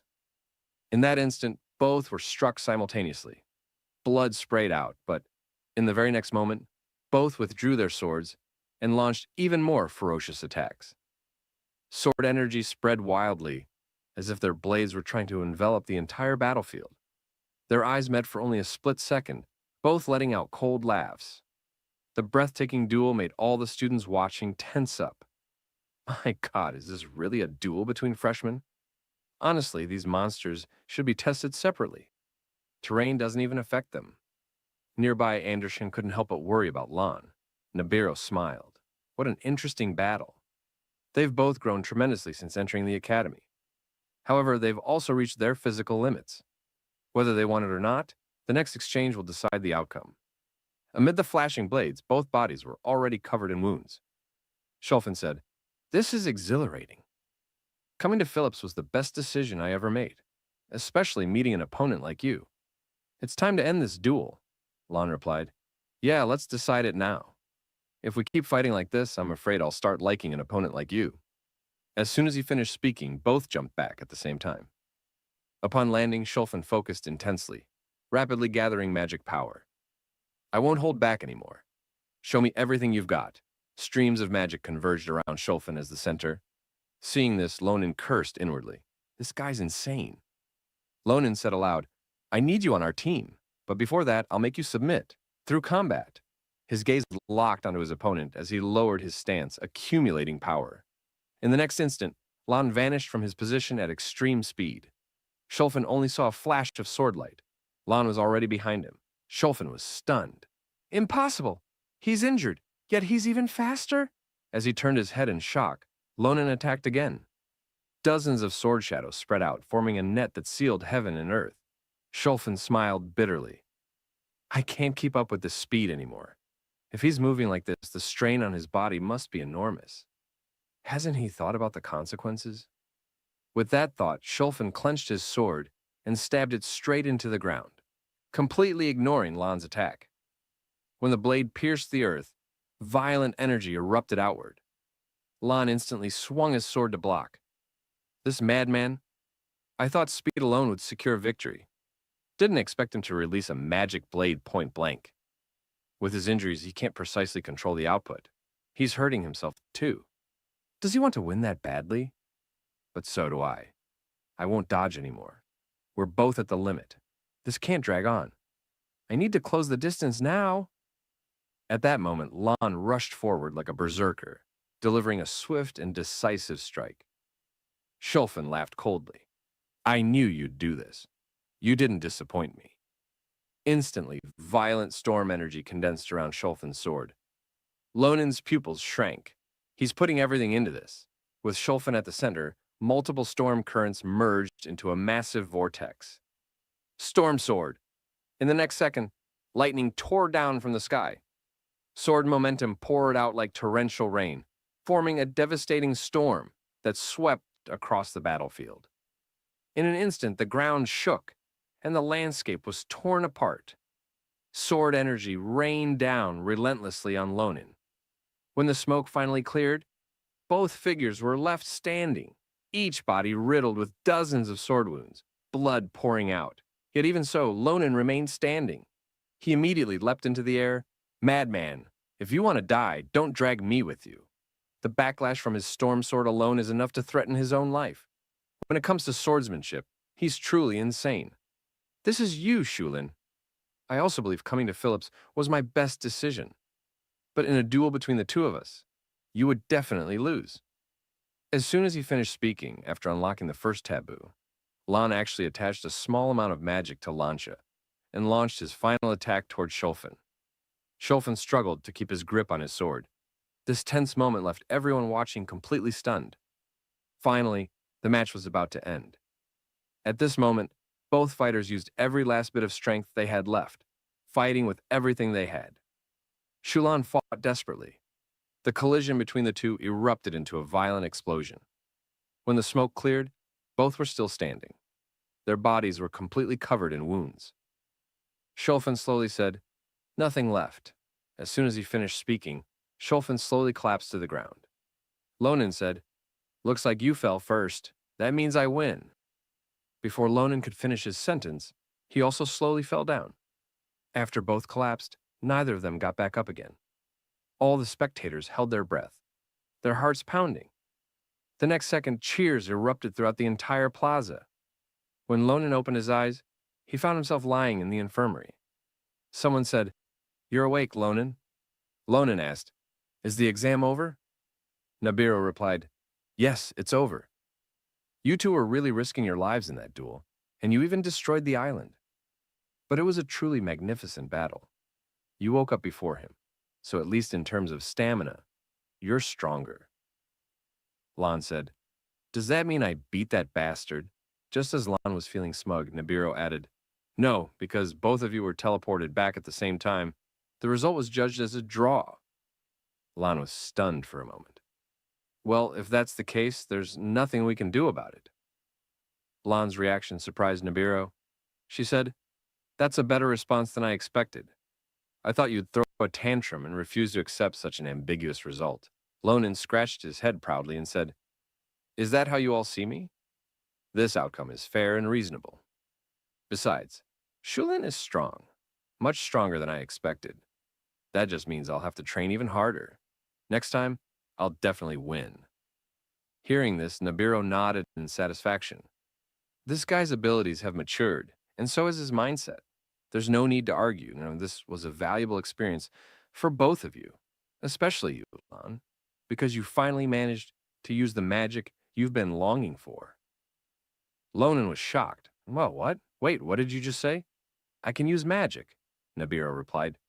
"Wasn't that last move infused with magic? A true fusion of sword and magic." Lan looked down at his hands. Recalling that moment, he did feel something different back then. "So this is," Nibiru continued. "Yes, this is what we call sword aura, once magic is involved. Compared to the inner energy you were imitating before, it's on a completely different level. But judging by your reaction, you haven't fully mastered it yet. So you need to act quickly. Unlike other students, we don't know when your physical condition might impose new limits. And take Lan to see that useless bastard at first light tomorrow." "Useless bastard? Are you talking about Professor Jordan?" The scene shifts to the Academy's Grand Plaza. Lonan and Andershan are on their way to meet Professor Jordan. Lan said, "Since Professor Nibiru recommended him, he must be very strong." He added that Jordan is considered a master in magic usage, which is why other professors often seek his help. Previously, when a student accidentally lost control of their magic, Professor Jordan resolved it effortlessly. Lan replied, "That does sound impressive. But why does Coach Nibiru seem to dislike him?" Anderson said, "Probably because their personalities clash. You'll understand once you meet him. That professor is quite unique." Lan fell silent after hearing this. Then he smiled faintly and thought to himself, "That doesn't matter to me. What matters is whether he can help me use magic. And since he's so skilled, he should know about the Grand Commander's magic. Before crossing over, I never really understood her shadow magic." Seeing Lan silent, Andershan asked, "I heard you met Shulfin before coming here. Did he agree to your proposal?" Lonan answered smugly, "Of course he agreed. That guy would never refuse me." It turned out that after being discharged, Lan had arranged to meet Shulin. Shulfin said, "Looks like we think alike. I can't accept that result either." As he spoke, he drew his sword, fighting spirit surging. "Let's settle this once and for all." But Lan replied casually, "I dislike that result just as much as you do, but I didn't call you here for that." Shulin asked, "Another reason?" Before he could react, Lonan immediately pulled out a piece of paper. "Join my club," Shulfin said exasperatedly. "What?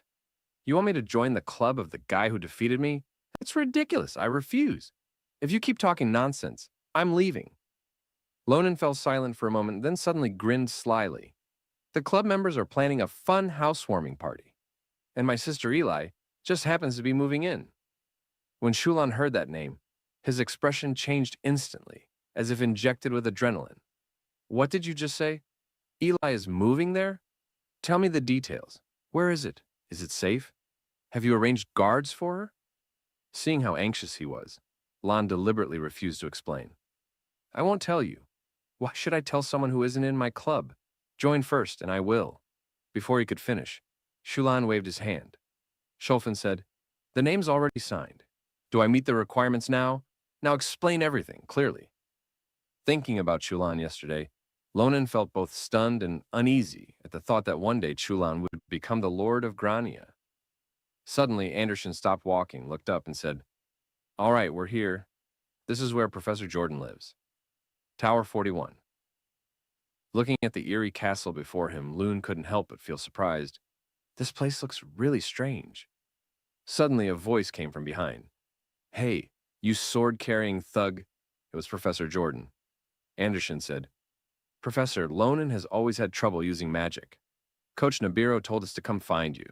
Jordan replied, She sent you here just because you can use magic power. Then you must be a very promising student. What do you think, Loon? Lon said, Yeah, nice to meet you. Before Lon could finish, Jordan interrupted him. How much have you prepared? I don't do charity. Any work outside my working hours must be paid. After saying that, he extended his hand toward Lonan. So, I assume you already have money prepared, right? Lonan said in shock, You want money right now? Jordan replied, Yes. And by the way, it's at least 10 gold coins per hour. Lon thought he was joking, but seeing Jordan's serious expression, he was completely certain that he truly wanted the money. Lon said, I don't have money right now. Is there no other way? Jordan replied coldly, No. Go earn enough money and come back. Just as Jordan was about to leave, he suddenly sensed a familiar magic power coming from Lonan. He immediately stopped and said, There might be another way. Come with me. I'll make a deal with you. Lon was stunned. This guy really is terrible. What Lon didn't know was that it was the magic power leaking from the ring given to him by Sarante that had caught Jordan's attention.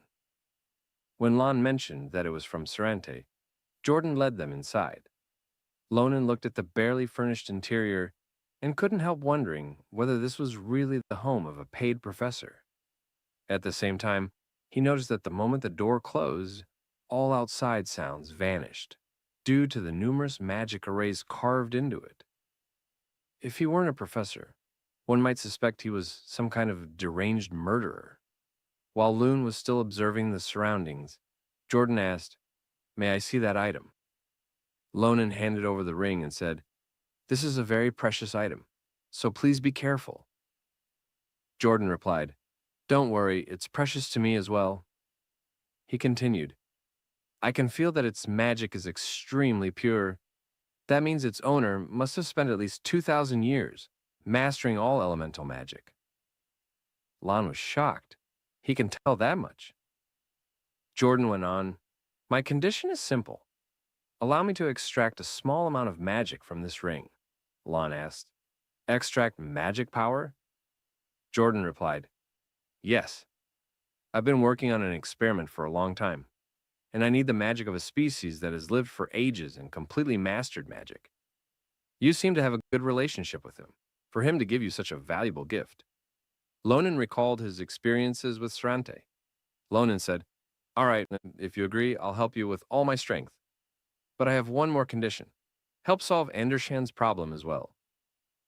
Seeing Lon bargaining, Jordan said unhappily, The magic I need is very little, yet you're adding another condition. Lon replied calmly, If you don't want to agree, that's fine. We can leave.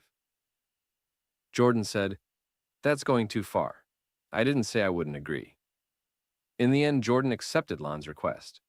Jordan said, You even have talent in negotiation. Lon replied, Thank you for the compliment.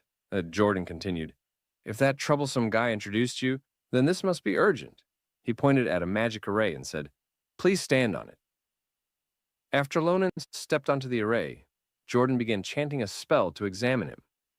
Jordan said, It seems you haven't regained your magic sense for long. There's almost no trace of magic usage in your body, which means you've never truly used magic before. Lon replied, Yes, I can see it now, but I've never used it before. Someone cursed me, Jordan said seriously. This is no ordinary curse. Your source of magic is only slightly opened and is already trying to close again. I'll guide my own magic to forcibly open it. You'll feel pain like a blade cutting into your spine, but you can endure it, right? Lon asked. What are you about to do? The next second, agonizing screams echoed throughout the room. Oh my God, what is this? Anderson was terrified and didn't know what to do. As Jordan continued casting, his consciousness slowly entered Lonen's magic source, forcefully prying it open. Jordan said, "The resistance is weaker than expected. It's opening smoothly. If this continues, it should end quickly." Suddenly, an intense surge of red and black magic erupted. Jordan trembled violently as streams of red and black magic wrapped around him. When he looked up, he saw a pair of eyes filled with pure killing intent staring straight at him. What is this?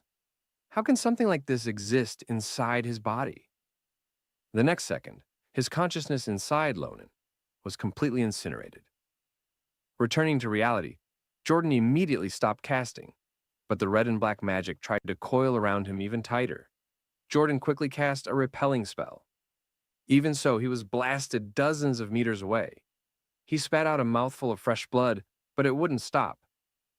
Not only did the bleeding intensify, his body also began convulsing. Lonen and Andershan rushed over to support him. Jordan immediately recited another spell. Open! As the words fell, the magic array on the ground lit up. Lon recalled that this magic felt very similar to the one Elizabeth had used before. The next second, a massive mouth appeared and swallowed them whole. At the moment it closed, Secret sensed something abnormal in the office. Jordan suddenly opened the door. What happened to him? At that moment, Lonen and the others had already appeared before them.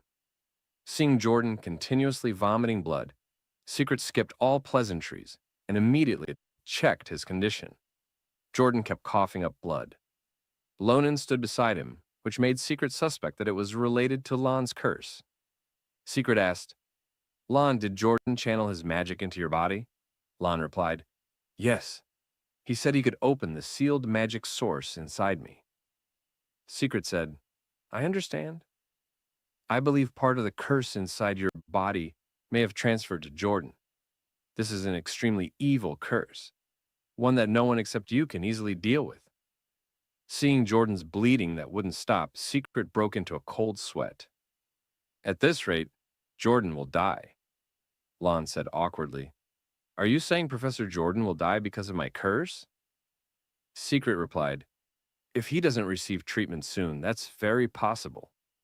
Thankfully, the curse hasn't fully taken root yet. Lonen, prepare for battle.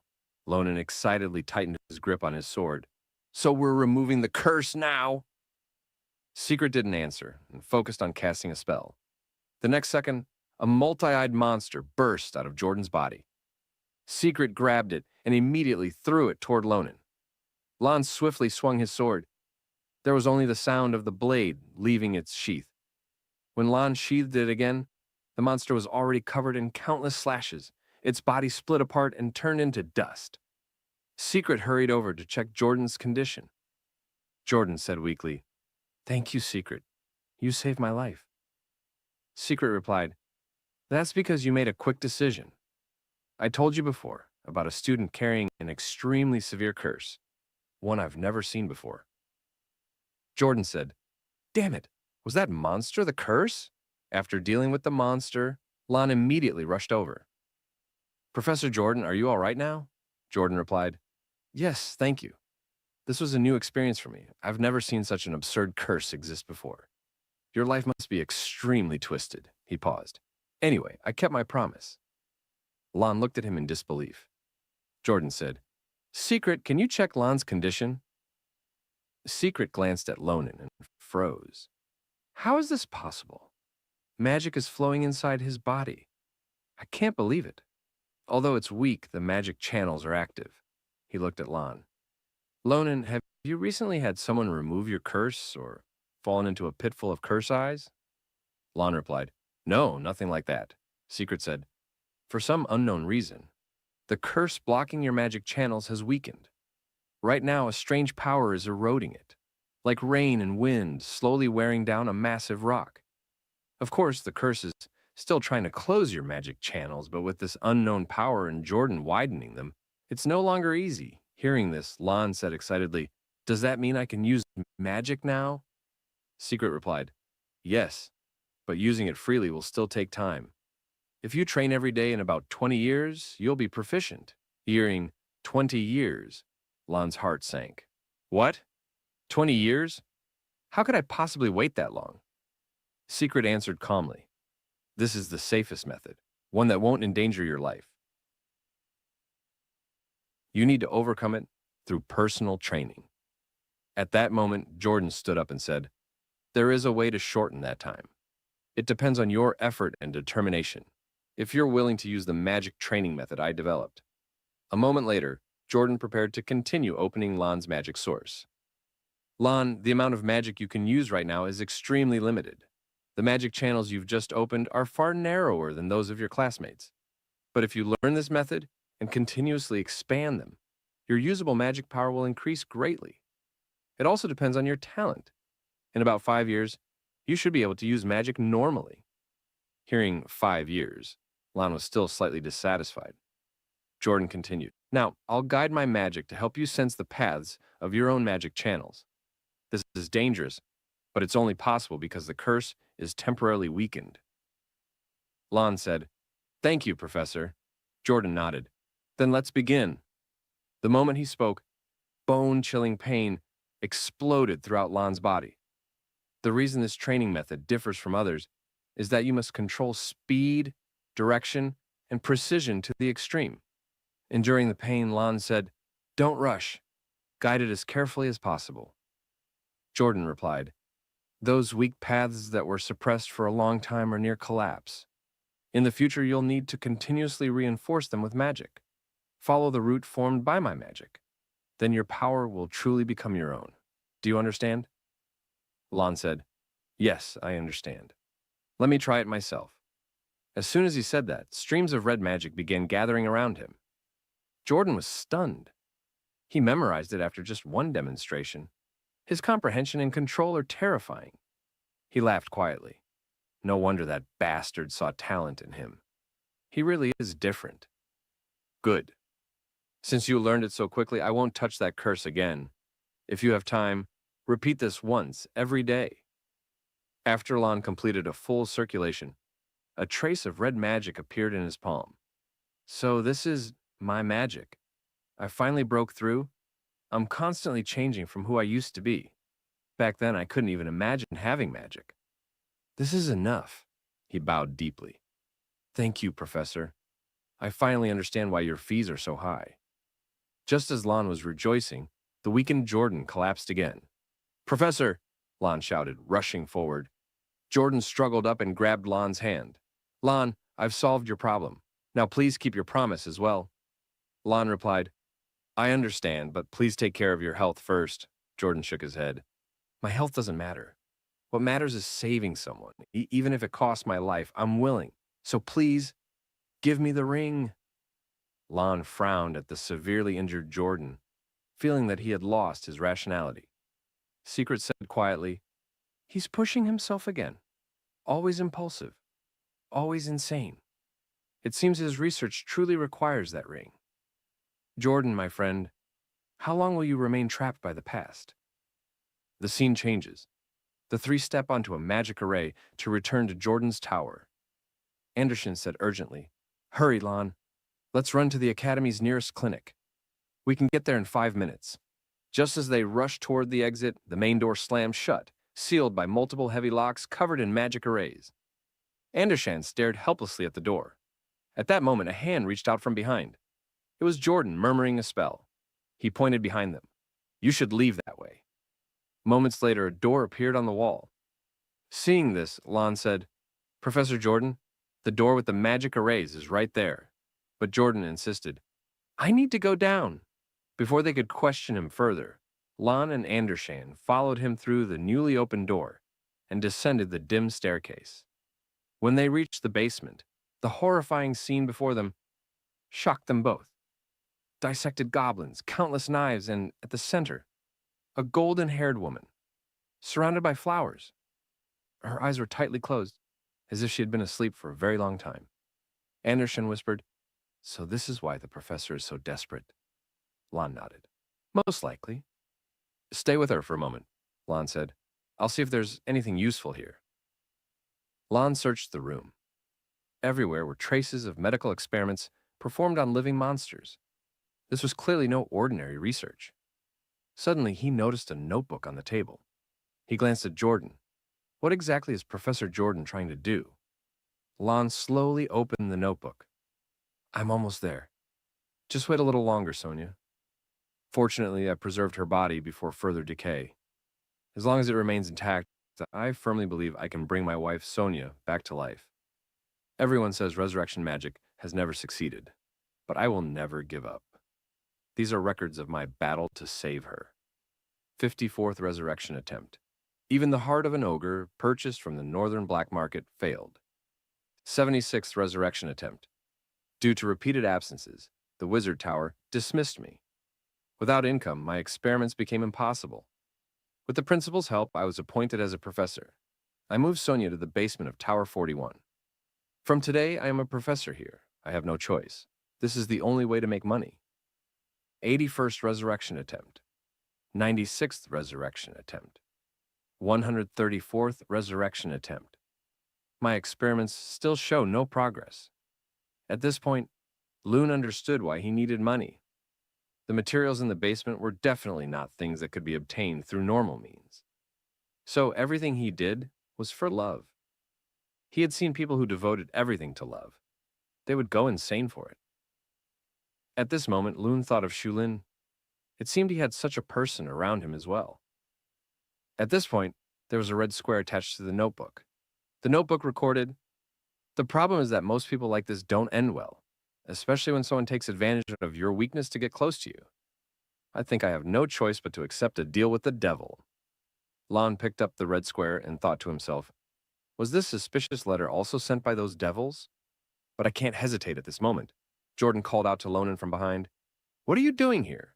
You didn't touch my things, did you? Lon looked at him, stayed silent for a long moment, and then said, Of course not. I was just looking to see if there was anything that might help you recover. As someone who can't use magic yet, I wouldn't understand it, even if I saw it. At this moment, Loon quietly slipped the red square into his pocket. After they came out, despite his injuries, Jordan took the ring. A moment later, he returned it to Lonan. Lon looked at the ring with confusion. It doesn't seem any different. Jordan said, I told you I would only extract a small part, especially since the magic power inside the ring is already quite abundant. I know you must be a bit shocked after seeing my experiment. This is my desperate measure. Please keep this confidential. Lonan touched his head nervously and replied, Of course, I don't want to get involved in other people's affairs either. Seeing this, both sides reached an understanding. Jordan softly expressed his thanks. Then he told Anderson, We'll deal with your problem another day. There's unusual magic power inside you. After everything was settled, the two headed back, each busy with their own matters. On the way back, Lone looked at the square letter he had secretly taken. Could Professor Jordan be connected to the Nebula organization? Thinking this, Lon slowly opened the letter. He saw only a pool of blood on the paper. Just as Lonan hesitated, the blood stain suddenly turned into fresh blood that began to flow out. Lone stared in disbelief as the blood floated in midair. The next second, the mass of blood suddenly burst, forming a regular pattern. This is a letter written by a vampire, a voice spoke from behind. It was Oilia. Because I sensed the power of blood, I came over. I didn't expect it would be you. To avoid attracting attention, the two returned to the club building. Lone said, A few days ago, you took Zeta away for research. I thought you were busy. How is your research going? Oilia replied, Thanks to Shay, I've made quite a lot of progress. I taught Zeta some blood magic as payment. It has far more talent than I expected. When you see it later, you'll be shocked. But how did you obtain a blood letter? Lonan asked, Blood letter? You mean this paper? Oilia patiently explained. The so-called blood letter is one of the basic applications of blood magic. It compresses information into a drop of blood, which vampires use for communication. When you inject magic power into it like this, the hidden information appears. The message revealed by the blood letter was, If you wanted to obtain blood essence, then come to me, Bloodhook. Blood essence seemed to be a key ingredient mentioned in the professor's diary. This meant that those devils were not part of the Nebula bastards. Oilia said, "So it's Bloodhook. They're the ones behind this?" Lone asked. "Do you know them?" Oilia replied, "Bloodhook is a newly formed organization made up of young vampires, under 200 years old. They're a group of immature brats who want vampires to return to their so-called golden age, doing all kinds of dirty things to get what they want. What's strange is that they possess something that's rare even among vampires. Blood essence. Can you tell me who received this letter?" Lon hesitated and didn't want to answer. If that person accepted the request, they might suffer a fate worse than death, eventually becoming a puppet. After a long silence, Lonan slowly said, "It came from Professor Jordan's laboratory." Hearing this, Oilia felt uneasy. "You mean that top mage who left the wizard tower?" Lone asked. "Top mage? Is he really that famous?" Oilia said. "He's famous even among vampires. He's one of the elites on the entire continent who reached that level," Lon said. "That impressive? Then he should be able to easily defeat Bloodhook and take the blood essence, right?" Oilia replied. "He could. But if what he wants is blood essence, the situation changes. Blood essence is formed from the inherent magical fusion inside vampires. Through long-term blood magic usage, it can condense the energy within blood, producing incredible effects. However, if the holder isn't a vampire and lacks blood magic to activate it, it's nothing more than a useless red stone. In other words, it's impossible to obtain blood essence without their cooperation." Lone said, "So the professor has no choice but to accept their conditions." Oilia replied, "Yes, I can roughly guess what demands they made." Lonan didn't want Jordan to be in danger, and at that moment an idea came to him. Shortly after, Oilia handed Lonan a bottle filled with green liquid. "I made the transformation potion you asked for. With this, you can maintain Professor Jordan's appearance for at least 30 minutes. It doesn't last long, but the effect is reliable and should fool Bloodhook," Lone said. "Even though the time is short, thank you," Oilia said. "Even if they're young, they're still vampires over 100 years old. I feel it would be safer if I went with you." Lonan immediately refused. "No need. If you clash with your own kind over this, it could put you in a difficult position. Don't worry, I won't get hurt." As for whether anyone else would get hurt, that was another matter. At midnight, 4 men guarded the entrance of a cave. At the same time, a figure approached. "The blood slave candidate mentioned by the leader has arrived. His name is Jordan, a top mage, but I can't sense his powerful magic. Don't lower your guard. He's someone who once confronted Sword St. Nos head on." "Are you Jordan?" "Yes, but I don't see your master." "He's waiting inside. Please remove your hood first. We need to verify your identity." The disguised Lone stared at him for a few seconds, then slowly removed his hood. "Is this sufficient?" "Yes, thank you for your cooperation, Sir Jordan. I'll lead the way." At this moment, the black-haired man stared at Lon's sword. "Isn't he a mage? Why is he carrying a long sword?" Before he could think further, Lon stepped closer and said softly, "Do you want to die?" "Sorry, I just—" Before he could finish, Lon's sword left its sheath. The black-haired man was instantly cut in half. Before the other vampires could react, their bodies were already covered in sword wounds. By the time Lonan stopped, the vampires in front of him had been completely dismembered. The short-haired man screamed in terror. "Why, you're not Jordan!" Before he could react, Lone grabbed him and said, "From now on, you only need to answer my questions, unless you want to be skewered like a kebab." The scene shifts. Lone walked deeper into the cave. There were no traps along the way. It seemed this vampire was quite cooperative. If I'd known he was this sincere, I might have spared his life. But they're all extremely evil. This place felt strange. The wall patterns and atmosphere felt oddly familiar, like he had seen them somewhere before. Suddenly, the smell of blood drifted over.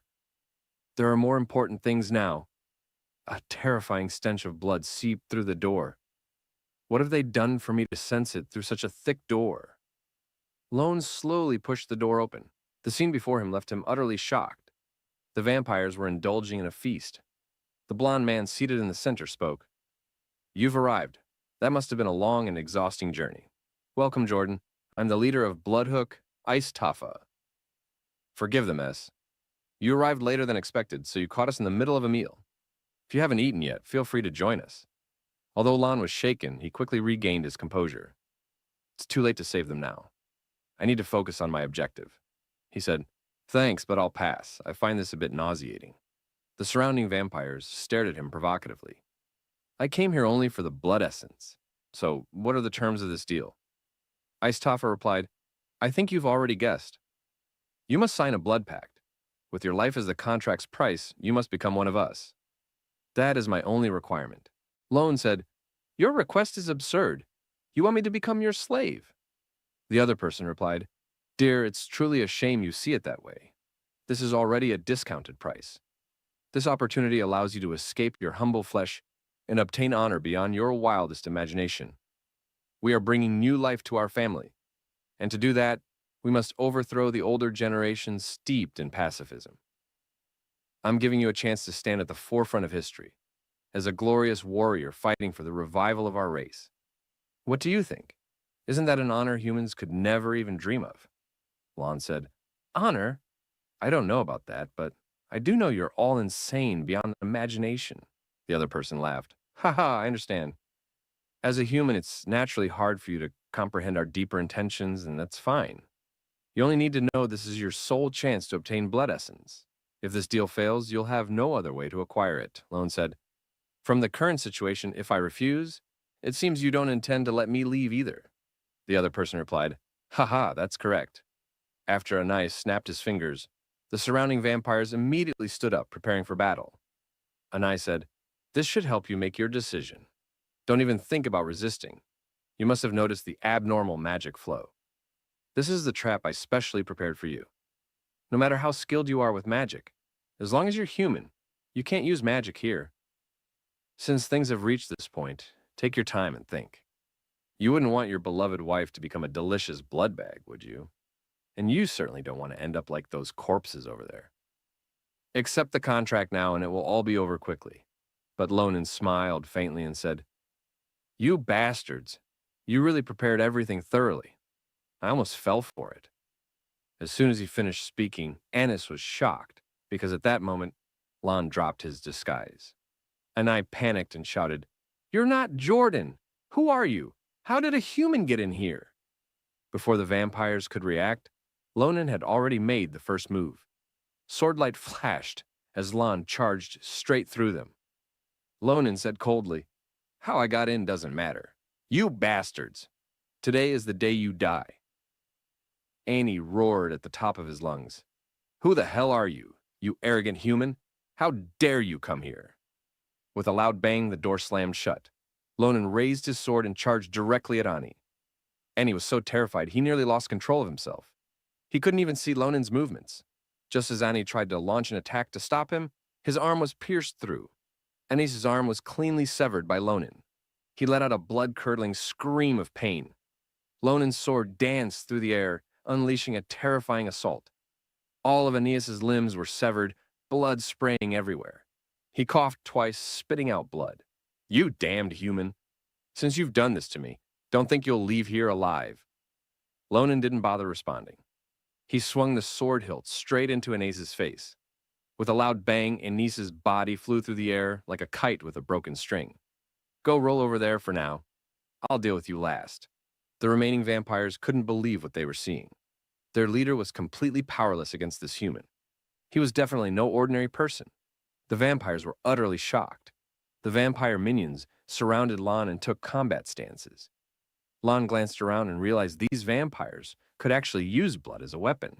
The vampires transformed their blood into attacks and rushed at Lonan without hesitation.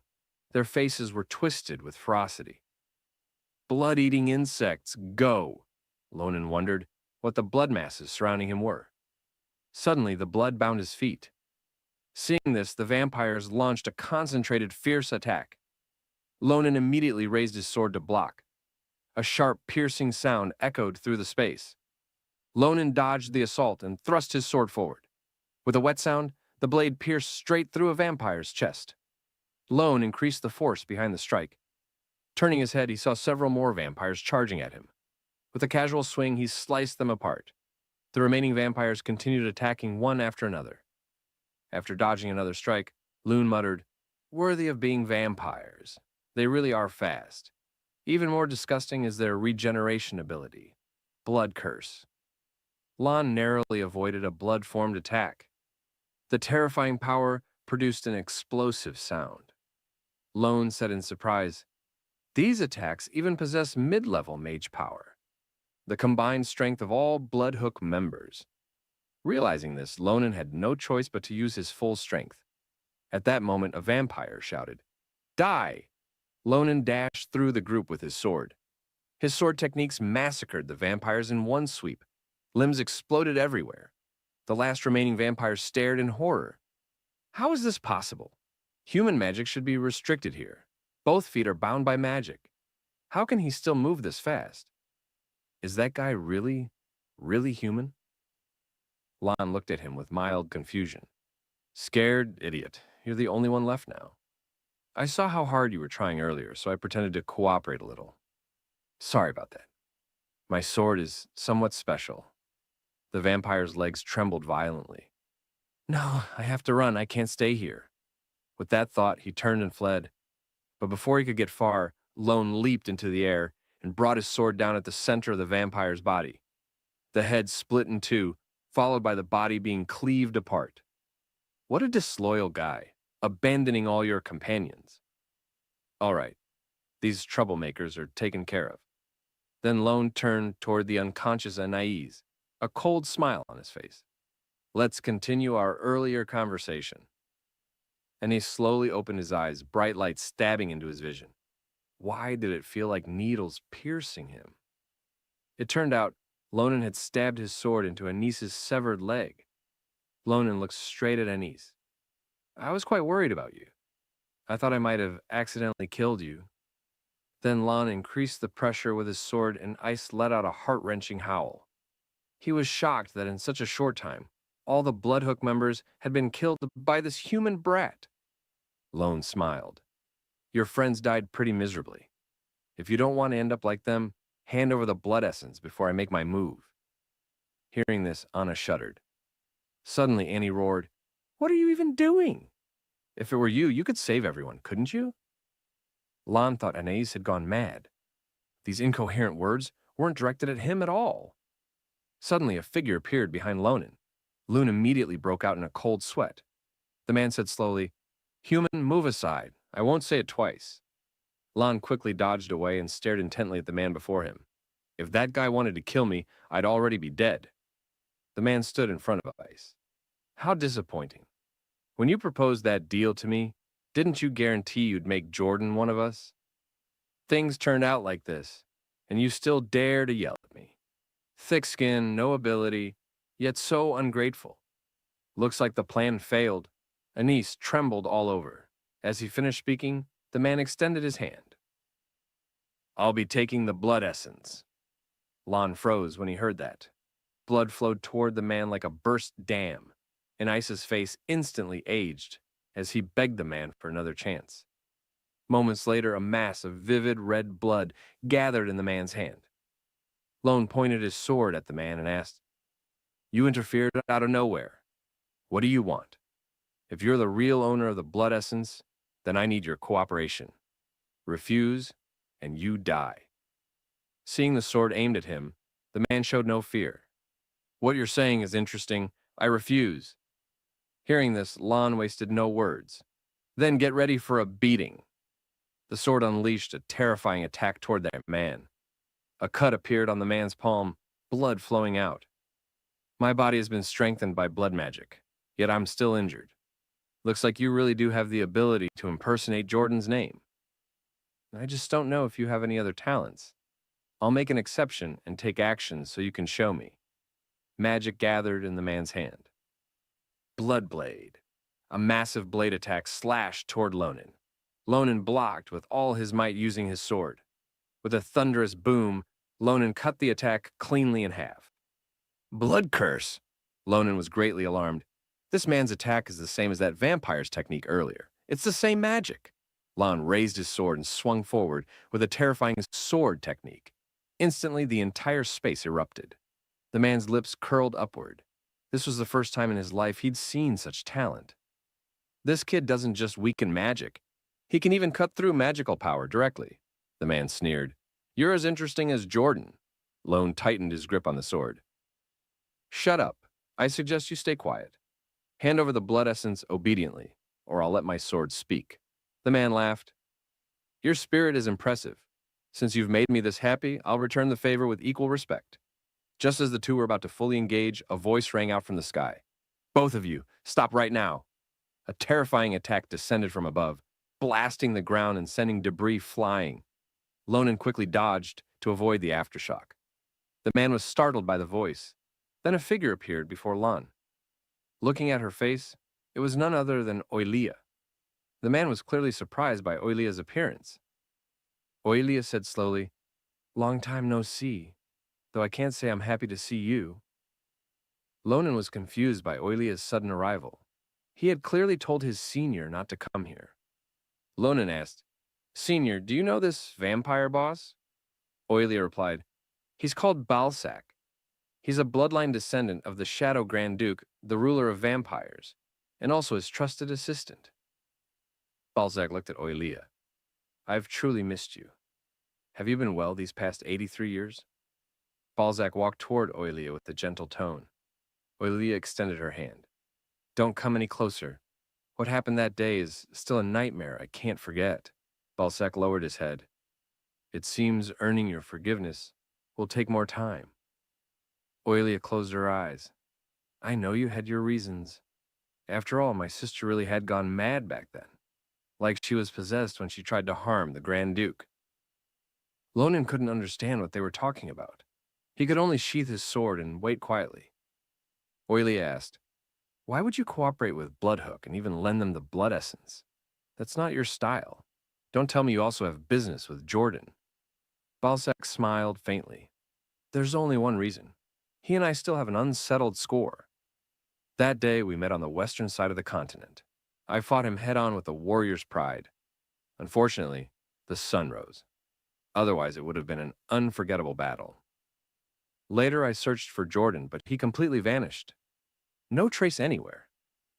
For years, I suppressed my regret until Bloodhook came to my castle. They claimed they knew Jordan's whereabouts. Provide some blood essence, and they'd bring Jordan before me. They could even make him my subordinate, granting endless battles. I knew what they were planning, but it didn't matter. Just petty tricks. In the end, they failed. The real culprit is this human beside you.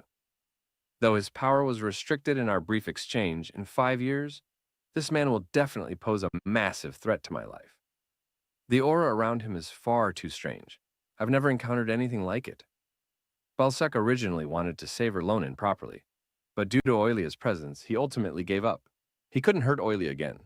Balzac extended his left hand. The blood essence flew toward Lonan.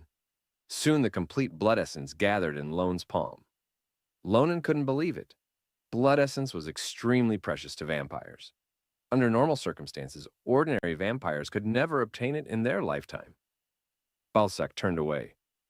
Though it's precious, you're my predetermined future opponent, and a friend of the one I love. You deserve this gift. Hearing this, Oilia didn't know how to respond.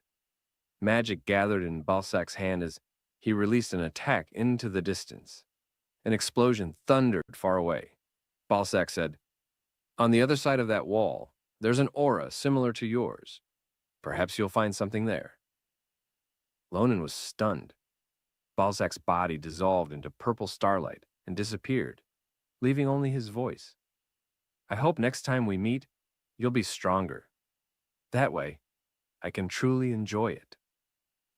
Lone and Oilia quietly watched the fading starlight. After a moment, Lonan turned toward the collapsed wall in the distance, his eyes filled with surprise. The scene shifted to the Royal Academy. Jordan stared at the shimmering blood essence in disbelief. Where on earth did you get blood essence? And you're really giving this to me, Lonan? Lone handed the blood essence to Jordan. Of course, to get it, I went through hell. Jordan knelt on one knee, expressing his gratitude. I truly thank you from the bottom of my heart. Lonan gently helped Jordan up. Meanwhile, Balsac stood atop a distant rooftop. He said to Oilia behind him, I just wanted to see how my former opponent was doing. Don't worry, I won't interfere. Oilia knew Balsac wasn't someone who'd lose face. I just wanted to say something. Thank you for helping my friend. That comes from my heart. Balsac smiled. 83 years to reach such progress. I really must thank this human named Lonan. With that, Balzac departed. Though he wished he could remain longer, it was impossible. Recently, chaos had erupted in the vampire world. Those evildoers were undoubtedly the ones who manipulated Bloodhook. If you ever need help, contact me. I'll always be by your side. Oilia watched as Balsac dissolved into blood mist, condensing into a blood rose, symbolizing that Oilia was Balsac's eternal rose. After that, Professor Jordan immediately began the 144th experiment, using Sonia's magic power and the blood essence. Due to the nature of the experiment, results would take a long time. But Jordan said, waiting itself is my hope for survival. Jordan then looked at Lon. You've been different lately. That mysterious power in you that weakens curses has grown even stronger. Did you encounter some opportunity during your battle with Bloodhook? It turned out that after Lonan passed through the collapsed wall, he discovered a stone cave. The familiar aura inside filled him with joy. Within the cave stood a statue of Seniel, glowing continuously with green energy, hidden so deeply that even the Bloodhook vampires were unaware of it. As Lonan wondered if it was an abandoned temple ruin, the statue began to tremble. The statue burst with light, forcing Lon to shield his eyes. Something shocking occurred. The energy poured straight into Lonan's body. Lonan gathered the energy in his hands, carefully examining it. His mind couldn't calm down for a long time. Jordan clasped his hands. Though I don't know what opportunity you gained, you're extremely fortunate. The apertures that hold magic power have expanded. Lonan was momentarily stunned. He raised his hand and examined it carefully. It's different from last time. I can grasp that feeling much better now. Lon then drew his sword. Now I don't need to rely on imitation. I can accurately release sword energy. 4 days later, at the entrance of the Ramala Mountains, near the city of Malbus, residents hurriedly constructed evacuation shelters. Even the Imperial Army had been deployed. Lonan and his companions rode back toward their hometown. Shulfin had been right. Flying dragons truly appeared. It all began 4 days before Sister Eli's scheduled relocation. Shulfin sent urgent news. Monsters near the Ramala Mountains had gone berserk and were rampaging everywhere. Fortunately, Neotin remained unaffected. Shulfin had urgently dispatched members of the Granzia family's Night Order. Even so, it wasn't reassuring. Flying dragon traces had already been spotted in the skies above the mountains. Flying dragons possessed outstanding flight abilities. On top of that, their teeth and claws carried lethal poison. Even top-tier mercenary groups feared these creatures. If they gathered in large numbers, there was no way to guarantee Miss Eli's absolute safety. Therefore, the plan was moved forward. Let's prepare in advance for Sister's relocation. Shulifan clenched his teeth. He had meticulously planned Eli's move, yet everything was ruined by news of these monsters. Enraged, he decided that once Miss Eli safely reached her destination, he would send people to completely wipe out all the monsters in these mountains. Lone turned toward Shulin. Stop complaining. Go and command the night order that was urgently dispatched. I'll catch up with Assam later. I want to inspect this area first. Something feels off. Then Lonan warned Shulifan that while he was away, Shulin better not harbor any ill intentions, or he would personally teach him a lesson. Shulifan firmly stated that he was a Grandia knight. How could he possibly have such thoughts? He urged Lon to quickly survey the surroundings. The longer they delayed, the more dangerous the situation would become. As soon as he finished speaking, Shulifan rode away. Lon shook his head, speechless. Then Assam asked, Lon, did you notice anything unusual? Lon replied that the monsters had been acting normally before, but suddenly went berserk, and large beasts kept appearing one after another. Doesn't this pattern seem familiar to you? Cappadocia and the White Dean Mountains suffered the same destruction before? Assam froze. Could it be those guys acting again? Has the mastermind gone mad once more? Lonan rode forward. It's just speculation. Let's investigate where it started first. Now that the prohibition has expired, we can track those guys using special magic. There's only one person capable of doing that. Deep within the forested mountains, explosions echoed repeatedly. A massive group of monsters gathered in one location. A pink-haired man sat atop a monster's shoulder. The monsters there had completely submitted to him. This person was Crazier. Crazier felt it was a pity. Due to Baron's orders, he couldn't harshly punish the nearby non-believers. At that moment, a monster suddenly opened its ferocious jaws wide. Crazier was confused. Why were these creatures suddenly behaving like they were frightened? These monsters were under control, brainwashed. How could they still feel fear? Deep in the forest, a figure with a broad, muscular build and sinister eyes emerged. It wielded a massive cleaver and advanced slowly. The monsters let out piercing screams. Crazier's face twisted in terror. As it drew closer, he realized the weapon was a crescent blade. This being resembled a black tiger cloaked in dark shadows. This is absurd. How is this even possible? When the hand reached toward his face, Crazier finally understood this was no ordinary black tiger. It was the Sword Saint. How could he be here? Fear filled Crazier's eyes. The Sword Saint's massive hand erupted with overwhelming force. With a sharp crack, Crazier's head was torn off. His eyes still reflected the terror from the moment of death. Blood sprayed like a fountain. The monsters were stunned. The Sword Saint's assault tore straight through the monster horde. One monster was instantly split in half by his claws. In mere moments, the sounds of monsters collapsing echoed throughout the area. Pathetic cowards. The hunt has only just begun. Sword Saint Tarukin stepped out from the darkness. On the other side, at Malbus, the entrance gate was tightly sealed.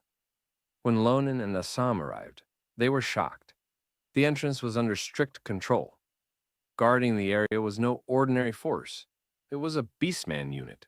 A Beastman guard raised his hand. Everyone halt. The gate is closed for entry and exit. Please detour or wait for an opening notice. The Empire's elite forces are currently subjugating monsters. This is an order from Commander Tarukin. Hearing this, both Lon and Assam were shocked. Could it be the commander of the Empire's strongest elite force? The one who defeated Instructor Nibiru's and claimed the title of the Empire's strongest swordsman? Sword Saint Tarukin? If the Sword Saint had personally mobilized, the situation must be extremely urgent. After all, a simple monster disturbance wouldn't warrant the deployment of the Empire's top forces. Lonan's eyes sharpened. This incident must be related to Crazier. Those bastards are definitely involved, Lon said to Assam. Preparing to use telekinesis, Lon declared, "We're going over the wall to investigate the nearby forest." He then turned his horse, gazing into the distance. There must be traces of them there. High above the mountains, several flying dragons flapped their wings through the sky. Riding atop one of them was a blue-haired woman. She wondered why contact with the brothers on the ground had been lost. Had some unexpected variable appeared? She shook her head. The core of this plan is the flying dragons. I can't act recklessly. Losing combat strength would be disastrous. If the plan fails, Baron won't spare us. She decided to proceed along the predetermined route. After all, her task was to ensure the dragons remained brainwashed wherever they went. As the flying dragons passed overhead, Lon's eyes lit up. Found them. He urged Assam to act immediately. The dragons let out thunderous roars, suddenly sensing something wrong.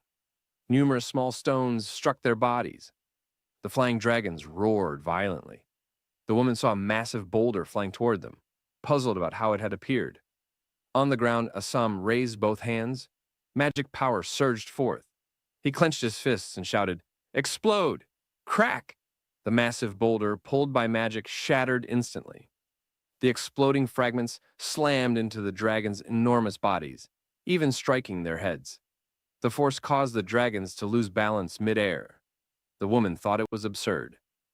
Controlling such a massive stone in the sky and making it explode was unbelievable. Unless it was the chief mage of the magic tower, how could anyone achieve this? At that moment, the blue-haired woman's eyes widened. Lan was flying through the air with his sword drawn. Gazing at the dragon's massive frame, his blade glowed. Perfect test subjects for sword energy. These dragons are ideal. Lan swung his sword with full force. Terrifying power gathered around him. The dragon's eyes trembled. That power was overwhelming. The sword energy sliced cleanly through the dragon's body, cutting it in half with ease. Lan curled his lips. The power of sword energy is far stronger than I imagined. Compared to when it's not enhanced by magic, it's like night and day. The woman was utterly shocked, unable to believe what she was witnessing. Yet the dragon being torn apart was happening right before her eyes. How could this be possible? Lan landed on the dragon the woman was riding. In this region, there are only a few places these massive creatures can go without drawing public attention. He smiled coldly. I grew up here, you idiot. Hearing this, the woman trembled in fury. Attack magic gathered in her hand. Who do you think you are, interfering with me? Before she could finish, Lan had already severed one of her arms with his sword. He apologized awkwardly. I only meant to cut off your hand. Didn't expect to take the whole arm. Blood gushed from the severed limb. The pain came a moment later, and she rolled on the ground, screaming. You psycho! Lan figured she was likely just a low-level member, considering how easily she fell for the attack. He questioned her about accomplices. The woman clutched her arm and screamed, It hurts so much! I need treatment! Lan raised his sword and shut up. He stabbed it into her right shoulder. Several villages were destroyed because of people like you, Lan said. You have suffered only a minor injury, yet you're making such a scene. Stop your theatrics and answer me properly. What exactly are you plotting? Lan increased the pressure. The woman trembled violently, tears streaming down her face. I am a torch chosen by starlight. Would I allow such a sacred mission to be ruined by a despicable heretic like you? Magic gathered in her hand once more, her expression twisting grotesquely. Lan was startled. What's happening now? What trick is she trying to pull? Suddenly, another flying dragon appeared in the sky, diving straight toward Lan. Its roar shook the air. Lan turned sharply. An even larger dragon lunged forward with its jaws wide open. Lan's body stiffened. Had this dragon been hiding high above to avoid detection all along? The woman laughed maniacally. It's too late for you to realize now. Among the dragons we captured, this one is the finest. Someone like you would be swallowed whole in a single bite. At that moment, a massive slash struck straight into the dragon's open mouth. Both Lan and the woman were stunned by the sudden reversal. The dragon was effortlessly cut in half. Then, behind the dragon, the figure of Sword Saint Tarukin appeared, holding a crescent blade. The Sword Saint's gaze was extremely sharp. Seeing the dragon die so easily, the woman felt it was completely unbelievable. She shouted, Tarukin, how did you appear here? Lan turned back and saw Sword Saint Tarukin. Tarukin confirmed Lan's earlier words. Suddenly, he noticed another flying dragon and stretched out his hand, releasing a terrifying attack. Lonen could only watch as the dragon beneath his feet was torn apart. This was absurd. Tarukin had merely waved his arm without even using his sword, yet he unleashed such overwhelming power. It was far too outrageous. Tarukin's massive hand reached toward Lonen. The sky instantly flashed with meteor-like light. A violent shockwave struck the ground, sending debris flying everywhere. When the dust settled, Lonen and Tarukin were revealed, along with the woman being trampled beneath Tarukin's foot. Tarukin grabbed Lonen by the neck. You'd better answer properly. His overwhelming pressure pressed down. What are you? I can't sense that absurd fanatic believer aura from you. Lonen gritted his teeth. You damn cat! How dare you lump me together with those despicable rats, seeking death? Shut up and get your hand off me. Lonan gripped his sword and slashed toward Tarukin's body. Tarukin's eyes showed a hint of surprise, but he didn't move at all, merely watching the sword energy approach. Lonan rubbed his neck. I didn't realize the gap between our strengths was this vast. I expected him to block it, but I never thought he'd take it head on without flinching. So it wasn't luck that he defeated Professor Nibiros. Even without fighting further, Lonan knew he stood no chance against him. Still, he couldn't just wait to die. I'll strike a fatal blow when Sword Saint Tarukin lowers his guard. Then Tarukin spoke. You're a warrior. Lone was confused, not understanding what he meant. Tarukin raised his crescent blade. Let's spar. Raise your sword. He gripped the handle tightly. I'll strike straight down through your center. If you think you can, try blocking it. A blade slash came straight toward Lonan's face. Lonan blocked it with his sword. The terrifying impact caused the ground to explode. Tarukin praised him. Impressive. Though your strength is still lacking. Your defense is flawless, but your earlier attack and movement style feel familiar. Are you Nibiros' student? Lonan's eyes burned fiercely. I'm Lonan from Phillip Academy. You wanted to be her student too, but sorry, you're unqualified. Someone who swings a blade at a defenseless student is already disqualified in my book. Understand, Lord Sword Saint? Tarukin snorted coldly. Reckless brat.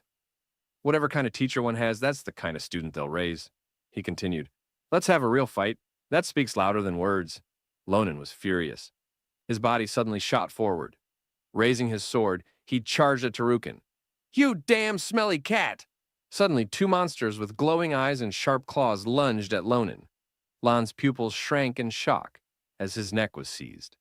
These two were Beastman warriors. One was Bell, the hyena Beastman captain of the 3rd Squad under Tarukin. The other was Betty, the bear Beastman captain of the 2nd Squad. If this kid isn't a believer, leave him to us, Betty said, hurling Lan's body far away. Lonan spun through the air before landing by supporting himself with one hand. Betty's fierce claws followed, carrying a violent, unstoppable force. Suddenly, Betty froze in shock. Lan had appeared behind him with his sword. Lonan swung down, intent on teaching him a lesson. Betty turned to counterattack. At that instant, swords were pressed against both Lonan's and Betty's necks, the tips no more than 5 centimeters away. A figure stood between them, holding a sword in each hand. Lonan was stunned by the sudden appearance.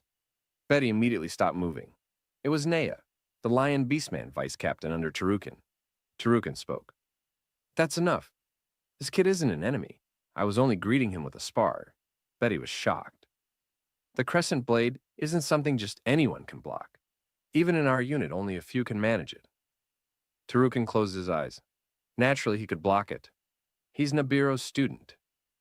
Betty was stunned. Nibiros, the former sword saint, who once defeated their entire unit alone. That monster-like existence. She must be a dragon wearing human skin. Betty hurried forward, warmly grasping Lonan's hand and apologizing, saying he was just hot-tempered and begging Lan not to mention today's incident. Lonan felt awkward. Just how badly was this bear beaten back then? Elsewhere, Tarukin asked Naya if he had completed his task.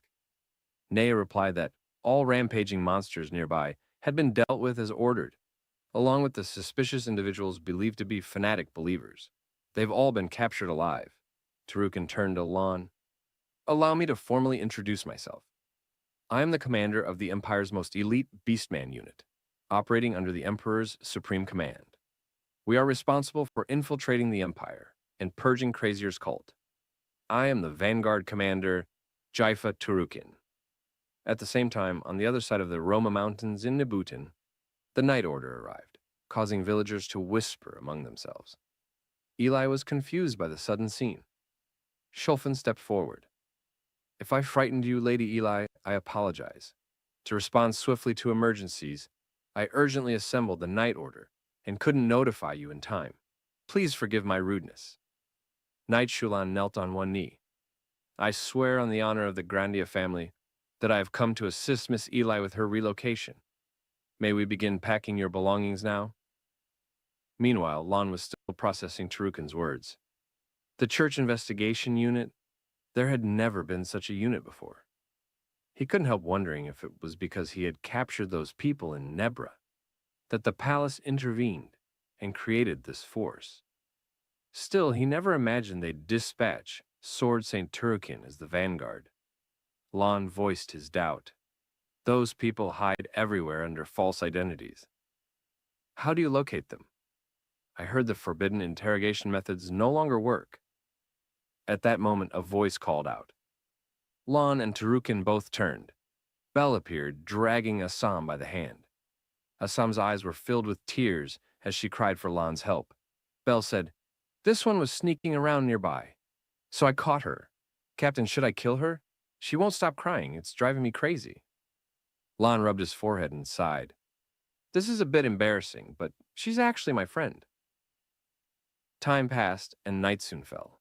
Naya reported, "We've gathered all suspicious individuals in the area. Based on our findings, they brainwashed the beasts here, causing minor chaos. That was just a smokescreen. Their real goal is to seize the mountain center." Hearing this, Tarukin realized their true target was the Romala mountain pass. Lon frowned. The Romala mountain pass was one of the Empire's main transport routes, with nearly a third of all goods passing through it. If it were destroyed, the Empire would instantly lose a major economic pillar. That explained why they used beasts as a diversion. But Lon suddenly noticed something. He drew his sword and pointed it at one woman's neck. "This pass is heavily guarded. A disturbance caused by a few dozen beasts couldn't possibly destroy it. There's no way you don't know that." His blade pressed closer, gleaming coldly in the darkness. "So unless you want your neck cut, tell me the truth. What are you hiding?" Cold sweat poured down the woman's face. Then she smiled. "Do we look like people who fear death, you filthy heretic?" Light burst from her eyes and mouth. Lonan couldn't believe it. All of them were channeling their magic, gathering it into one place. They prayed devoutly to the stars, pooling the last fragments of their souls, burning away all impure followers who opposed the coming of the stars. Blinding light filled the space, condensing into a massive sphere that pierced through the forest. Elsewhere, Baron gazed at the sky, lamenting the precious sacrifices of the believers. Knowing the enemy was Tarukin's unit, he understood ordinary believers wouldn't buy enough time. Someone suggested retreating and trying another day, but Baron rejected it. Everything was for the plan and their noble mission. He took out a device and planted it into the ground. "We can't delay anymore. Even if it's not the mountain center, it doesn't matter. We'll use the site of Ramallah Mountain as the starting point to deal those heretics a devastating blow." The device activated with a loud buzzing sound. Moments later, a massive magic array appeared on the ground. This explosive device was a masterpiece personally created by the great inventor Eli Buri. After absorbing magic power from the branch vein, 30 layers of magic inscriptions were engraved into it. Once fully charged, all 30 layers of enhancement magic would detonate simultaneously, leveling everything in the surrounding area. Baron slowly rose to his feet. "We only need to protect this device until it finishes absorbing the branch vein's magic power and make sure the enemy doesn't notice the abnormality." Behind him stood two men. One was Eben, the former captain of the Sarah Knight Order. The other was Blua, the former chief mage of the Green Magic Tower. Eben spoke to Baron. "I heard that after this mission, you'll inherit the position of the fallen branch leader, Bridia. Have you already received the blessing?" Baron stroked his beard and nodded, confirming Eben's words. "For this mission, one must possess the power to survive the explosion. That's why the merciful cult leader granted me this honor in advance, although my strength is far inferior to Bridius. With this blessing, I can easily handle any unexpected variables." Suddenly, thunderous footsteps shook the ground. Baron instantly became alert. Magic power gathered in his hand as a sphere of light formed into a shield before him. A terrifying attack slammed into the light sphere. The violent aftershock sent debris flying everywhere. When the impact faded, a deep trench had been carved into the ground. Baron narrowed his eyes. How surprising. However, once the branch vein's magic power gathers here, others should be able to trace it. You arrived the moment absorption began. That should be impossible. How exactly did you find us? Sword Saint Tarkin's figure appeared before them. His eyes locked onto the group. Did you really think you could escape my notice? Tarukin said coldly. From the moment I stepped into the Ramala Mountains, your locations were already exposed. He slowly raised a finger and pointed at Baron and the others. I was merely waiting for you to reveal your final hand. A group of prey blinded by illusion and arrogance. Let me see how you struggle before death. 10 minutes earlier, Tarukin had sensed the believers gathering their magic power into a single point. He immediately recognized it as self-detonation magic, using magic power itself as an explosive. He gripped his crescent blade and ordered Nea to evacuate the team. He would handle this alone, but Lon moved first. He charged straight toward the condensed magic with his long sword. Everyone present was stunned by Lonin's sudden action. Lonin leapt high into the air and slashed downward. A devastating sword strike erupted. The believers' pupils trembled violently. Their final spell was dispelled in an instant. It was completely absurd. The longsword cut through magic and flesh as easily as mud. In the next moment, the woman's head separated from her body. Blood sprayed outward. All the believers fell dead. Lonin turned back, calmly. Still trying tricks at the very end. If you want to pull stunts like that, then die. Tarukin witnessed everything in silence. That attack wasn't brute force suppression of magic, he realized. He severed the magic itself with his sword. Nea spoke up. Lord Sword Saint, you fought them before. You know these people would rather retreat and regroup than die so easily. They must have other schemes. Lon followed up immediately. Since they made such a big move, there has to be an executive from the church here, or at least someone of equal rank. Lon stepped in front of Tarukin. You're the vanguard of the investigation unit. Do you have a way to track them? The two quickly reached an understanding and began cooperating, with Lon promising to help secure Tarukin greater favor from the Emperor.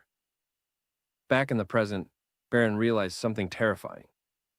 At the instant Tarukin attacked, he hadn't felt even the slightest trace of magic power. That means he didn't use magic at all. It was pure wind pressure created by overwhelming physical force. Baron had heard Sword Saint Tarukin's name countless times, but only now did he realize. This man was a true monster. At that moment, Eben and Blua stepped forward, positioning themselves in front of Baron. For the mission of the stars, Eben shouted, we are willing to give our lives. Blua began condensing magic power, channeling it directly into Eben's body. Eben gripped his long sword as endless magic surged through him. Seeing this, Tarukin understood immediately. These were competent knights and mages, suitable opponents to test the strength of his unit. As Eben launched his attack, his heart burned with excitement. The guidance of the stars has allowed me to duel the Empire's strongest swordsman. What greater honor could a warrior ask for? Eben had only one goal, to defeat Tarukin's sword and enjoy the glory of standing against him. Then something unimaginable happened. Tarukin shattered Eben's sword with his bare fist. Eben stared in disbelief at the broken blade in his hand. The fragments reflected his stunned expression. Tarukin clenched his fist. You rely on evil power, and you dare call this an honorable duel? His next strike severed Eben's head instantly. The headless body collapsed to the ground. Don't defile a warrior's pride. Blua and Baron froze in place. Cold sweat poured down Blua's forehead. Tarukin struck again. His palm attack split Blua's body cleanly in two. Then Tarukin advanced toward Baron. A spherical shield instantly formed, enveloping and protecting him. Tarukin pointed at Baron. I've always found you familiar. More than 10 years ago, in a western village called Yadin, a fanatic slaughtered over 1,000 villagers while experimenting with black magic. Then he vanished, becoming a wanted criminal. The bloody storm of Yadin? That was you, wasn't it, Baron? Baron laughed softly. I'm surprised the Sword Saint remembers my name, but I've already cast aside that filthy past. Now I am merely a servant of the stars, Tarukin replied flatly. I'm not interested. He looked at Baron with killing intent. No matter who you are now, you'll die by my hand. That won't change. The corner of Baron's mouth lifted into a calm smile. He showed no fear as Tarukin closed in. Star's protection. Suddenly, brilliant starlight erupted, forcing even Tarukin to widen his eyes in surprise. Seeing this, Baron said, I never expected that even those carefully selected believers couldn't stop you at all. Only now do I truly understand how high the wall known as Sword Saint really is. However, the great power granted to me by the stars is something you absolutely cannot break through. Baron laughed maniacally. You're just another insignificant creature crawling beneath starlight, destined to die. After being repelled by the starlight, Turkin's hand went numb. Baron raised both hands. The power of the starry sky above, how magnificent it is. He questioned Turkin, asking how it felt to witness the greatness of the stars. Turkin held his crescent blade and found Baron's words laughable. He said disdainfully, You pray while blinded by illusion? Even at the moment of burning lives against each other, you still sink into false delusions. This is exactly why you'll throw away your own life. Turkin raised his crescent blade and slashed out fiercely. Baron's starlight attack was unleashed at the same time. The blade strike and the starlight collided, erupting with tremendous destructive force. Baron's pupils dilated. Is this the might of the Empire's greatest sword? The aftershock sent debris flying everywhere. As the smoke slowly dispersed, the scene within was revealed. Turkin knelt on one knee, gripping his crescent blade with both hands. Baron, meanwhile, was enclosed within a protective sphere of condensed starlight. He was utterly shocked. Even though Tarukin was a sword saint relying purely on sword energy, to wield such overwhelming power was truly astonishing. Then a smile appeared on Baron's lips. Even the remarkable sword energy of a sword saint is still insignificant before the protection of the stars. Baron tossed out a spherical explosive device. The magic bomb continued absorbing magic power. Baron said, If you were alone, you might escape the blast radius. But those rookies beside you will be annihilated along with this entire mountain range. Dead without even a grave. Ha ha ha. Seeing this, Turkin confirmed what Lon had said earlier, that the enemy could weaken attacks. His eyes narrowed slightly. If he didn't investigate this thoroughly, even greater crises would emerge later. He had to get to the bottom of it. So Tarukin asked, This so-called star protection of yours, just how much can it actually withstand? Turkin walked towards Baron step by step. His entire body radiated light as magic power swirled around him. Baron clearly felt the pressure. This power was much stronger than before. This is Aurora, Baron realized. But he believed Tarukin's actions were merely a beast's futile struggle against the heavens. Starlight flowed through Baron's hands. He wanted to see what the strongest person on the surface was truly capable of. Tarukin unleashed Aurora. Suddenly, a voice rang out. Lonin shouted, Have you lost your mind? Stop right now. At this rate, you'll destroy the entire mountain range before the bomb even explodes. Tarukin turned his head. This kid arrived just in time. Lon stood beside Tarukin, panting. Now that we've figured out what this star protection is, you fall back. No matter how strong you are, you can't handle him anymore. Hearing this, Tarukin judged that the current phase was suitable for Lonin to take over. He stopped being stubborn and retreated behind him. Baron stared at the scene in shock. Just who is that little guy to dare speak to the sword saint with such arrogance? Lonin slowly walked forward and drew his longsword. Thanks to your loud mouth that we've already figured everything out. Anyway, once I deal with you and dismantle that magic bomb behind you, this whole mess will be over, right? Lonin stared straight at Baron. You, an executive, don't even have half the strength of Bridget, whom I killed. Hearing this, Baron's entire body trembled. How does this brat know Bridget's name? After a moment, Baron gritted his teeth. He finally understood that Bridget hadn't been killed by Sarante, but by this greenhorn. Rage flooded his heart. He wanted to tear apart the man who humiliated Bridget. Bridget was one of the church's foremost believers, promoted to branch leader through truly formidable strength, one of the glorious faithful. Her status was extremely noble. How could someone with such insignificant magic power have killed her? Tell me the truth. Countless vicious snakeheads lunged toward Lon. Lon's long sword flashed repeatedly, easily crushing the snakeheads. Seeing this, Baron mocked him. Looks like your mouth isn't your only asset. Perhaps you could serve as my lieutenant. But with this level of strength, even if you ambushed her when she wasn't paying attention, there's no way she could have died by your hand.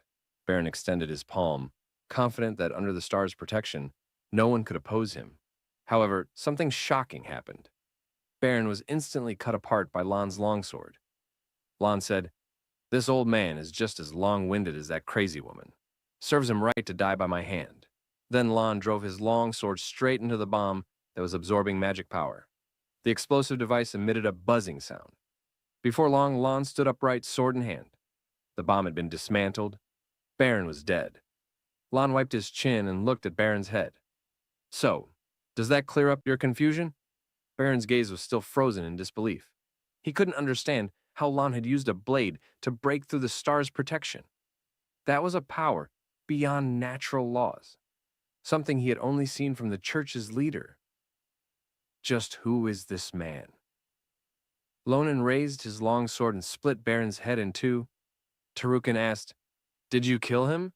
Lonan sheathed his sword. "I figured this was more practical. Ordinary believers are already troublesome enough. Executive-level ones would only cause more chaos. They've already started using extreme methods. We need to be more careful from now on." Tarukin nodded. "Your judgment is correct. We can't afford to be blinded by our objectives."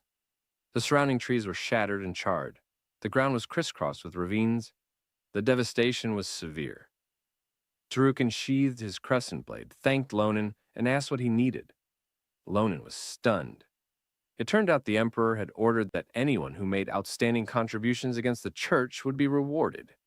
Anything within the Empire's treasury and capabilities could be granted. Lan's face lit up with joy.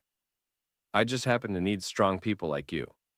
The most important person in my life is about to move to Imperial Island." On the other side, Schulfen led an elite force to assist with Miss Eli's relocation. The soldiers whispered among themselves. Some thought they were being sent to suppress a beast army. They never expected their mission was simply to escort a young lady safely.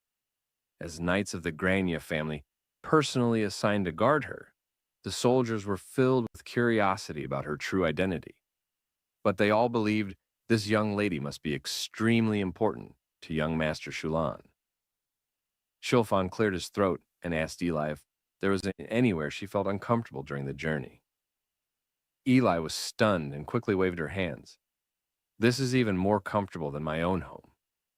Then she clapped her hands, remembering something, and asked Shulan if he wasn't tired from riding all day. Then Shulan leaned out of the carriage window and invited Shulan to ride inside with her. Shulfan beamed with joy, but embarrassedly rubbed the back of his head. He firmly refused. "That won't do. I'm currently executing a very important mission."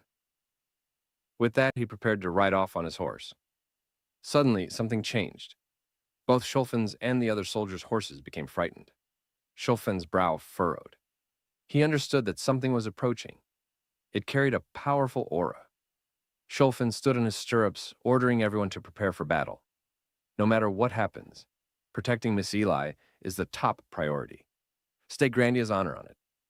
For Grandia's honor, Shulan clenched his jaw.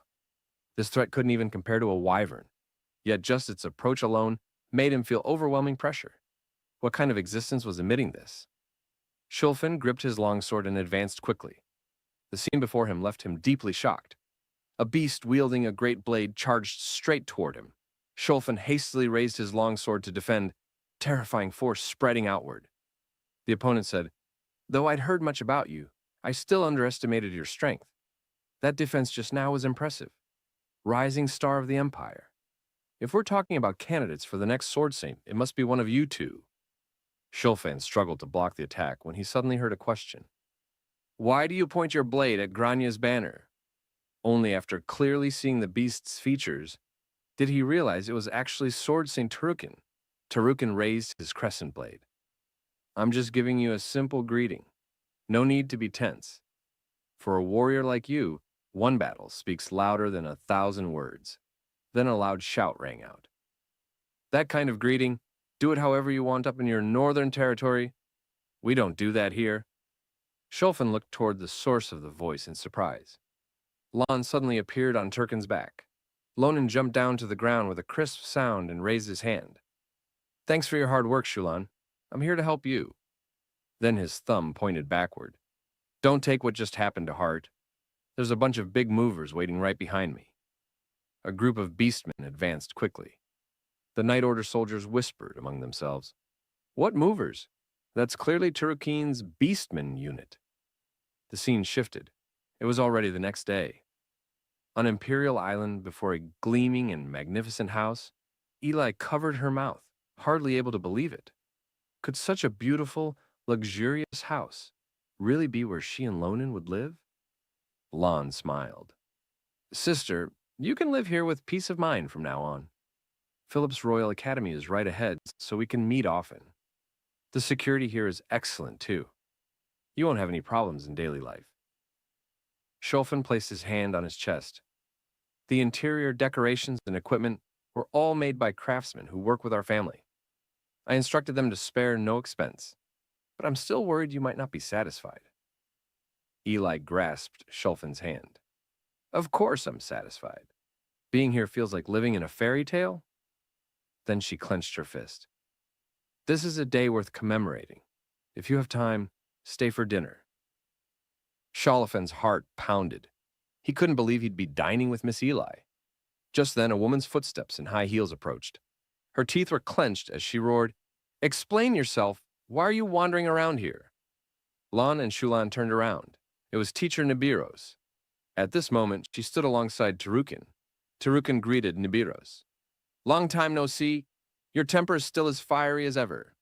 Is this really necessary to properly educate students? Nibiros frowned deeply. How dare you criticize my teaching methods, you two-legged beast? This isn't your place. Get lost. Tarukin slowly stepped closer, unfazed by Nibiros' sharp tongue. I wonder if you have enough skill to back up those words. Have you thoroughly savored that past defeat? The day I took your Sword Saint title from you. The Beastman unit watched the standoff between Tarukin and Nibiros. Nibiros drew her sword. If you're curious, find out for yourself. The tense atmosphere made it seem like a fight was about to break out. The Beastman unit members were all shocked because their bodies suddenly couldn't move. This was caused by Nibiros transforming into her serpent form and unleashing her technique. Turkin's body trembled. He wondered if Nibiros had grown stronger because, without even using her full power, she had already paralyzed him. Tarukin tightly gripped his crescent blade. Snake woman, as you wish. Tarukin's entire body burst with power. Massive battle fluctuations surged between them. Then a foot stepped onto the railing. Have you lost your minds? What the hell are you doing in front of someone's house? At those words, both Nibiros's and Tarukin's movements stopped. Lonan spoke through gritted teeth as Eli struggled to pull him down. That was way too dangerous just now. Seeing it was Nibiros and Tarukin, Lon raised his voice even louder. If you hurt a single hair on my sister's head, you're all dead today. His voice was so loud it startled birds into flight. After a while, Lon stood before Nibiros and Tarukin. Lonan crossed his arms and lectured them. You're both sword saints, acting like children throwing tantrums, almost causing a disaster. Aren't you ashamed? Tarukin nodded, agreeing with Lon's words. Indeed, I was a bit impulsive. He apologized for his disgraceful behavior and rudeness, then turned and bid Lon farewell. Next time we meet, I hope you've become an even stronger warrior. Farewell. Watching the rapidly departing figure, Lon let out a long breath. Then he turned to Nibiros. Teacher, what brings you here so early? Nibiros clenched her fists, furious. Tell me everything, down to the last detail. Lonan was drenched in sweat. The scene shifted to the living room. Lon and Nibiros sat facing each other on stools. Water reflected Nibiros' face, as she had already understood the situation from their conversation. It was Lon's performance in the Ramallah Mountains that made Tarukin help move his sister as compensation. Nibiros fixed Lon with a cold gaze. That old beast is dangerous. You'd better not get involved with him anymore. Lonan was surprised, not understanding what she meant. Nibiros explained, 10 years ago, the Beastmen launched a massive invasion, plunging the northern regions into chaos. People call it the Night of Fangs. The leader of the Beastmen was that guy, Turkeen. Hearing this, Lan froze. After barely managing to bring the Beastmen into the Imperial army through ceasefire negotiations, that guy became the Empire's sword. But I still can't trust him. Back then, Jaffa didn't resist the Empire to the bitter end. Instead, he wagered himself and chose negotiation.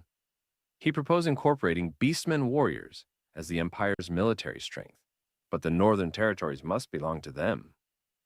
The Emperor respected his strength and accepted his proposal under the condition of a blood oath. Most people in the Empire rejoiced at gaining the continent's strongest sword. But in my eyes, that guy merely retracted his claws temporarily to protect his people. One day, when the blood oath breaks, his existence could become an even more terrifying threat than the church. That is Jifa Turakin.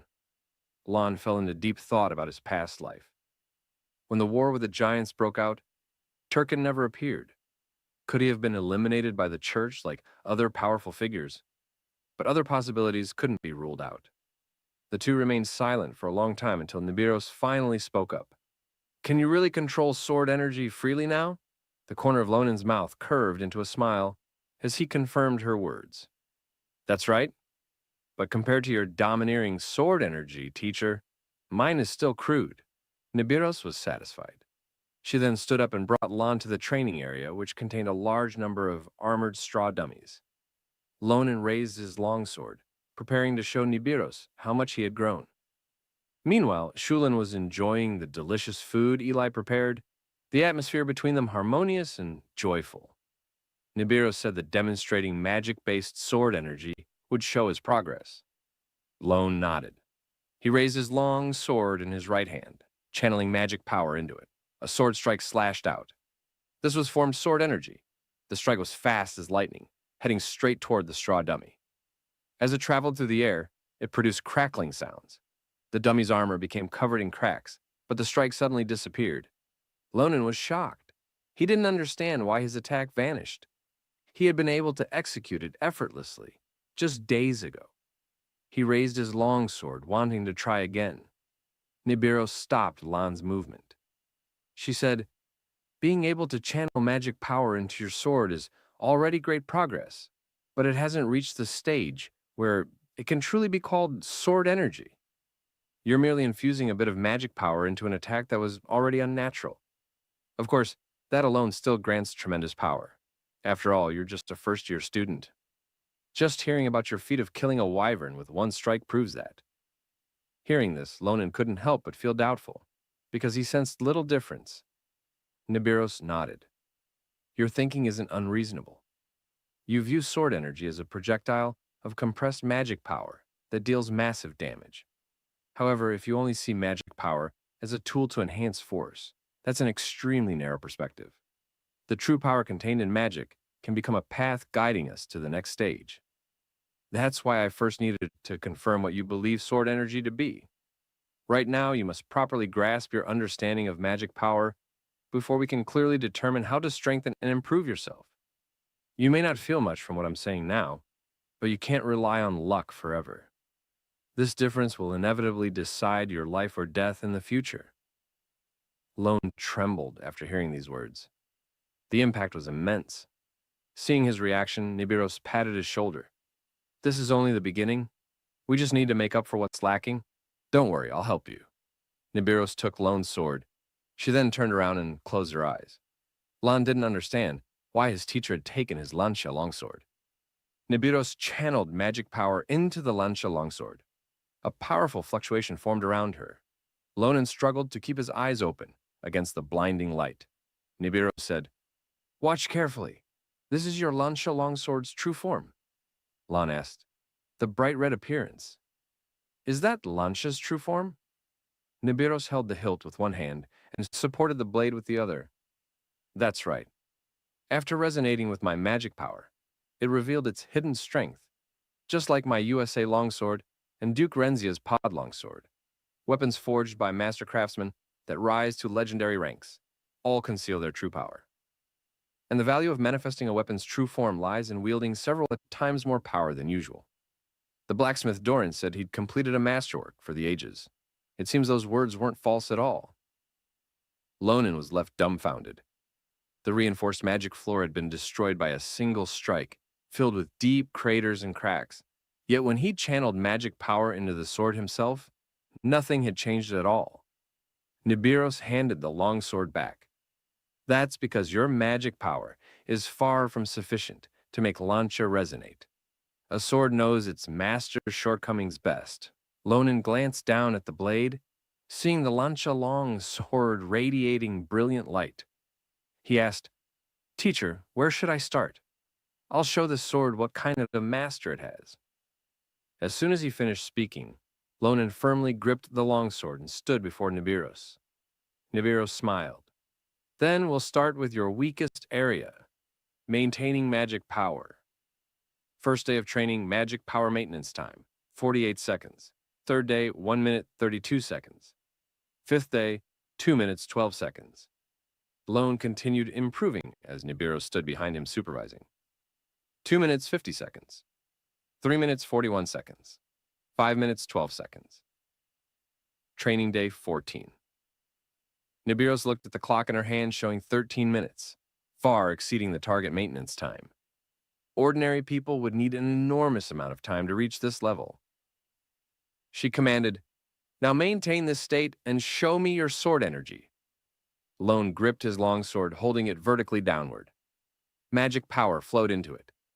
With a sharp snap, tremendous energy erupted. Then he sheathed the sword. The moment the blade entered the scabbard, the straw dummies in the distance were all struck. Their heads instantly separated from their bodies, splitting cleanly in two. Lone smiled happily as a dummy's head rolled to Nibiros' feet. Nibiros smiled as well. "Not bad at all." Lonan raised both hands, finally understanding why he had to undergo this training. Simply concentrating on maintaining magic power allowed him to better control all his bodily senses. Realizing the immense potential of the magic power hidden within his body, Nibiros was extremely satisfied. Lonan had finally gained a basic understanding of magic power. Just then, a man's voice called out. It was none other than Teacher Jordan. Jordan said, "Sorry to interrupt while you're busy, but may I have a moment? I have urgent matters to discuss regarding that precious student of yours." Lonan was extremely curious about Jordan's visit, wondering what business he had with Nibiros. Nibiros asked, "Does what you're calling my student's issue have something to do with magic power?" Jordan replied, "You already know Lone's constitution is quite special, so he requires regular checkups." Nibiros stared sharply at Jordan, suspecting he was using this as an excuse to extort them, and reached for her sword. Jordan broke into a cold sweat. "This isn't the mercenary guild. Put the blade down," he continued. Thanks to Lone, Sunya, who hadn't shown any improvement all this time, blinked her eyes yesterday. Nibiros froze when she heard this. Jordan added, "Though it may still take a long time, I hope one day you'll come visit her. Sunya really loves your adventure stories." "The most important thing I need to tell you isn't about Lone, but about your teaching assistant, Andersson," Jordan continued. "I've been investigating Andersson for some time. I'm not completely certain yet, but she may be in danger. She possesses a power so strong that even she herself can't endure it. You've already noticed how dangerous that power is, haven't you?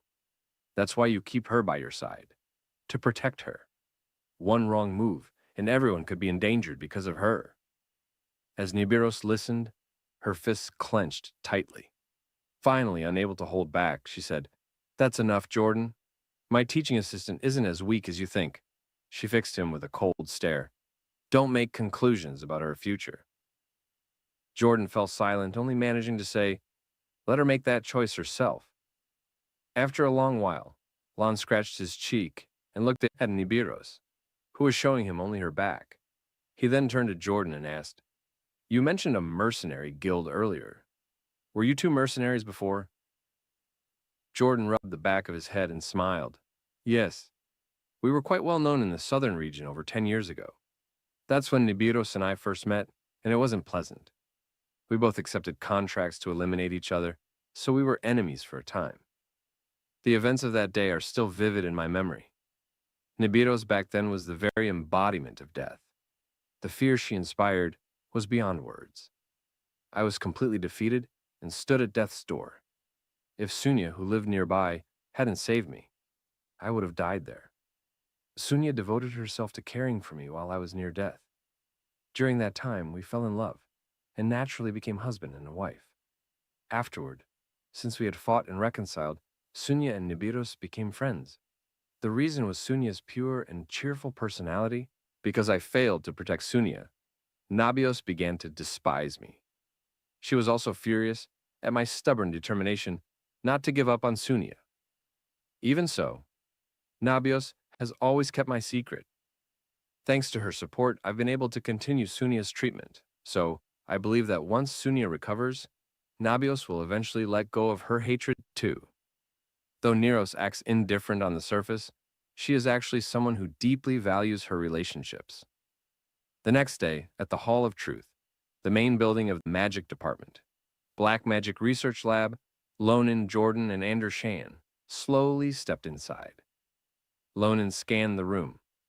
I never thought there'd be a place even more gloomy than Teacher Jordan's lab.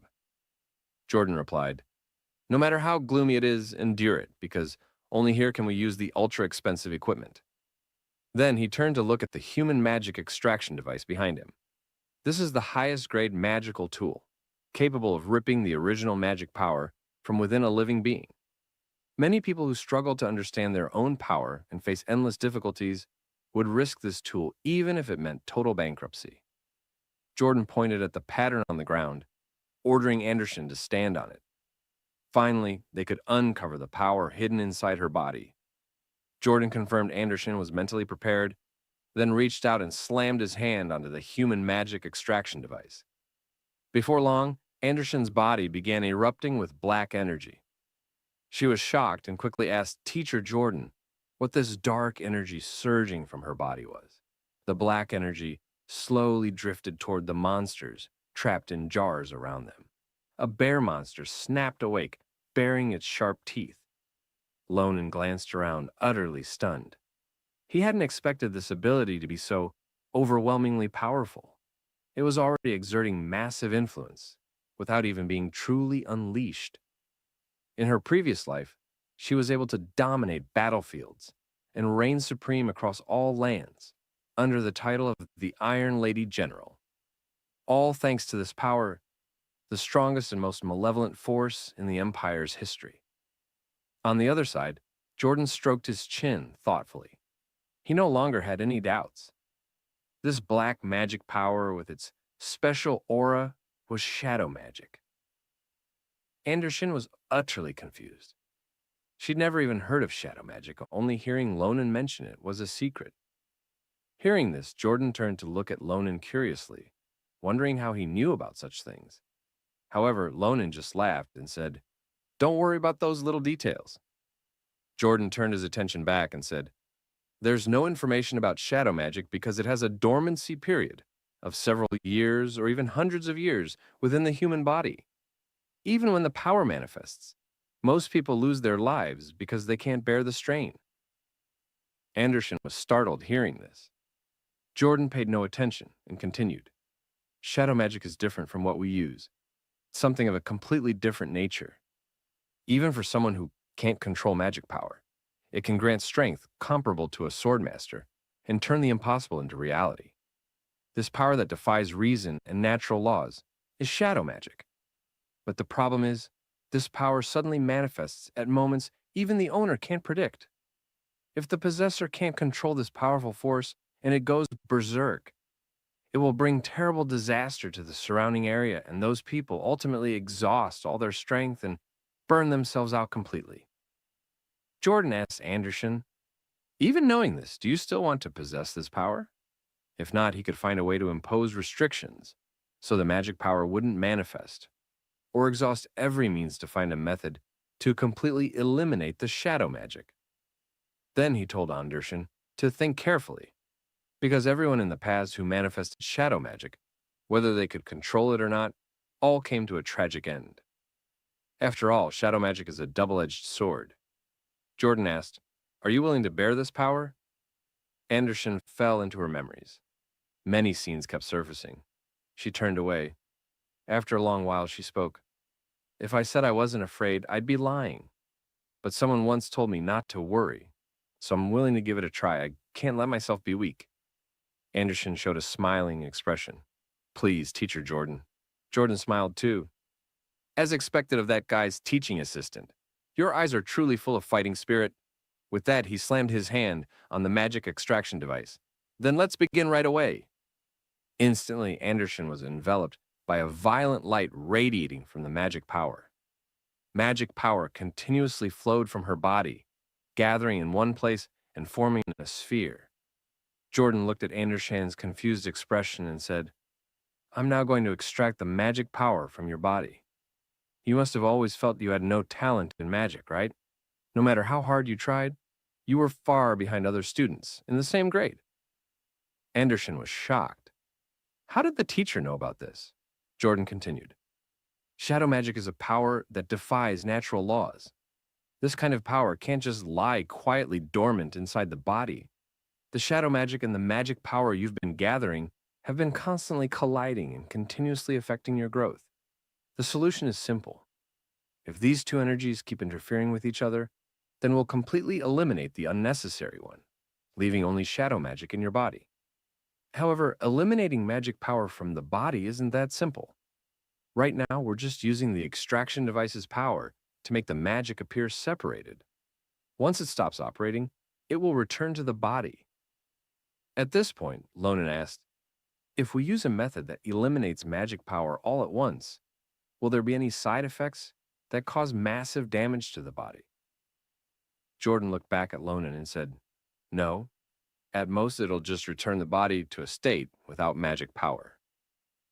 Hearing this, Lonan's sword cleared its scabbard in a blur. With an explosive swing, he cleaved through the air. Both Anderson and Jordan were shocked because Anderson's magic power had been successfully obliterated. Lonan sheathed his sword. "How could we wait that long? We have many things to do." Suddenly, even more powerful shadow magic burst forth from around Anderson. Her hair flew up, enveloped in a violent explosion of black energy. The scene shifted. Anderson slowly opened her eyes, and Lonan's face came into view. Lonan was overjoyed to see Anderson awake. Anderson was shocked. She didn't understand why she was lying on Lonan's lap. Had she fainted? Just then, the bear monster squirmed, its snarling appearance catching her attention. The bear monster let out a ferocious roar. Anderson asked, "How did these sleeping test subjects suddenly go berserk?"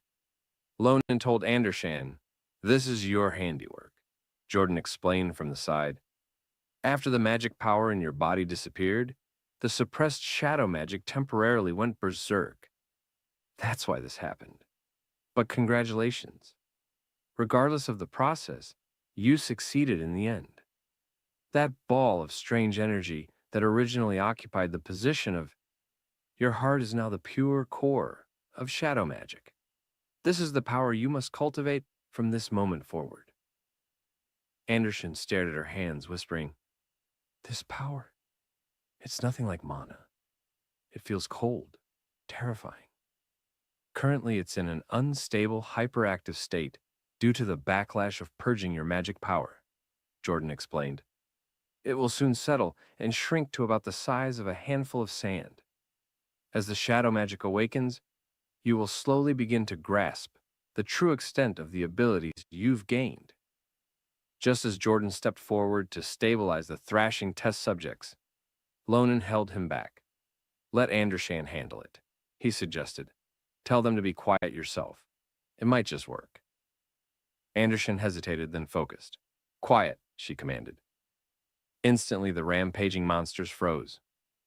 The lab fell into a deathly silence as every beast ceased its struggle. Anderson's eyes widened in disbelief. "Is this mental control?" Jordan scratched his head, baffled. "I don't understand.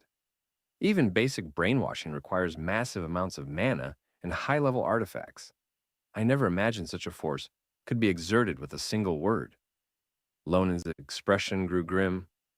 Andershan had awakened a power far more perilous than he had anticipated: domination of thought. It was a terrifying ability that could forcibly override the will of any living being. If used for mere cognitive shifts, it was a peerless tool for command. But if compressed onto a military scale, it could create an army of puppets that felt no fear and welcomed death. In her past life, this power forced her to live as the Iron Lady, Lonen's fists clenched at his sides. In this life, she would eventually face that same crossroads. Whether he could change her fate depended entirely on the choices Andershan would make. By the next day, they were back at the academy. Lonen walked with his hands behind his head, Andershan following closely. "You really hit the jackpot, senior," Lonen said with a grin. "A new power is born, and the teacher promised to personally train you. You're one step closer to becoming a great general. Are you thrilled?" But when Lonen turned, he saw her face clouded with worry. Andershan gathered a flicker of shadow magic in her palm. "If this power grows," she said softly, "it will eventually affect people. I'm starting to doubt I should possess something this dangerous." At first, I was excited to be closer to my dream, but seeing its true might, the fear in my heart is only expanding. She looked at him, her voice trembling. "What if one day, in the name of the greater good, I choose to turn innocent people into puppets and justify it? I'm afraid I'll become a monster who stops at nothing to win." Lonen's eyes went blank for a moment. He realized she already understood the curse of the double-edged sword. In the previous life, her judgment was flawless, saving countless lives and acting as a beacon of hope. Yet beneath that light, countless soldiers had been sacrificed under the weight of her domination. "Lonen," she asked cautiously, "if I ever become like that, could you stop me? I feel like if you're by my side, I'll have the strength to overcome anything, just like I do now."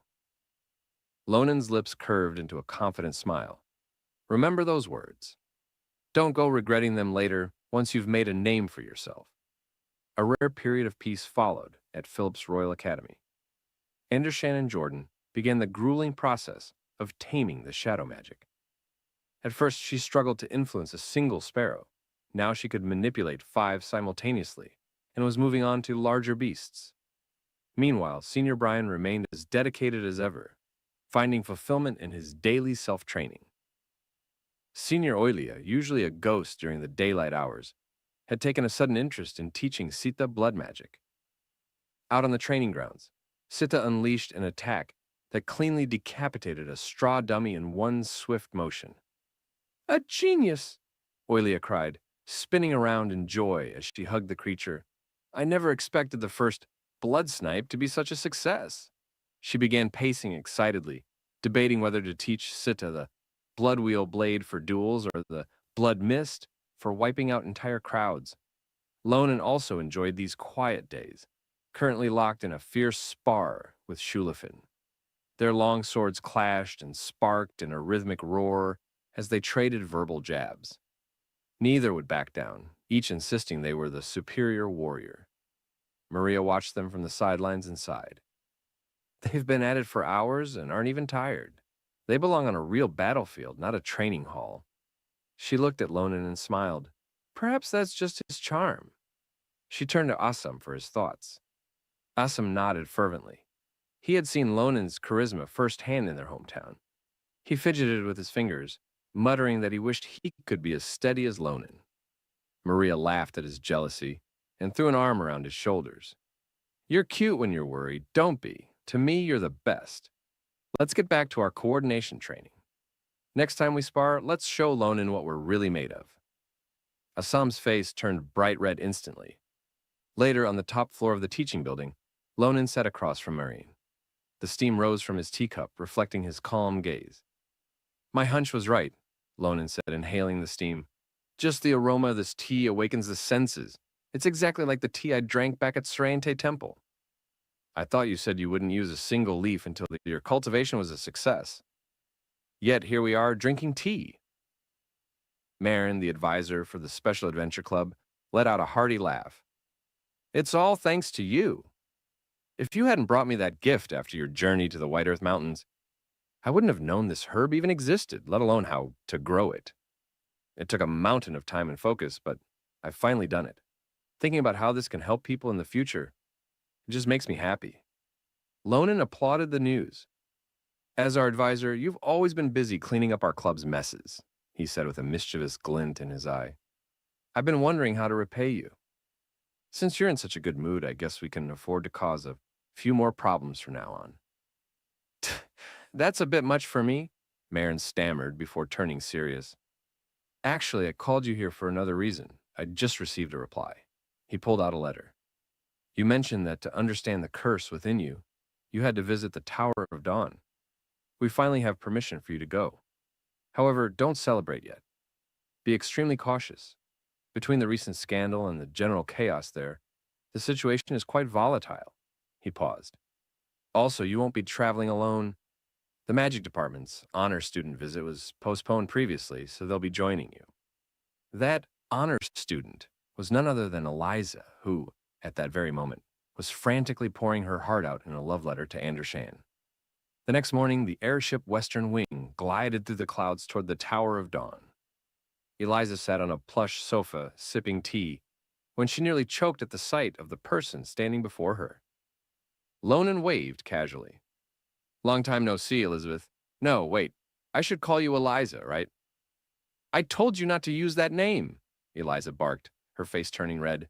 The name Eliza is a privilege reserved exclusively for Senior Andershan.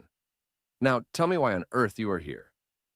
The airship only has one stop, Lonan replied simply. I have business at the tower. I wanted to bring Assam, but he's buried in coordination training with Maria. By the way, where are the other first years? Eliza let out a smug chuckle.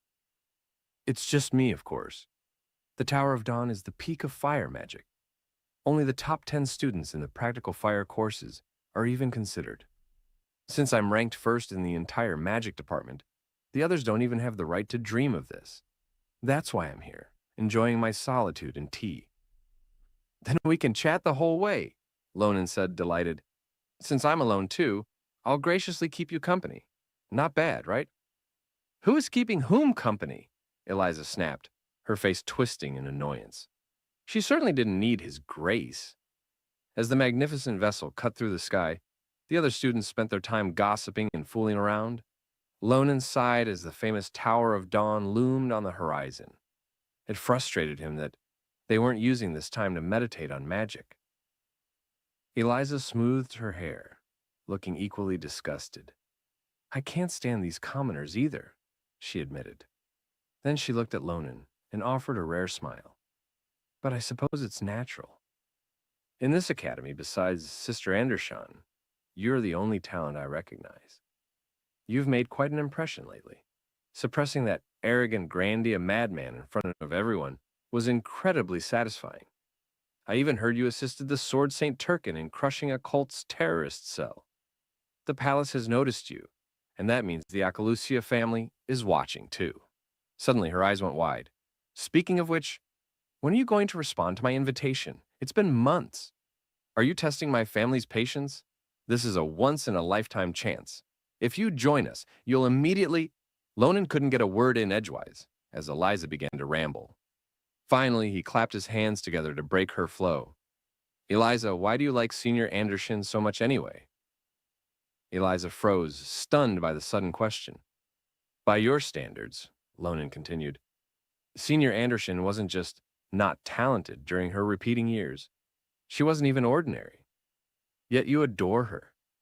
You must have seen something in her that no one else did. Eliza grew quiet, her gaze softening. Sister Andershan has always been different, she said slowly. I first met her shortly after I entered Philip's academy. I was lost, trying to find the library, and didn't know what to do. She was the one who came over and kindly gave me directions. I still remember her words that day. Eliza looked down at her tea. I expected to hear the same old lines. How the Akalusia bloodline is truly different, or how naturally gifted I am. People always devalue my hard work as if it's just inborn luck. They use my bloodline to rationalize my life. But Sister Andershan, she looked at me and said, for such a small body to achieve so much, you must have put in an incalculable amount of effort. You must have had a hard time all by yourself. If things get difficult later, come find me. Even if I can't do much as a senior, I can at least listen." That memory was a treasure Eliza couldn't fully put into words. Suddenly, she covered her flaming red ears, but actually, most importantly, Sister Anderson is the most beautiful person in the world. Her silky black hair and slender figure radiate such captivating, upright elegance. No one can compare to her beauty. Ah, just thinking about it is mesmerizing. I miss Sister Anderson so much. As Eliza swooned, Lonan found himself breaking into a cold sweat. Whether it's Shulafin or this girl, are all geniuses this obsessive? He let out a long sigh. Whatever. In the end, Eliza will be a powerful asset for Anderson. Suddenly, the airship's engines roared and the vessel's speed surged violently. The floorboards buckled and shook under Lonan's feet. He slammed his hands onto the table and stood up instantly, his eyes sharp. "Eliza, stop talking. Get your staff out, now."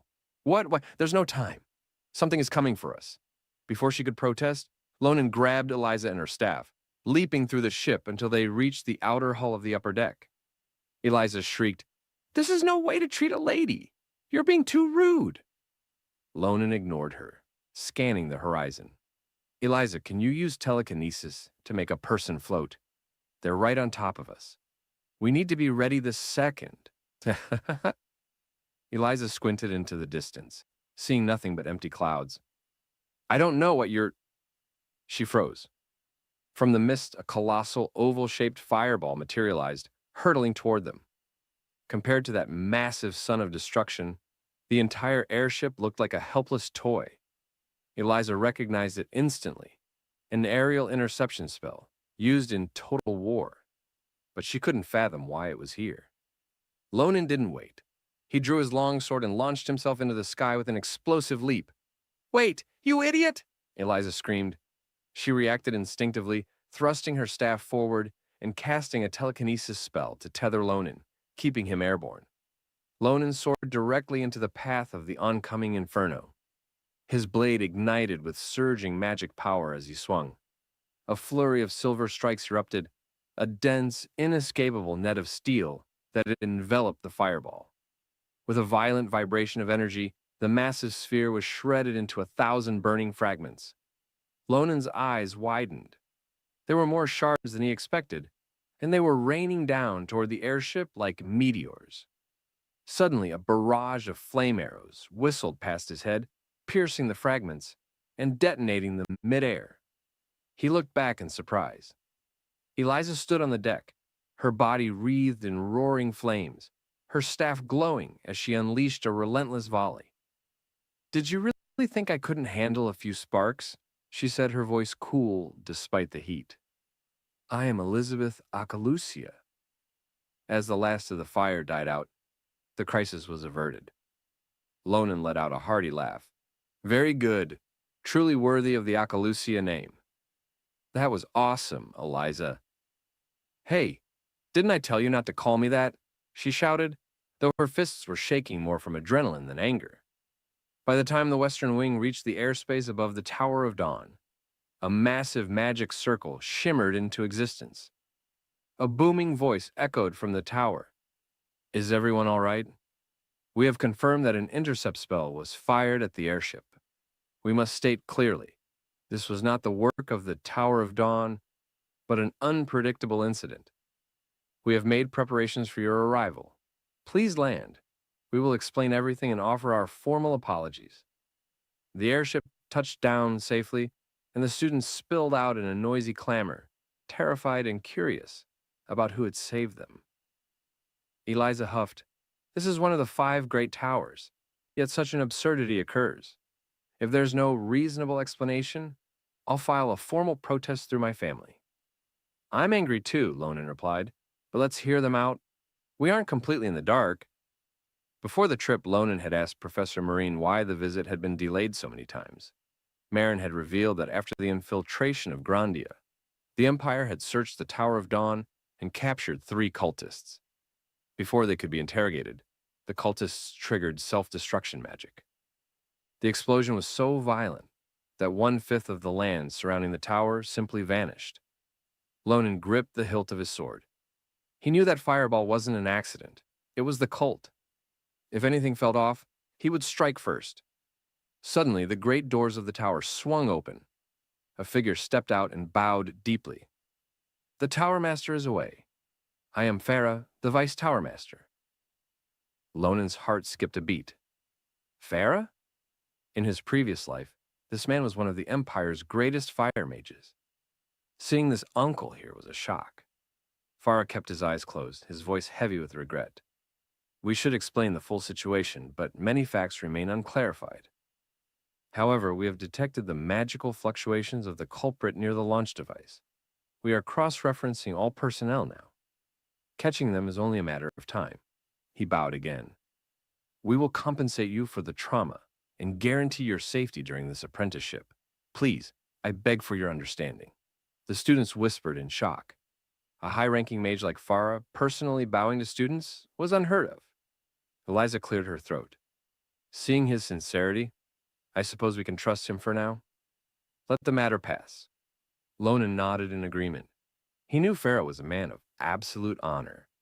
In the future war against the giants, Farah had been a member of the vanguard, standing at the very front to buy time for his comrades.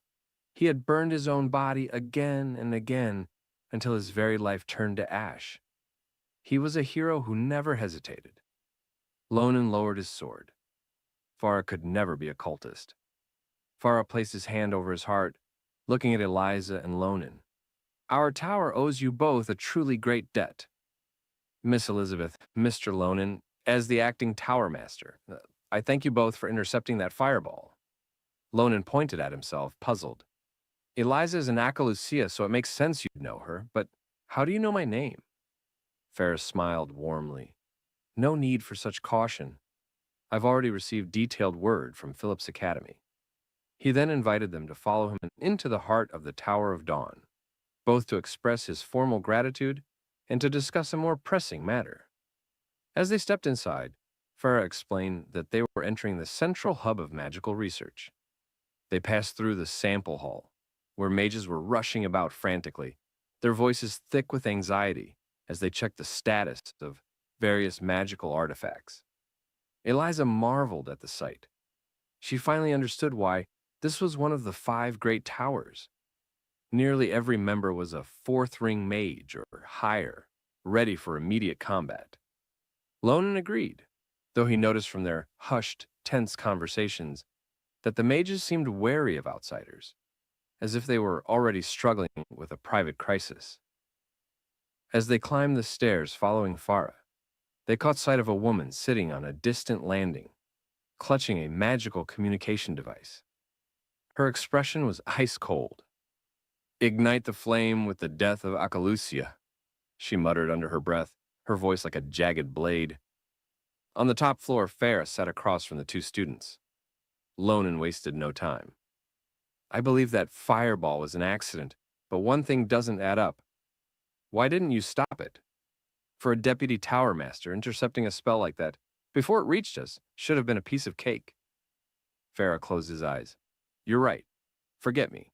Even the rank-and-file mages should have neutralized it the moment it was detected. But that's the problem. We couldn't detect it at all. Lonan froze. You mean?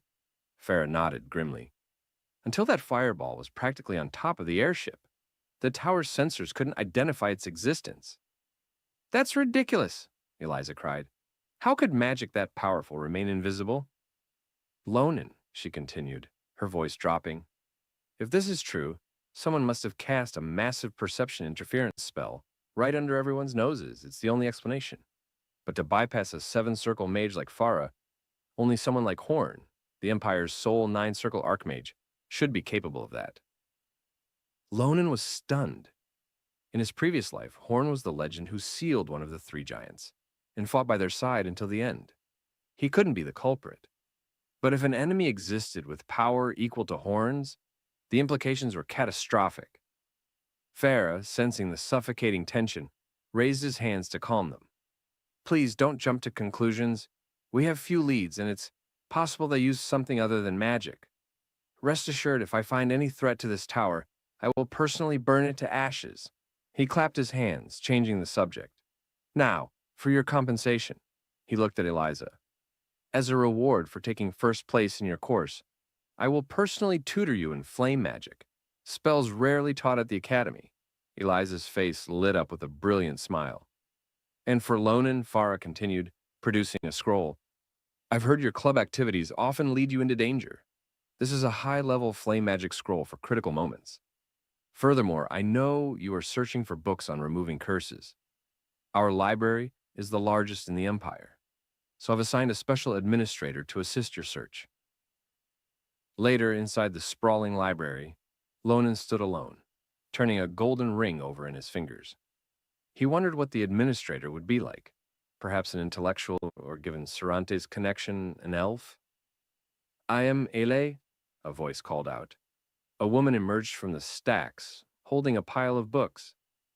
I am the Dawn Library Administrator, assigned to guide you. Please, take care of me. Lonan looked up, his eyes widening. An elf. Truly unexpected. Learning she was the only elf in the library, Lonan extended his fist and opened it, revealing the ring. It was now pulsing with a vibrant green glow. The owner of this ring is my friend, Lonan said. They said you'd recognize it. Ale's gaze locked onto the ring. She moved with blinding speed, closing the distance instantly. Is that Sarante's ring? It's been so long. Her excitement vanished, replaced by a fierce glare. Sarante treasures that ring above all else. He would never give it away without a grave reason. Tell me how you got it, now. Ale surged into the air, releasing a tidal wave of magical pressure. Suddenly, an enormous spectral wolf materialized behind her, towering over Lonan as if he were an ant. If you harmed Sarante to take that ring, she hissed, I will make you pay the price. Lonan stared at the giant wolf, then slowly let go of his sword hilt. He realized Ale's rage came from deep love. Ale, I'm sorry for the misunderstanding. Just listen to me first, okay? He explained the entire story. Ale crossed her arms, the spectral wolf fading as she listened. She realized Lonan had fought alongside Sarante to defeat a cult officer, the same cult now plaguing the tower. She took the ring, her heart softening. I see. If you had stolen it by force, you wouldn't know our history. And besides, she smiled faintly, no one steals from Sarante. That guy's a terrifying elf, regardless of how he looks. Lonan chuckled. Exactly. He's much tougher than he appears.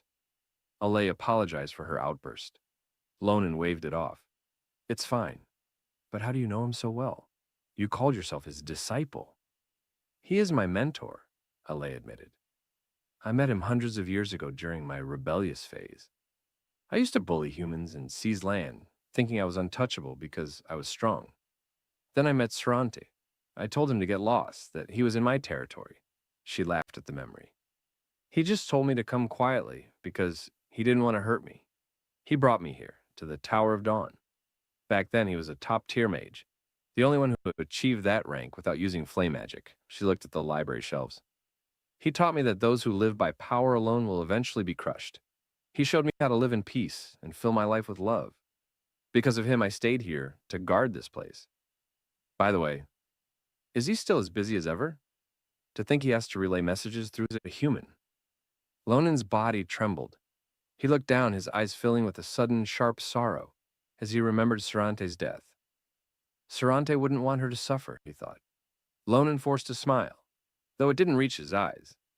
You know how he is. Always devoted to his mission. He'll probably be out of contact for a long time, which is why he asked me to come to you personally. Ale stroked the glowing ring. He hasn't changed a bit. But I'm not sad. Just knowing he hasn't forgotten me is enough. It's enough to make me happy. Suddenly, the ring erupts with a brilliant, blinding radiance. To Lonan's shock, the ring's very form begins to transform. 3 days later, the tower's personnel continue rushing about as usual, but fortunately, no further abnormal incidents have occurred. Lonan is able to investigate curse-related matters with peace of mind. At this moment, he sits with a pen in his mouth, supporting his head while flipping through dusty tomes. Ali suddenly appears, asking if Lonan has made any progress. Lonan turns to her and says, Bro, you watched till here and still not subscribed? That's illegal. Hit like, hit subscribe, make hype, and become part of the legends.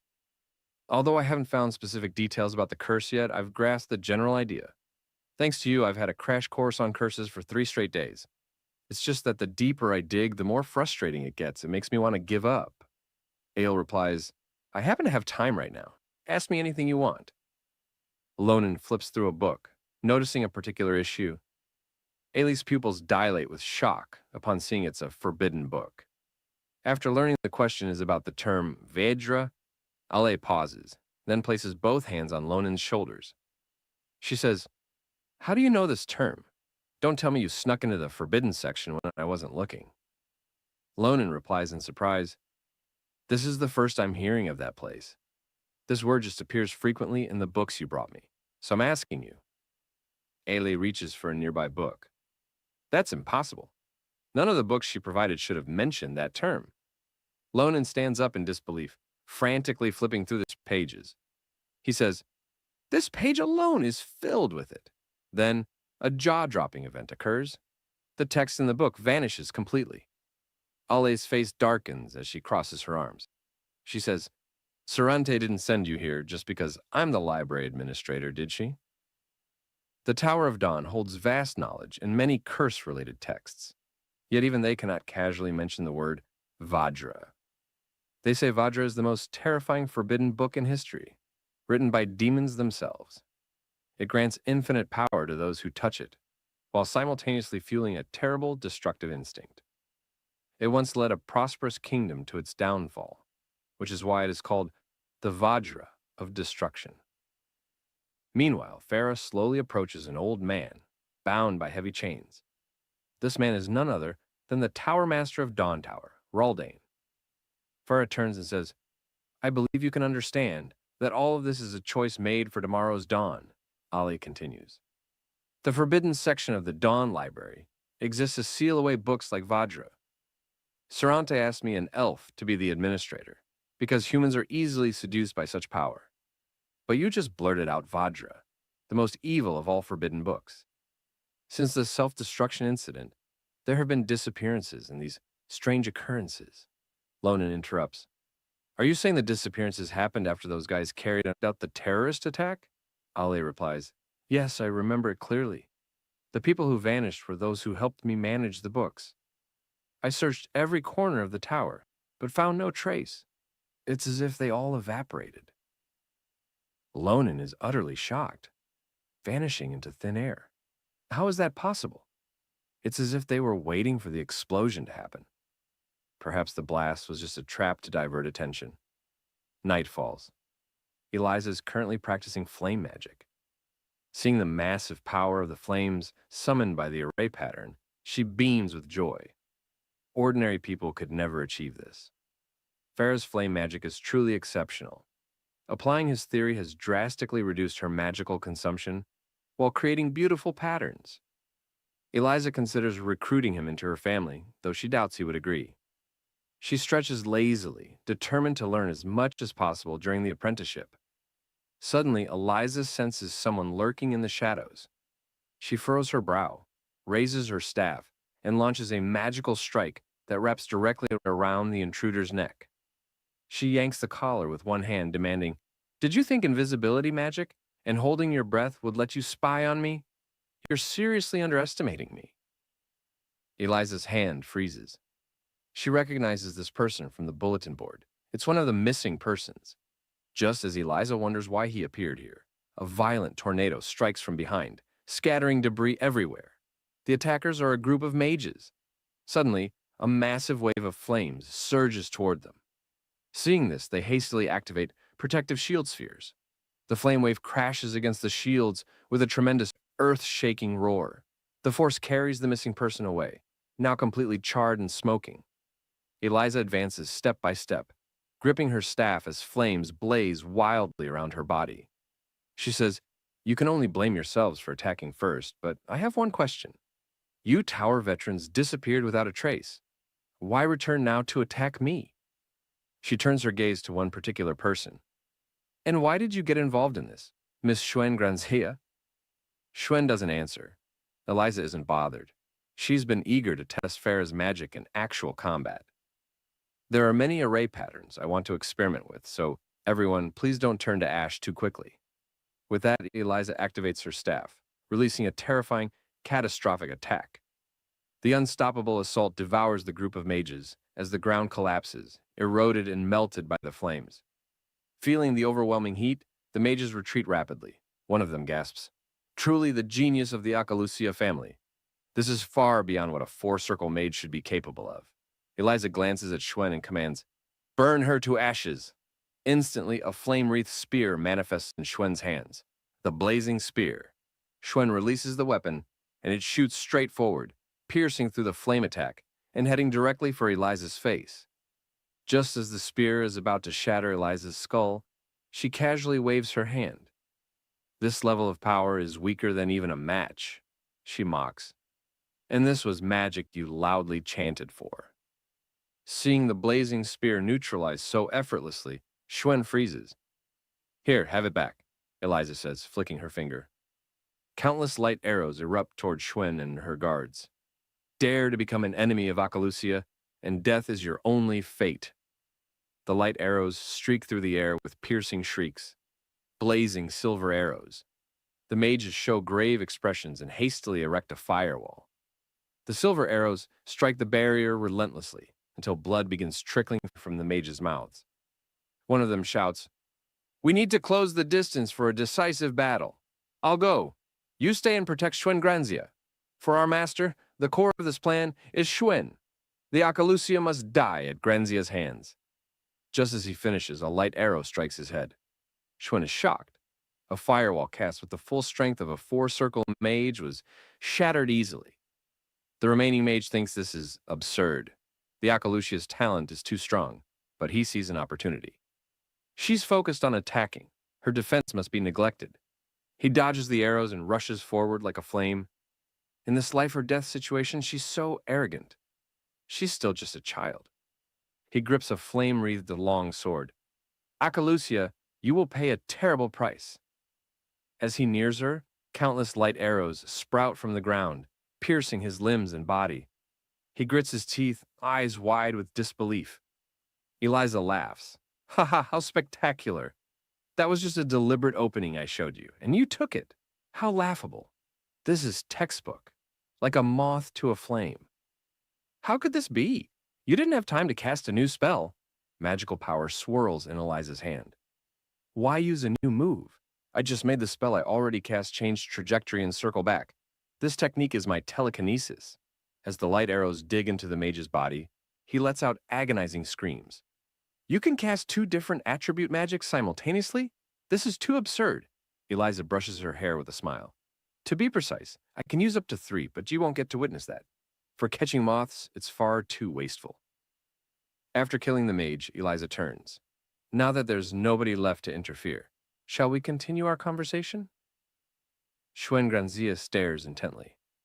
Eliza walks forward slowly. "He won't die that easily. Fire mages have strong resistance. So while I still have compassion, you'd better confess. If the families of Akalusia and Granzia clash, the Empire will be plunged into bloodshed. This crude plan shouldn't be something a girl like you devised. And if it were your leader's orders, it wouldn't make sense. The benefits don't match the losses. There's only one explanation. You're being controlled by an evil entity hoping to start a war." As Eliza approaches, Schwen's lips curl into a smile. "This girl is truly extraordinary." Suddenly, terrifying evil energy emanates from Schwen's body, crackling as it attacks. Eliza retreats in shock, pained and dripping with cold sweat. What is this evil aura? She supports herself with a trembling hand filled with terror. The darkness envelops Eliza.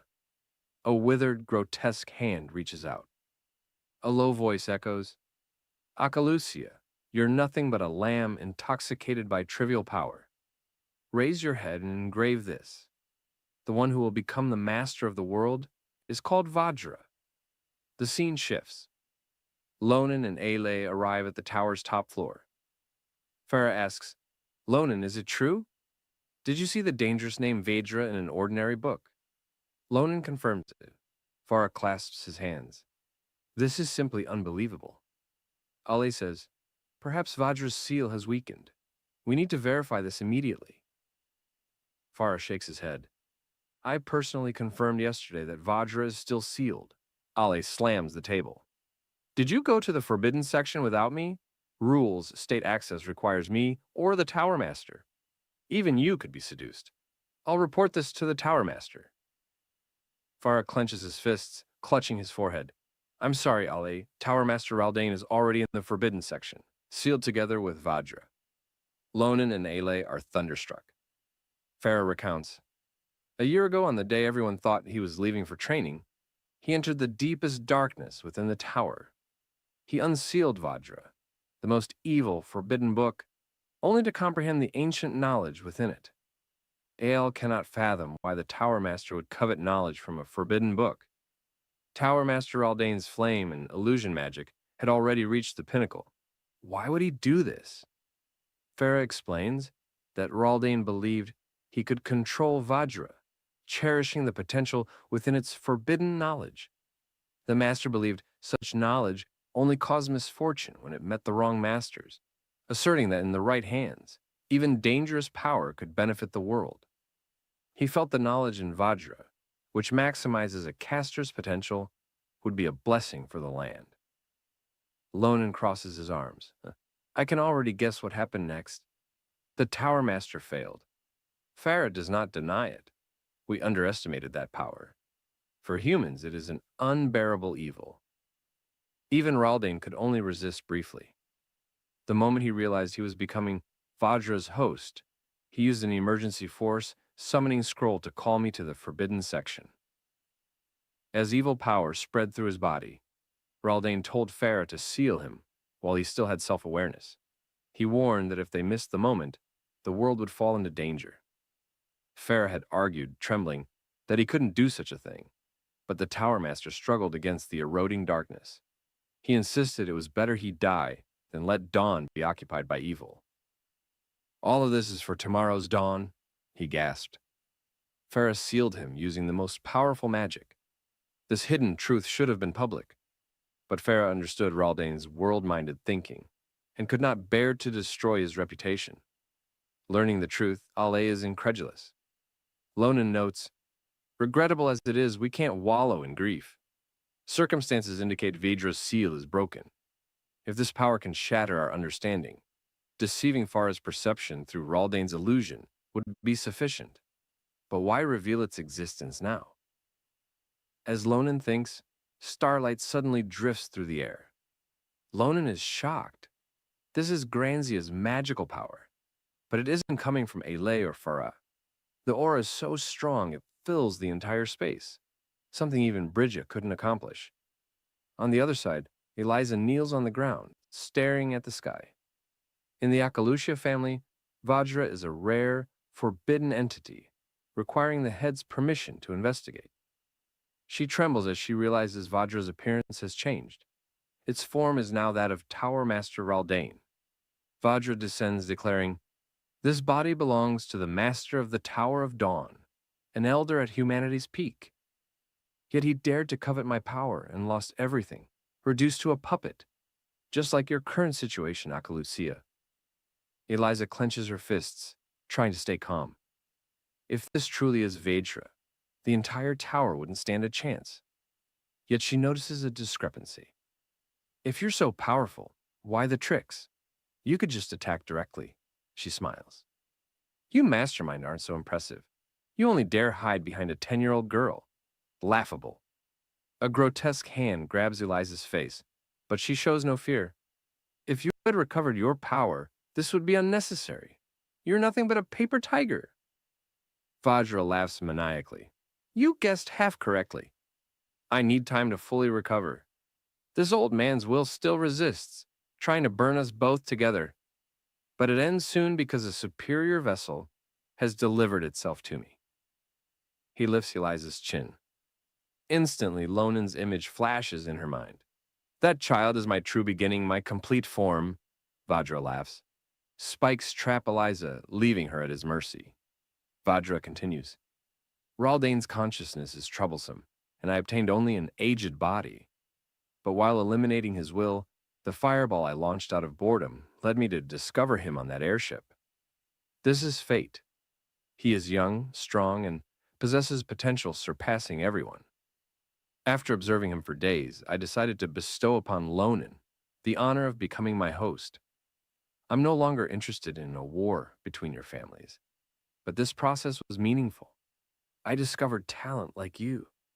Vajra clenches his fists, activating evil power.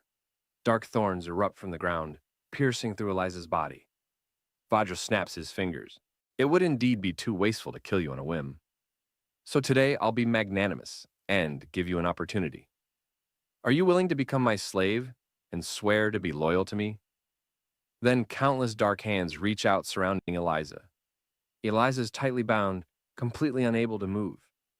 Of course, you still have another choice, which is to die at the hands of that girl from Grandia, becoming the catalyst for war and leading the Empire down the path of destruction. Vajra sneered coldly. The choice is yours. Eliza gritted her teeth tightly. She said, after living so long, you still have no insight at all. Actually thinking I'm the kind of person who would waver over such a choice. Enough with the nonsense. Just kill me already. If someone from the Aluja family fears death, they're not worthy of bearing that name. Kill me however you want. I'll accept whatever comes. Vajra stared at the restrained Eliza. What a boring girl. He snapped his fingers. I've lost interest in you. Now die. Then he controlled Shuen to strike at Eliza with a longsword. At this critical moment, Lan arrived with his longsword. He shattered the sword in Schwen's hand, then recklessly grabbed Schwan's hand, holding the broken blade. Eliza's pupils dilated in shock, seeing Lone's figure. Lonen said, Eliza and this familiar little one, you both owe me a favor. Vajra was stunned in shock, seeing the scene before him. Lonen raised his long sword high, leaping into the air, charging toward Vajra. Raldane's head was severed. Vajra couldn't believe this scene. He had clearly strengthened Raldane's phantom with power, yet the opponent not only saw through it, but could so easily decapitate this body. Lonen landed smoothly carrying Schwan. Vajra firmly believed such an excellent person should become his host. On the other side, Pa looked around and said to Al, Lonen was right. The training grounds have been isolated by consciousness-blocking magic. He reached out and discovered that this magical fluctuation is identical to Tower Master Raldan's. Al similarly reached out to sense the magic. She said, Vice Tower Master, it seems Vajra's seal really has been broken. Farah broke into a cold sweat. He said, we must now gather all the mages in the magic tower to discuss countermeasures together. At the same time, Eliza was smiling bitterly. Her current state was truly pathetic. She had clearly felt the intense stabbing pain in her body, but it turned out to be just a phantom. She reached one hand toward the sky. Even all her body's senses had been deceived. At this point, Lone asked Eliza, is what you said true? That little one is really Shulfan's sister? Eliza confirmed this. That's right. She's the third child of the Granzia family, Shuen Gransaya. Her magical power is quite good. She came to study abroad at a young age. I just didn't expect we'd meet this way, but it doesn't matter. Anyone can tell she's just being used by Vajra. Lonen gave a thumbs up. Worthy of Anakushia. Such extraordinary bearing is truly well-deserved. Hearing Eliza still arguing that only Andershan could use that nickname, Lonen smiled. It seems Eliza wasn't injured. Then Loon turned his gaze toward the corpse burned to charcoal by flames not far away. These missing persons who vanished after the cult's attack had been emitting the cult's unique starlight magic all along. So they really were the cult spies. When he heard that only those who helped Aela manage books had gone missing, Lonen found it suspicious and couldn't help thinking, was their target the forbidden book section from the very beginning? If so, then the attack that day wasn't simply a suicide bombing, but a diversion. Its purpose was to shift everyone in the Magic Tower's attention. Just then, Eliza suddenly thought of something and said, Lonen, you need to hide right now. Vajra's target is you. Lonen didn't understand what this meant. Eliza said, I don't have time to explain. What you just cut was only Vajra's phantom, not his true form. Just the phantom alone could suppress me. You can imagine Vajra's true power must not be underestimated. if he really obtains your body and becomes a true complete form, the Tower of Dawn will surely face destruction. So, you must leave here quickly while there's still time. Just then a voice rang out. That won't do. Hearing this, Loon shuddered. Endless evil power surged forth. What is this? Eliza fell into a gaze. Not far away, Farah and I also couldn't move. Lonan shouted loudly. What's happening? Vajra spoke slowly. Not just them. Aside from you, all the humans in this magic tower. Their consciousness and bodies are now under my control. At this point, all the waiting ends. Lonan, you will enjoy the honor of merging with me. Come to my side. The entire Tower of Dawn was on the verge of falling to dark forces. Lonan gritted his teeth. This damn bastard, he roared. What have you done? You bastard! Get out here now. Stop playing these useless tricks. Get out here. Vajra, sitting in his chair, supporting his face, showed a smile. He slowly extended one hand, saying, Our meeting will be an important milestone. This place is too crude. Meeting here would be such a waste. So let's change to a more suitable location. Then he dispatched a mage to go forth. Lonan heard footsteps, and his attention was drawn. A woman slowly walked out. Lonan recognized her as the last missing person. The woman said, Let me take you to meet my master. Please come with me, Lonan. Lonan smiled, his gaze swept around. Seeing Eliza and the others with their bodies and consciousness controlled like walking corpses, he had no choice. Lonan sheathed his long sword and agreed, Lead the way, take me to Vajra. After a long while, Lonan looked ahead and said, This is the place, right? The two were now standing before a door emanating evil power. The door slowly opened. Lonan followed the woman inside. The scene that met his eyes shocked Lon. He saw Tower Master Raldane bound by chains, still constantly begging Vajra for mercy. Spare my life. I was too arrogant. A mere human like me dared to covet your power. Please, I beg your mercy. Hearing these words, Lonan clenched his teeth. He drew the longsword from his waist. A terrifying sword strike was released, directly cutting the bound and kneeling Raldane's body in half. Lonan said angrily, Stop with these sick jokes. Come out, Vajra. Vajra laughed coldly. How boring. This was my special way of greeting. Then I'll do as you wish. Afterward, evil power continuously gathered, forcing Lonan to hastily retreat. Lonan could only use his fists to block the approaching evil power. Soon after, Vajra's form appeared, still using Raldane's body. Vajra sat on his throne. He said, Welcome, Lonan, my supremely excellent host. Facing each other directly like this feels quite different. I want to use a warmer way to share my current feelings. So let's first deal with the eyesore. As he finished speaking, Vajra extended one finger. Hurry and end yourself. The woman received the command directly, placed both hands on her own head, and twisted it off. Before dying, the woman was still saying, Vajra, eternal and everlasting. Then the woman fell to the ground, blood splattering in all directions. Seeing this, Lonan asked, What game are you playing now? Wasn't she your ally? Vajra beckoned with a finger, saying, How ridiculous. That small fry is just like the former owner of this aging flesh. Both just trash who couldn't grasp the situation, yet coveted my power. Those arrogant words they spoke when first entering here, I still remember them today. They said they would work harder for the greater cause, thereby obtaining salvation, and said that was the only way to survive. To me, these people are no different from ants. Yet they dared to be so arrogant, though I could instantly turn them into a pile of rotting flesh. I still showed great mercy, letting them have the honor of temporarily obeying my commands. How's that answer? Lonan gripped his long sword tightly. Couldn't help thinking based on Vajra's words and actions, he could confirm he has no connection with the cult. But why does Crazier's aura keep emanating from his body? Lonan held his long sword, sighing. All right, I've heard enough of your arrogant nonsense. Take this opportunity. Let me show you what someone like you needs. As he finished speaking, the long sword pointed at Vajra.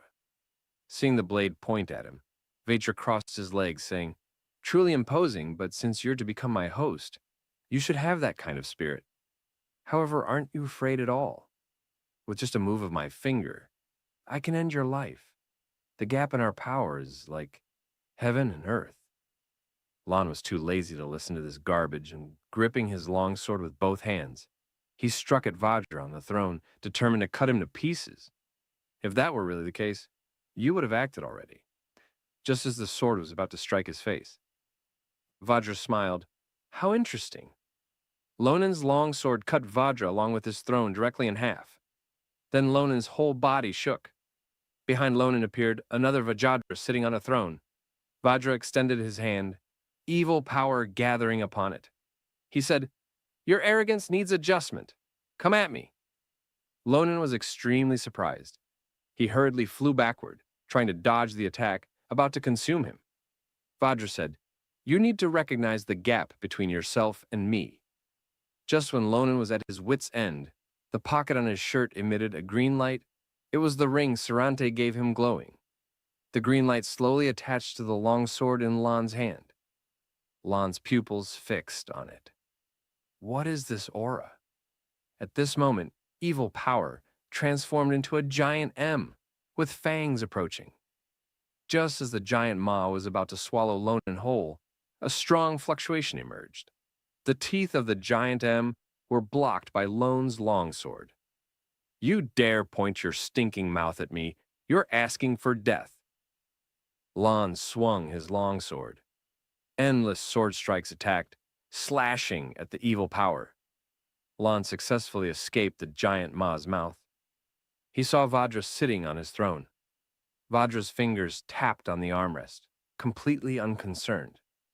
Lonen froze, seeing this. An even more terrifying evil power opened its maw, wide approaching Lonen. Under the contrast of the giant maw, Lonen was as small as an ant. He raised his long sword, unleashing what could be called his strongest strike toward the evil M. A rumbling, terrifying explosion sound spread in all directions. Lonen directly cut the giant maw in half. Vajra supported his cheek, saying, Truly excellent. Though somewhat disheveled, you handled it quite well. If that's the case, how will you deal with this move? Evil hands kept emerging from the ground. Evil undead, one by one, crawled out. The undead's hands covered Lonen's mouth. More and more evil undead came towards Lonen. The undead strangled Lonen's neck. More and more undead swarmed over. The undead sealed and surrounded Lon.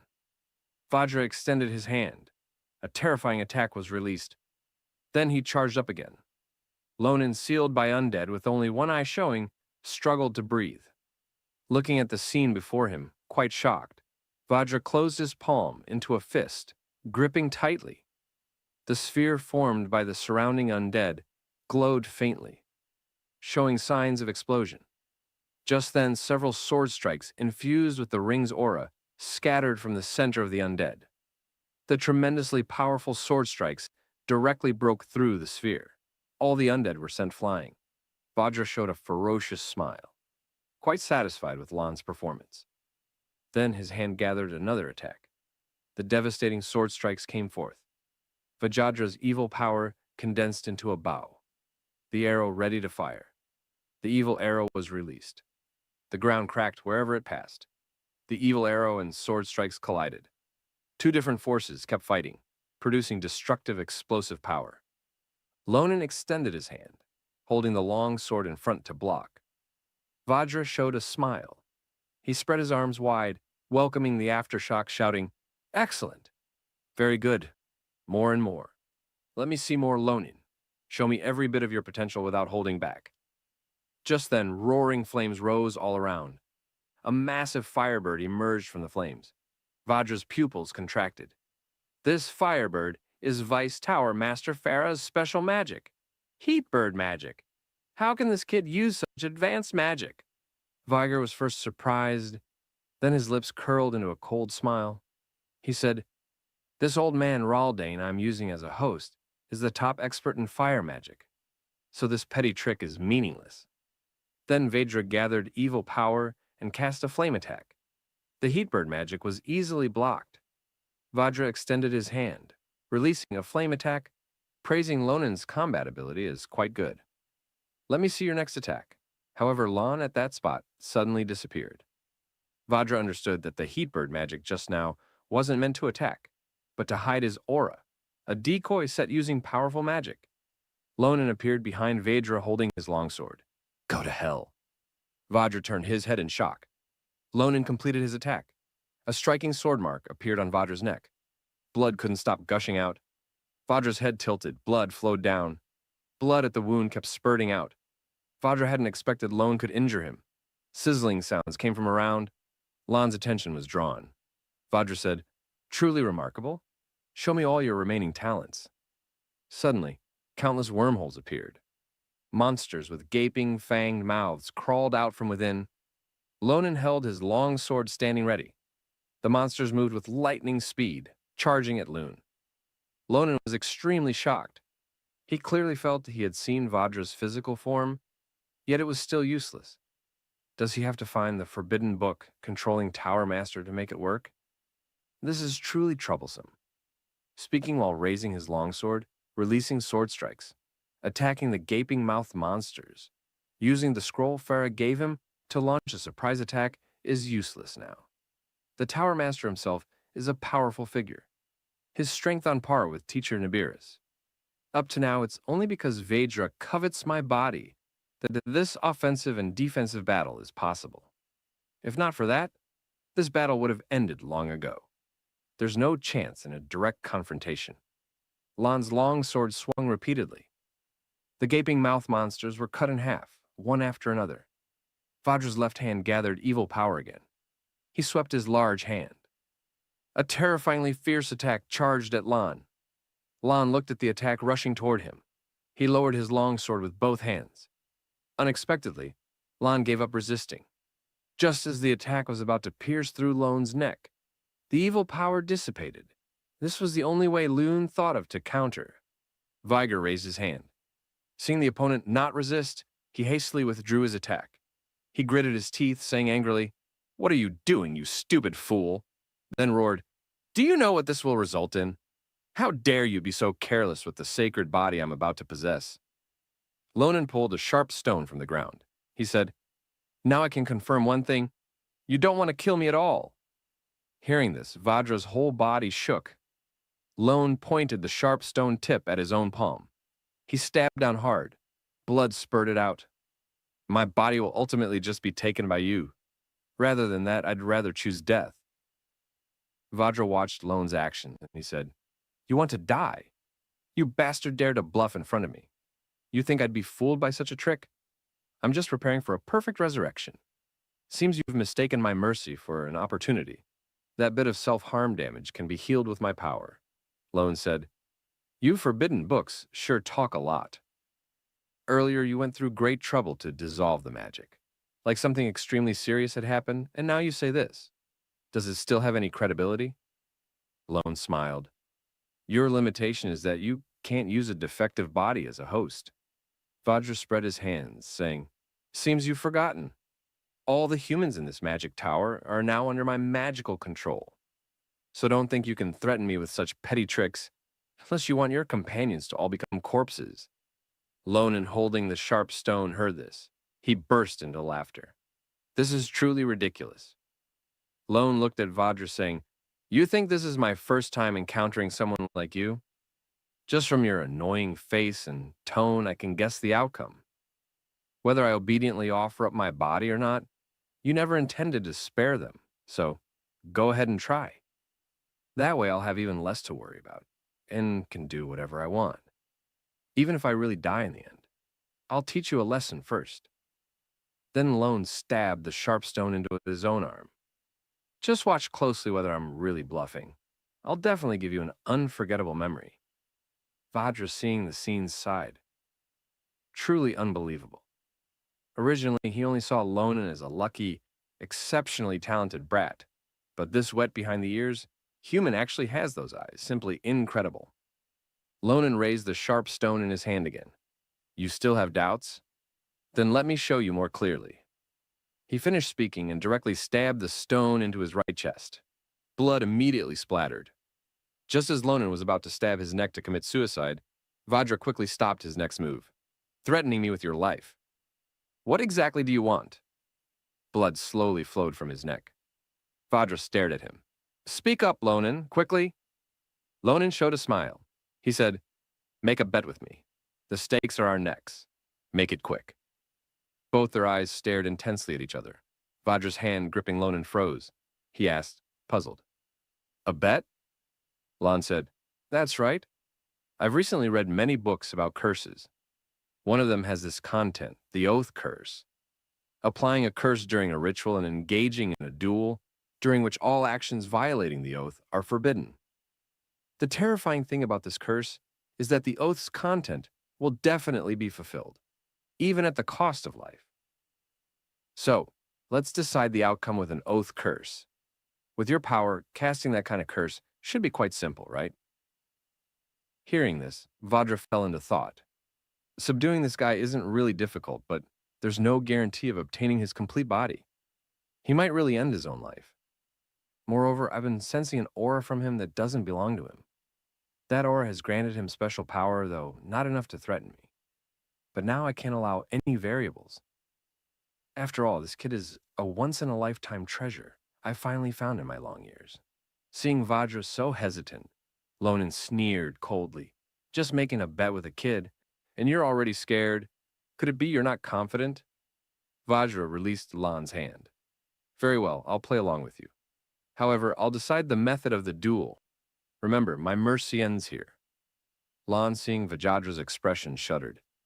It seems he's really angry. Continuing to mess around might really be dangerous. Then he clenched his fist, thinking, being able to drag him into this is already quite good. After all, no matter what happens afterward, the result is the same. After a long while, a glowing golden finger appeared in the air. Its two fingers pinched a chain balance scale. Are you ready? The oath curse begins now. Soon after, the oath's contents started forming. The cursed subjects must swear that before the outcome is decided, they absolutely cannot act against the oath. If Lonan loses, he must offer his body to Vajra. If Vajra is defeated, he must release the hostages and be sealed forever. Then Vajra said, besides the method of deciding victory, endure one instance of illusion magic cast by me personally. Lone, do you agree? Lon stared intently at Vajra, stating the obvious. I agree. So hurry up and start. Time is precious. Hearing this, Vajra smiled from ear to ear. Now begin. The oath takes effect. Lonan, may you have sweet dreams. This will be the last memory of your life. How ridiculous. You're the one who should breathe more outside air. When the bet ends, you'll regret setting your eyes on this body of mine. Fear cast the illusion magic. Lon fell into a dream realm. Noisy sounds awakened Lonan.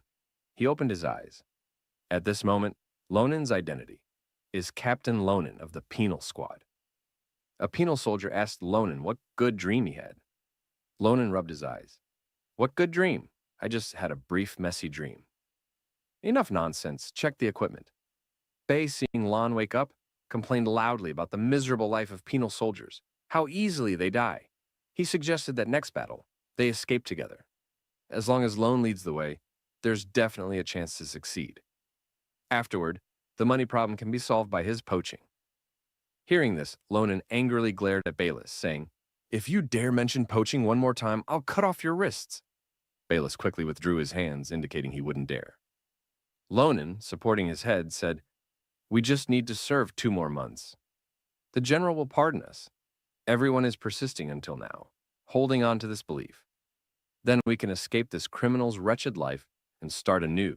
So before that, stop talking nonsense. Protect your own life first. Penal soldier Martin hooked Lon's shoulder, one finger pointing at Lonan. He said, anyway, as long as we stay close to this lord, there's no way we'll die, right, Captain Lonan? Lonan smiled. Martin, you brat. You need to protect your own head. Yet you want to rely on others for protection. Then Lonan spread his arms, laughing heartily. Everyone, my life is the top priority. If you get in the way, I'll immediately abandon you. After a while, Lon sat down. Actually, the general already told him that if this mission succeeds, they'll be pardoned early. Although this mission is extremely dangerous, everything is truly almost over. Just need to hold on a bit longer. Then he can return to Neoton where his sister is. No matter what, must desperately survive. The scene changed. A massive star-like magic circle appeared in the sky. Brilliant light descended from heaven, generating a terrifying attack, destroying many buildings. The penal soldiers discussed nervously, terrified. Some thought it was enemy magic. Lone, in seeing the situation, was also stunned. A few seconds later, he looked at that light and understood that was danger. A giant with 4 wings appeared from the starlight magic circle. It said, "Behold, foolish beings under starlight. I come here by that one's decree to open the path. Accept your fate." The giant had 4 horns on its head, eyes emitting golden light. Its name was a Hayut. The penal soldiers looked up at the sky. They trembled, pointing at the sky, stuttering, "Captain, there's something in the sky." A Hayut activated the starlight magic circle. Instantly, countless starlights fell like rain. The penal soldiers froze on the spot, watching helplessly as the starlight drew closer. The destructive starlight attack sent many penal soldiers flying. Ground was torn up. Debris filled the sky. The penal soldiers had no power to resist. Killed upon contact, they cried out in agony and grief, calling for help. Alone and watching the scenes before him, still couldn't believe what is happening. At this time, horn sounds blew. 4 people ahead were blowing horns. Ballast didn't understand. "Isn't that the horn sound for attack? Does this mean we're supposed to go die fighting that monster?" He shouted loudly. "Everyone's gone mad." Lonan released an attack, colliding with the starlight. The penal soldiers, seeing Lan's actions, were shocked. Lonan roared, "You idiots, get yourselves together. At a time like this, still standing there stupidly. If you don't want to die too pathetically, either fight or flee. Either way, you need to move first." Just then, explosions from starlight attacks spread from where Ballas and others stood. Smoke rose instantly. Blood splattered on Lan's face. He froze. He held his long sword. Hadn't recovered his senses. Completely didn't notice the starlight attack overhead. A figure rushed over quickly. He embraced Lone, dodging the attack. Where Lonan had been standing was now a gruesome sight. Martin crouched up, shaking Lan lying on the ground. "Wake up quickly. Let's leave here first. That's not an opponent we can handle. Wait for reinforcements." However, Lone opened his eyes wide, staring blankly without speaking. He saw the tragic state of Belu's and others' deaths. Lonan slowly sat up, his veins bulging, eyes filled with tears. He cried out in anguish, "No!" At the same time, in reality, Vajra and Lonan stood facing each other. His hands still held remnants of evil power.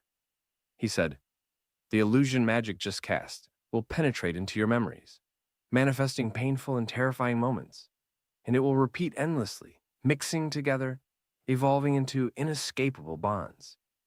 Your mind will be trampled until it shatters, then torn to shreds until you'd rather beg for death. It will repeat endlessly. And this eternity is the one instance of illusion magic you must endure.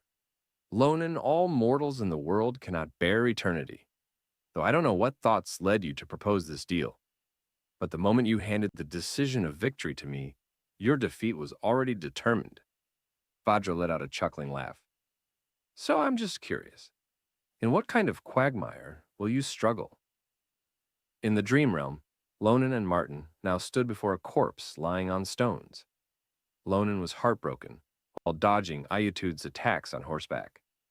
The penal soldiers beside him also turned to ash. Dead, dead again, all dead. How many people have died to protect him alone? Can't count anymore. Is it really all over now? Lonan knelt in a pool of blood. He didn't know if Hell's End truly exists. Right now, Lone just wants to rest. In reality, Lon knelt down. He said, "Enough! Stop it! Whether you want my body or anything else, please, I'm begging you." Hearing this, Vedra's mouth split wide. Finally, you finally belong to me, Lon."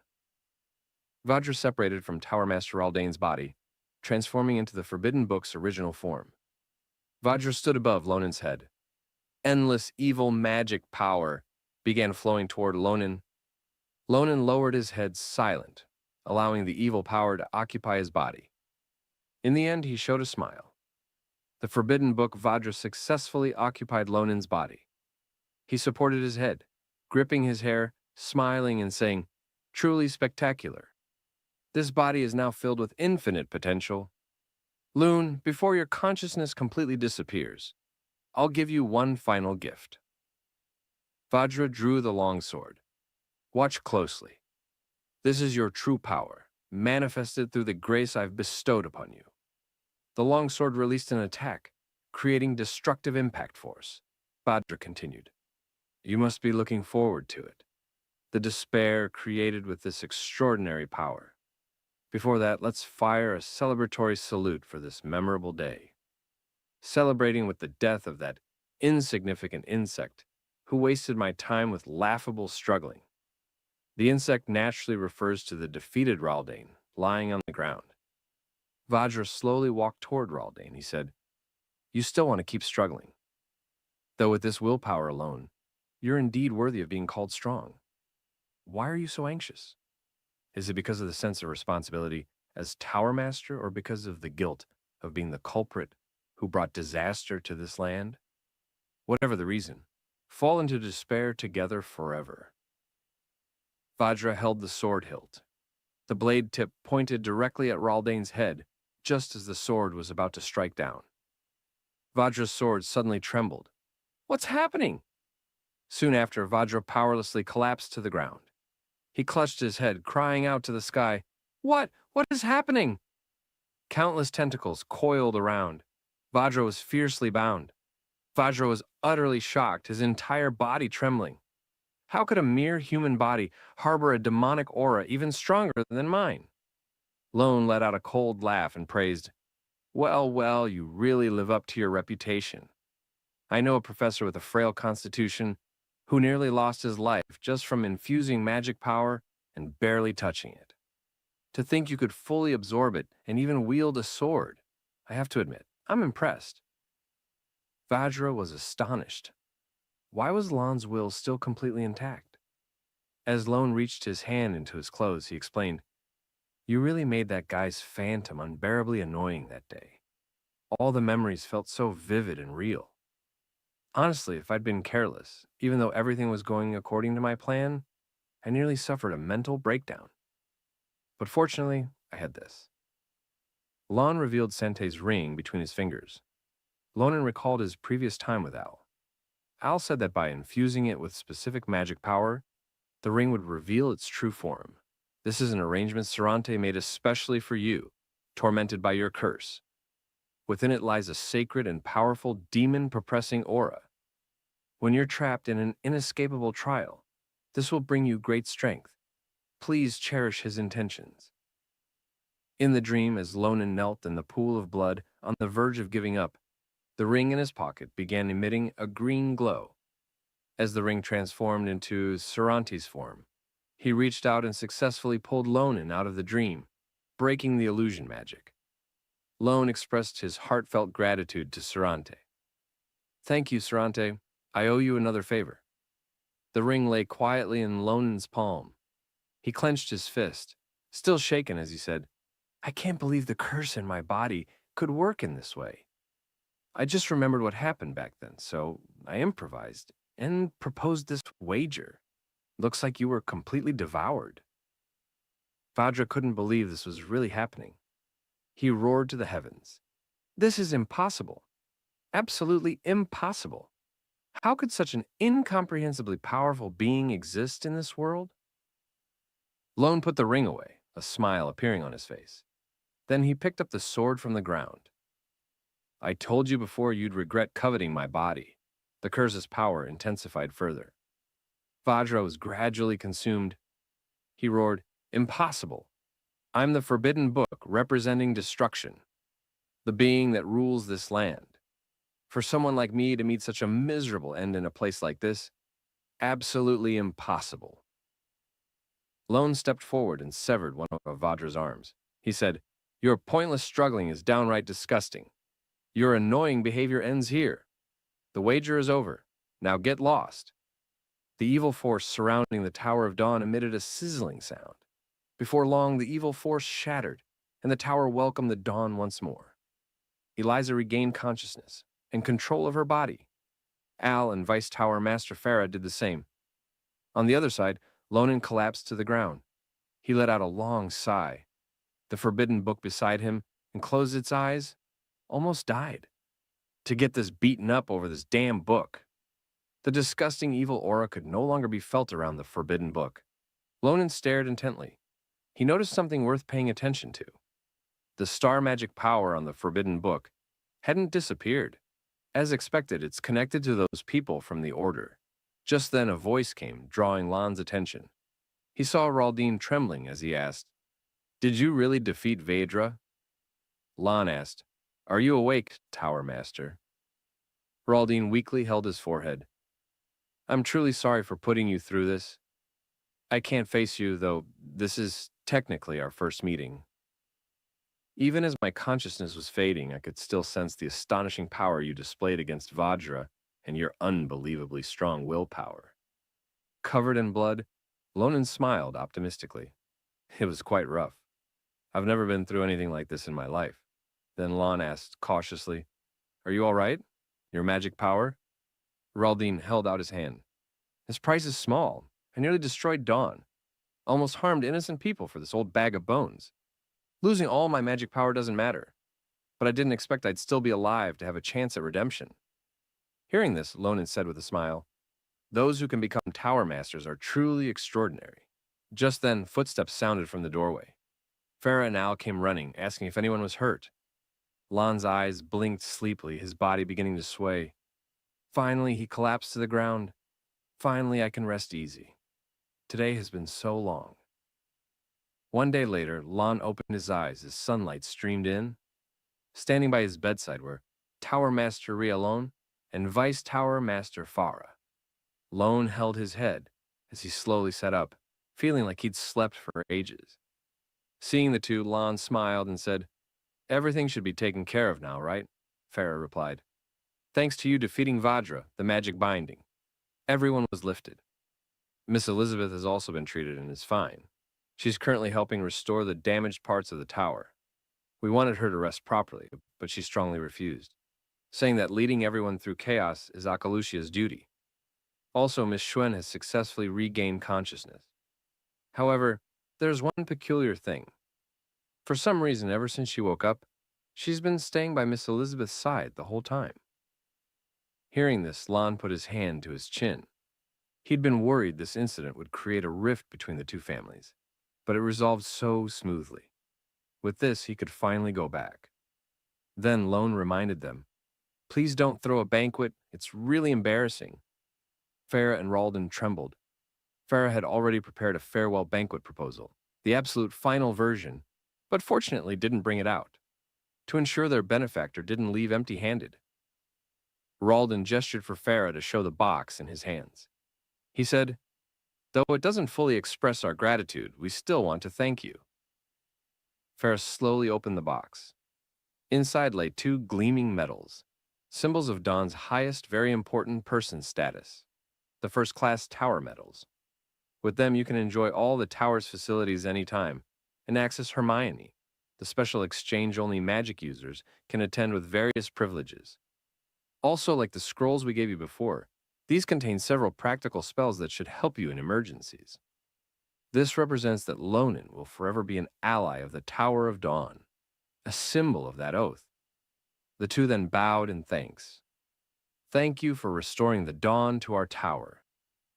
The sudden gesture put Lan under pressure, and he quickly raised a hand to indicate it was fine. Flames of magic power burned in Farah's hand, and a vortex appeared above the room. He said, "There's one more matter to clarify. The arrangement regarding the forbidden book." The scene shifted to AE watching the beautiful scenery by the tower's seaside. Then Lan slowly appeared behind her. Seeing Lone, Al was delighted. "Lone, are you feeling better? Why did you come out so soon? You should rest more." Lonan said, "I've rested enough. Vajra took good care of my body, so I'm not injured." Then Lan touched his cheek, hesitating before speaking. "I'm heading back to Philip soon. Before that, there's something I think I have to tell you. It's about Sarante.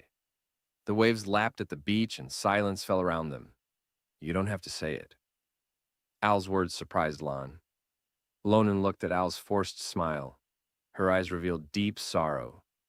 Back in the library, Sarante had appeared to Al as a projection. She gently stroked Al's hair. He said, "I'm sorry, Al. Please forgive me for saying goodbye this way. Thank you for leaving so many warm memories in my insignificant life. I hope you'll be safe and everything ahead, my dear friend." Recalling this, Al's whole body trembled. Tears streamed down her face. Then Lonan, Eliza, and the students boarded the airship back to the academy, Philip's Royal Academy. At this moment in the training grounds, Lonan stood holding a sword. The blade was infused with his magic power, and the sword energy it released still packed tremendous power. Lonan stared at the sword raised in his hand. Nothing seemed different from usual. Neither the flowing magic aura nor the color of the sword energy had changed at all. But one issue kept troubling him. Tiny points of starlight were emanating from the sword. Lone examined it closely many times. No matter how he looked at it, this damn thing was identical to the star magic power used by those people from the Order. Thinking of this, Loon clutched his head and fell into a crazed posture. Then he ground his teeth. That damned Vajra! What the hell did he do to my body?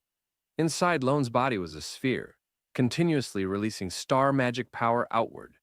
At the Tower of Dawn, Ralden placed the forbidden book in Lon's hands. Lonan looked at the forbidden book, falling into thought, though he wanted to understand this book. Is it really okay to give me something like this? He asked, what if something goes wrong after I take it? Pharaoh smiled. Don't worry, we've confirmed the magic power in the book has been completely destroyed. Only ancient knowledge remains inside. Of course, if outsiders knew about this, the tower's position might be somewhat difficult. But based on our judgment, we shouldn't entrust this book to you at this stage. Because inside your body, you already have Vajra's aura, Ralden explained Lone's confusion. We theorized that Vajra was absorbed by your body. This was the result of his failed attempt to seize control of your body, which is why he was absorbed by your body afterward. If that weren't the case, the book should still contain an evil will right now. Don't think too negatively. This might just be the only method we've been unable to find for controlling Vajra. Recalling these words, Lonan shouldered his sword and scratched his head in complaint. What kind of only method? I can already see my future. If I encounter Tarukin in this state, I'll definitely be torn apart. Fortunately, others can't see the star magic power. If I'm misunderstood and accidentally implicated in what? Who are you talking about? Before Lone could finish, a voice interrupted him. Nibiris pressed close to his back. Lonan jumped in fright. Damn it, what the hell? The words barely left his lips when Lonan swung his sword, releasing an attack. Nibiris drew her sword and blocked the attack, while asking the depth of your sword has changed. Did you have another adventure during this time? Lon's pupils dilated. It was Teacher Nibiros. He quickly hid the sword behind his back, putting distance between them, and laughed awkwardly. Teacher, that was your fault just now. You released killing intent first. Nero slowly approached, staring at Lonan. Brat, something happened to you at the Tower of Dawn, didn't it? How did you form a core? Hearing this, Lon was puzzled. He pointed at his chest. You're saying this sphere in my body is a core. Isn't it just a lump? Anger crept onto Nibiris's brow. Her hair flew up. How dare you compare a lump to the sacred core? I explained it in detail during theory class. Were you napping then? Lone quickly bent over to apologize. Nibiru sighed helplessly. Then she began explaining. The so-called core is a blessing only true swordsmen can obtain after countless magic training sessions and real battles. Simply put, it's when the heart, after countless magic circulation cycles, ultimately becomes a vessel capable of accumulating magic power. This achievement is often considered an important watershed moment in a warrior's life, because magic power stored in the core not only differs in essence from natural magic power possessing different density, but also serves as the only stepping stone to achieving aurora. In other words, forming a core means a swordsman has entered an entirely new realm.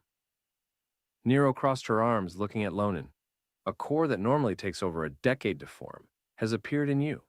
Someone who just learned to control magic power, and is not using the heart as a medium, but through something else. In theory, this means you could potentially possess two cores. Hearing this, Loon carefully examined the star magic power on his sword. So, this thing is actually this special. Nero drew her sword. Unk. I'll talk about other matters later. Let's spar first. Lone raised his hand and shouted, "Why are we suddenly talking about fighting?" Nibiru smiled. As a swordsman, when you gain new power, of course, you need to test its might. Lon was forced to raise his sword and attack Nibiru's. Their swords clashed. Explosive energy waves erupted. Dust rose in an instant. Lonan was blown back by the shockwave. He used one hand on the ground to barely stabilize himself. Looking at Nibiru emerging from the dust, he saw her charging forward with her sword raised, her momentum suggesting she meant to kill him. Lone struggled to raise his sword and block Nibiru's descending strike. The ground was instantly shattered into pieces by the tremendous force. Lone thought to himself, "My strength is completely inferior. If I keep clashing head-on like this, I'm going to lose my limbs." He gritted his teeth. "If I can just restrain her and create an opening, I can land a hit on her." Just like that time, having power like that traitor from Granzia. Just then, the core inside Lone suddenly pulsed, emitting light. Star magic power began emanating throughout his body, converging into an attack directed at Nibiru's. Nibiru's legs were bound and restrained by the star magic power. Seeing this, a smile appeared on Loon's face. Then he became extremely cautious, because no matter how he looked at it, it resembled Dunnan's aurora. The attack released by the star magic power spread across the ground around them. "How is this happening?" Nibiru said. "Is this movement restricting magic? Looks like you learned some amazing things at the Tower of Dawn. Good. In battle, variables like this always determine life and death. If you have any other tricks, go ahead and use them. I'll take them more seriously." With those words, Nibiru charged again with her sword. Lonan raised his sword, shouting tensely, Wait a minute. Calm down, teacher. I need time to figure out what's happening here, too." Suddenly, the core's glow faded. Lonan immediately stumbled, unable to steady himself. Shock filled Nibiru's eyes. Only after Lonan collapsed to the ground did she anxiously call out his name. The scene shifted to inside the Academy's teaching building. Jordan sat on a bench with his arms crossed. "You're truly clueless. This isn't a battlefield. How did you give a student magic dehydration syndrome?" Lon sat on a bench looking utterly dejected and lifeless, while Nibiru stood beside him, shrinking back. After a long while, Nibiru asked, "Should be taken care of now, right?" Jordan watched Lon and drank the yellow potion. He said, "This is just a side effect on the body from suddenly overusing magic power. With magic potions and prescriptions, recovery will come quickly. So stop hanging around here and go to the infirmary to get some medicine." Before long, Nabi returned from the infirmary alone and held his head. "Thanks for your help, Teacher Jordan, when I suddenly got dizzy and weak all over. You don't know how panicked I was." Jordan rested his chin on his hand. "Every time you come here, you show me things I've rarely seen in my lifetime. A concentration of aura I'd never seen before appeared on your body. Is that Vedra's power?" Lone froze at these words, Jordan explained. "I often exchange ideas with Farah at conferences. He's been telling me to watch over you carefully and not let Vedra's power harm you." Lonan touched his chest, speechless. Then Jordan continued, hand under his chin. "If you're asking whether it's dangerous, you probably don't need to worry too much. The Forbidden Book's aura is surprisingly stable. If I weren't someone who's heard of Vadra, I'd only think your core's location is a bit unusual. Though more tests are needed, if there are no problems, this core could enable you to use Aurora." Hearing this, Lonan slammed the table and stood up. "Did you say Aurora?" "Aurora. This is the unique world belonging to each individual. And the key to this world is connected to the most intense emotions in life, like the desire for unreachable goals, fleeting moments of inspiration, deep-seated regrets, and so on.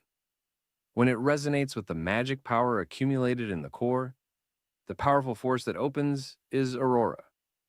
Lone and raised his hand. Being able to use Aurora is indeed a huge gain, but thinking about the technique I used in the training grounds, it's clearly the Aurora that guy done and used. He looked at his own hand. An Aurora that imitates existing power shouldn't be possible. Does Vajra's core have this ability? Hearing this, Jordan said, "In every way you seem to have the favor of the goddess of fortune. Regarding the current state of the curse in your body, of the remaining 8 curses, 2 have disappeared." Lon was astonished. Jordan said, "Based on the information I currently have, to be more specific, Vajra and 2 curses have merged into 1. Though this sounds unreal. After all, I've never heard of curses merging. But if this could actually happen, the premise should be that they originated from the same place. Crazier." Lonan lowered his head and smiled. "There are too many incomprehensible things inside my body. But I think I'll understand eventually." The scene shifted to Lone walking home.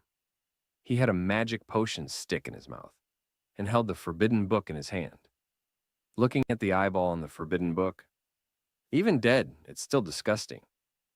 He tossed the forbidden book into the air, thinking, forget it. Not thinking about it. Though it's a bit unsettling. 2 annoying curses disappeared. Overall, it's a gain. To catch 1 or 2 more of those order people. There's no need to be petty now. Better to understand it slowly. Lone caught the forbidden book and continued forward. Just then, a voice calling him rang out. Looking back, he saw a figure running quickly, kicking up dust along the road. It was Assam, tears in her eyes running over quickly. Lonan waved his hand, smiling. "Long time no see, Assam. How did you know I was here? Are you doing well?" An astonishing wave of energy came from behind Assam. She cried out loudly, "Ah, Lon, please save me." Lon's waving hand froze in midair. His words unfinished. He let out a shout. "Assam, what the hell did you bring here?" A massive monster was chasing her from behind, roaring ferociously.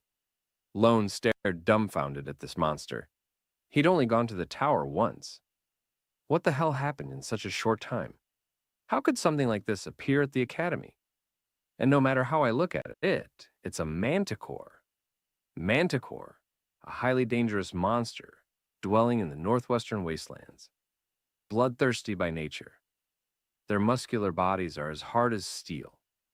Moreover, their scorpion-like tails contain deadly paralytic toxins. They're even rated as monsters, more dangerous than wyverns. Then a smile crept onto Lonan's lips. Perfect timing to confirm whether Vajra's power can really let me use others' Aurora.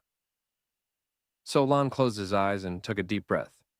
He changed his approach, drawing out the magic power from Vajra's core. Instead of using the magic power gathered in his heart during the battle with Nibiros, because he couldn't control the amount of magic power used, he ended up dehydrated and passed out. So after solving this problem, Lon used that Aurora again. The Aurora attack passed by Assam and headed toward the Manticore. The Manticore was bound by the Aurora. Seeing his success, Lonan was thrilled. However, the Manticore only struggled slightly, and the Aurora attack dissipated. Lonan and Assam both saw this and broke out in cold sweat. That attack was way too weak. The Manticore raised its paw to strike at Lonan. Just as Lonan was about to draw his sword, light flashed through the entire space, accompanied by a beam attack, hitting the Manticore's back. The ground collapsed and cracked. The Manticore let out a cry of pain. Both Lonan and Assam were surprised by the scene. Just then, a person stood atop the Manticore. Lonan looked up carefully. It was Teacher Marin. A while later, the Manticore was locked in a large iron cage. Marin stroked the Manticore's fur. "I'm sorry to make you suffer, but if you cause more extensive damage, the Empire wouldn't forgive you. This is the best arrangement for now. Please understand." Seeing the Aurora Marine used, Lonan was stunned. An Aurora that enhances physical abilities. To put a Manticore to sleep in an instant is incredible. I thought Marin was an honest guy, but he's actually this terrifying. Watching the Manticore being taken away, Marin said, "I'm so ashamed to face you. I didn't expect it would break through the magically reinforced cage and escape." Then Marin bowed to Loon As the person in charge of this beast festival, I apologize to you again. Lonan quickly waved his hand, indicating it was fine. Then he asked, "What's the beast festival?" Assam beside him said, "You just got back, so you wouldn't know." All of Philips is preparing for this event. The Beast Festival introduces various rare beasts and fantasy species from the Empire's lands, held by Philips. Everyone's really looking forward to it. Hearing this, Lonan remembered reading about it in books before and became excited about the event. The next day, inside a luxurious house, Lon, Assam, and Maria sat in the living room talking. Lon said, "There's something I don't quite understand. Why is everyone talking about the Beast Festival? It's worth seeing, but not to that extent, right?" Maria smiled. She held up a finger. "This Beast Festival is a very special event. The twin forms Alpha and Omega will both appear. Twin forms are fantasy species that can read the thoughts of those they gaze upon and transform accordingly. Alpha usually transforms into the existence loved by the one being observed, while Omega transforms into an existence associated with negative emotions. To witness this miraculous sight, everyone's willing to queue up. After all, it's rare to see, and this time, it's free." Hearing this, Loon fell into thought. Fantasy species that read others' emotions and transform. If it were me, Alpha would be Sister Eli. As for Omega, it should be the giant Ayut. Thinking of this, Lon felt particularly disgusted. Then he looked down. They're indeed miraculous creatures. This way all kinds of people will gather at our academy. During this time, Teacher Marian will have it tough. After all, the more times like this, the more likely unwelcome guests will appear. Meanwhile, on the street, unwelcome guests had already arrived, holding scrolls in their hands, carrying out their plan thoroughly according to orders from above, all for Kervolo's honor, ensuring no mistakes. On the other side, Loon moved past the Beast Festival topic, ready to get to the main point. As he pushed out the forbidden book, he said, "The reason I called you two here privately today is because I have gifts for you. First, this is for Assam." Assam opened the forbidden book. Lone introduced beside her. "This is a rare item I worked hard to get from the tower. That said, you might find it hard to read right now. The people there said every page has some encryption magic. Just understanding one page's content takes a whole day. So just take your time slowly." But Assam, holding the forbidden book, kept trembling. She excitedly flipped through it, then slammed the table and stood up. "Oh my God, this is insane. Something like this actually exists in the world." His words interrupted Lone and asked in surprise, "You can read it?" Assam smiled, though each page looks very complex. "With enough time, I should be able to read it all. Full comprehension will take more time, but every bit of content in this book represents innovative, advanced wisdom." Assam held the forbidden book in both hands, asking excitedly, "Lone, how did you get such an amazing magic book?" Lonan recalled his dangerous encounter with Vadra. "You're better off not knowing." Then Lonan said to Maria, "When you have time, go see Teacher Moren. He has an amazing money-making opportunity." Maria was puzzled. Lone explained, "Not long ago, the teacher successfully cultivated Serante's medicinal herbs. I heard they'll soon be processed into potions and distributed throughout the empire.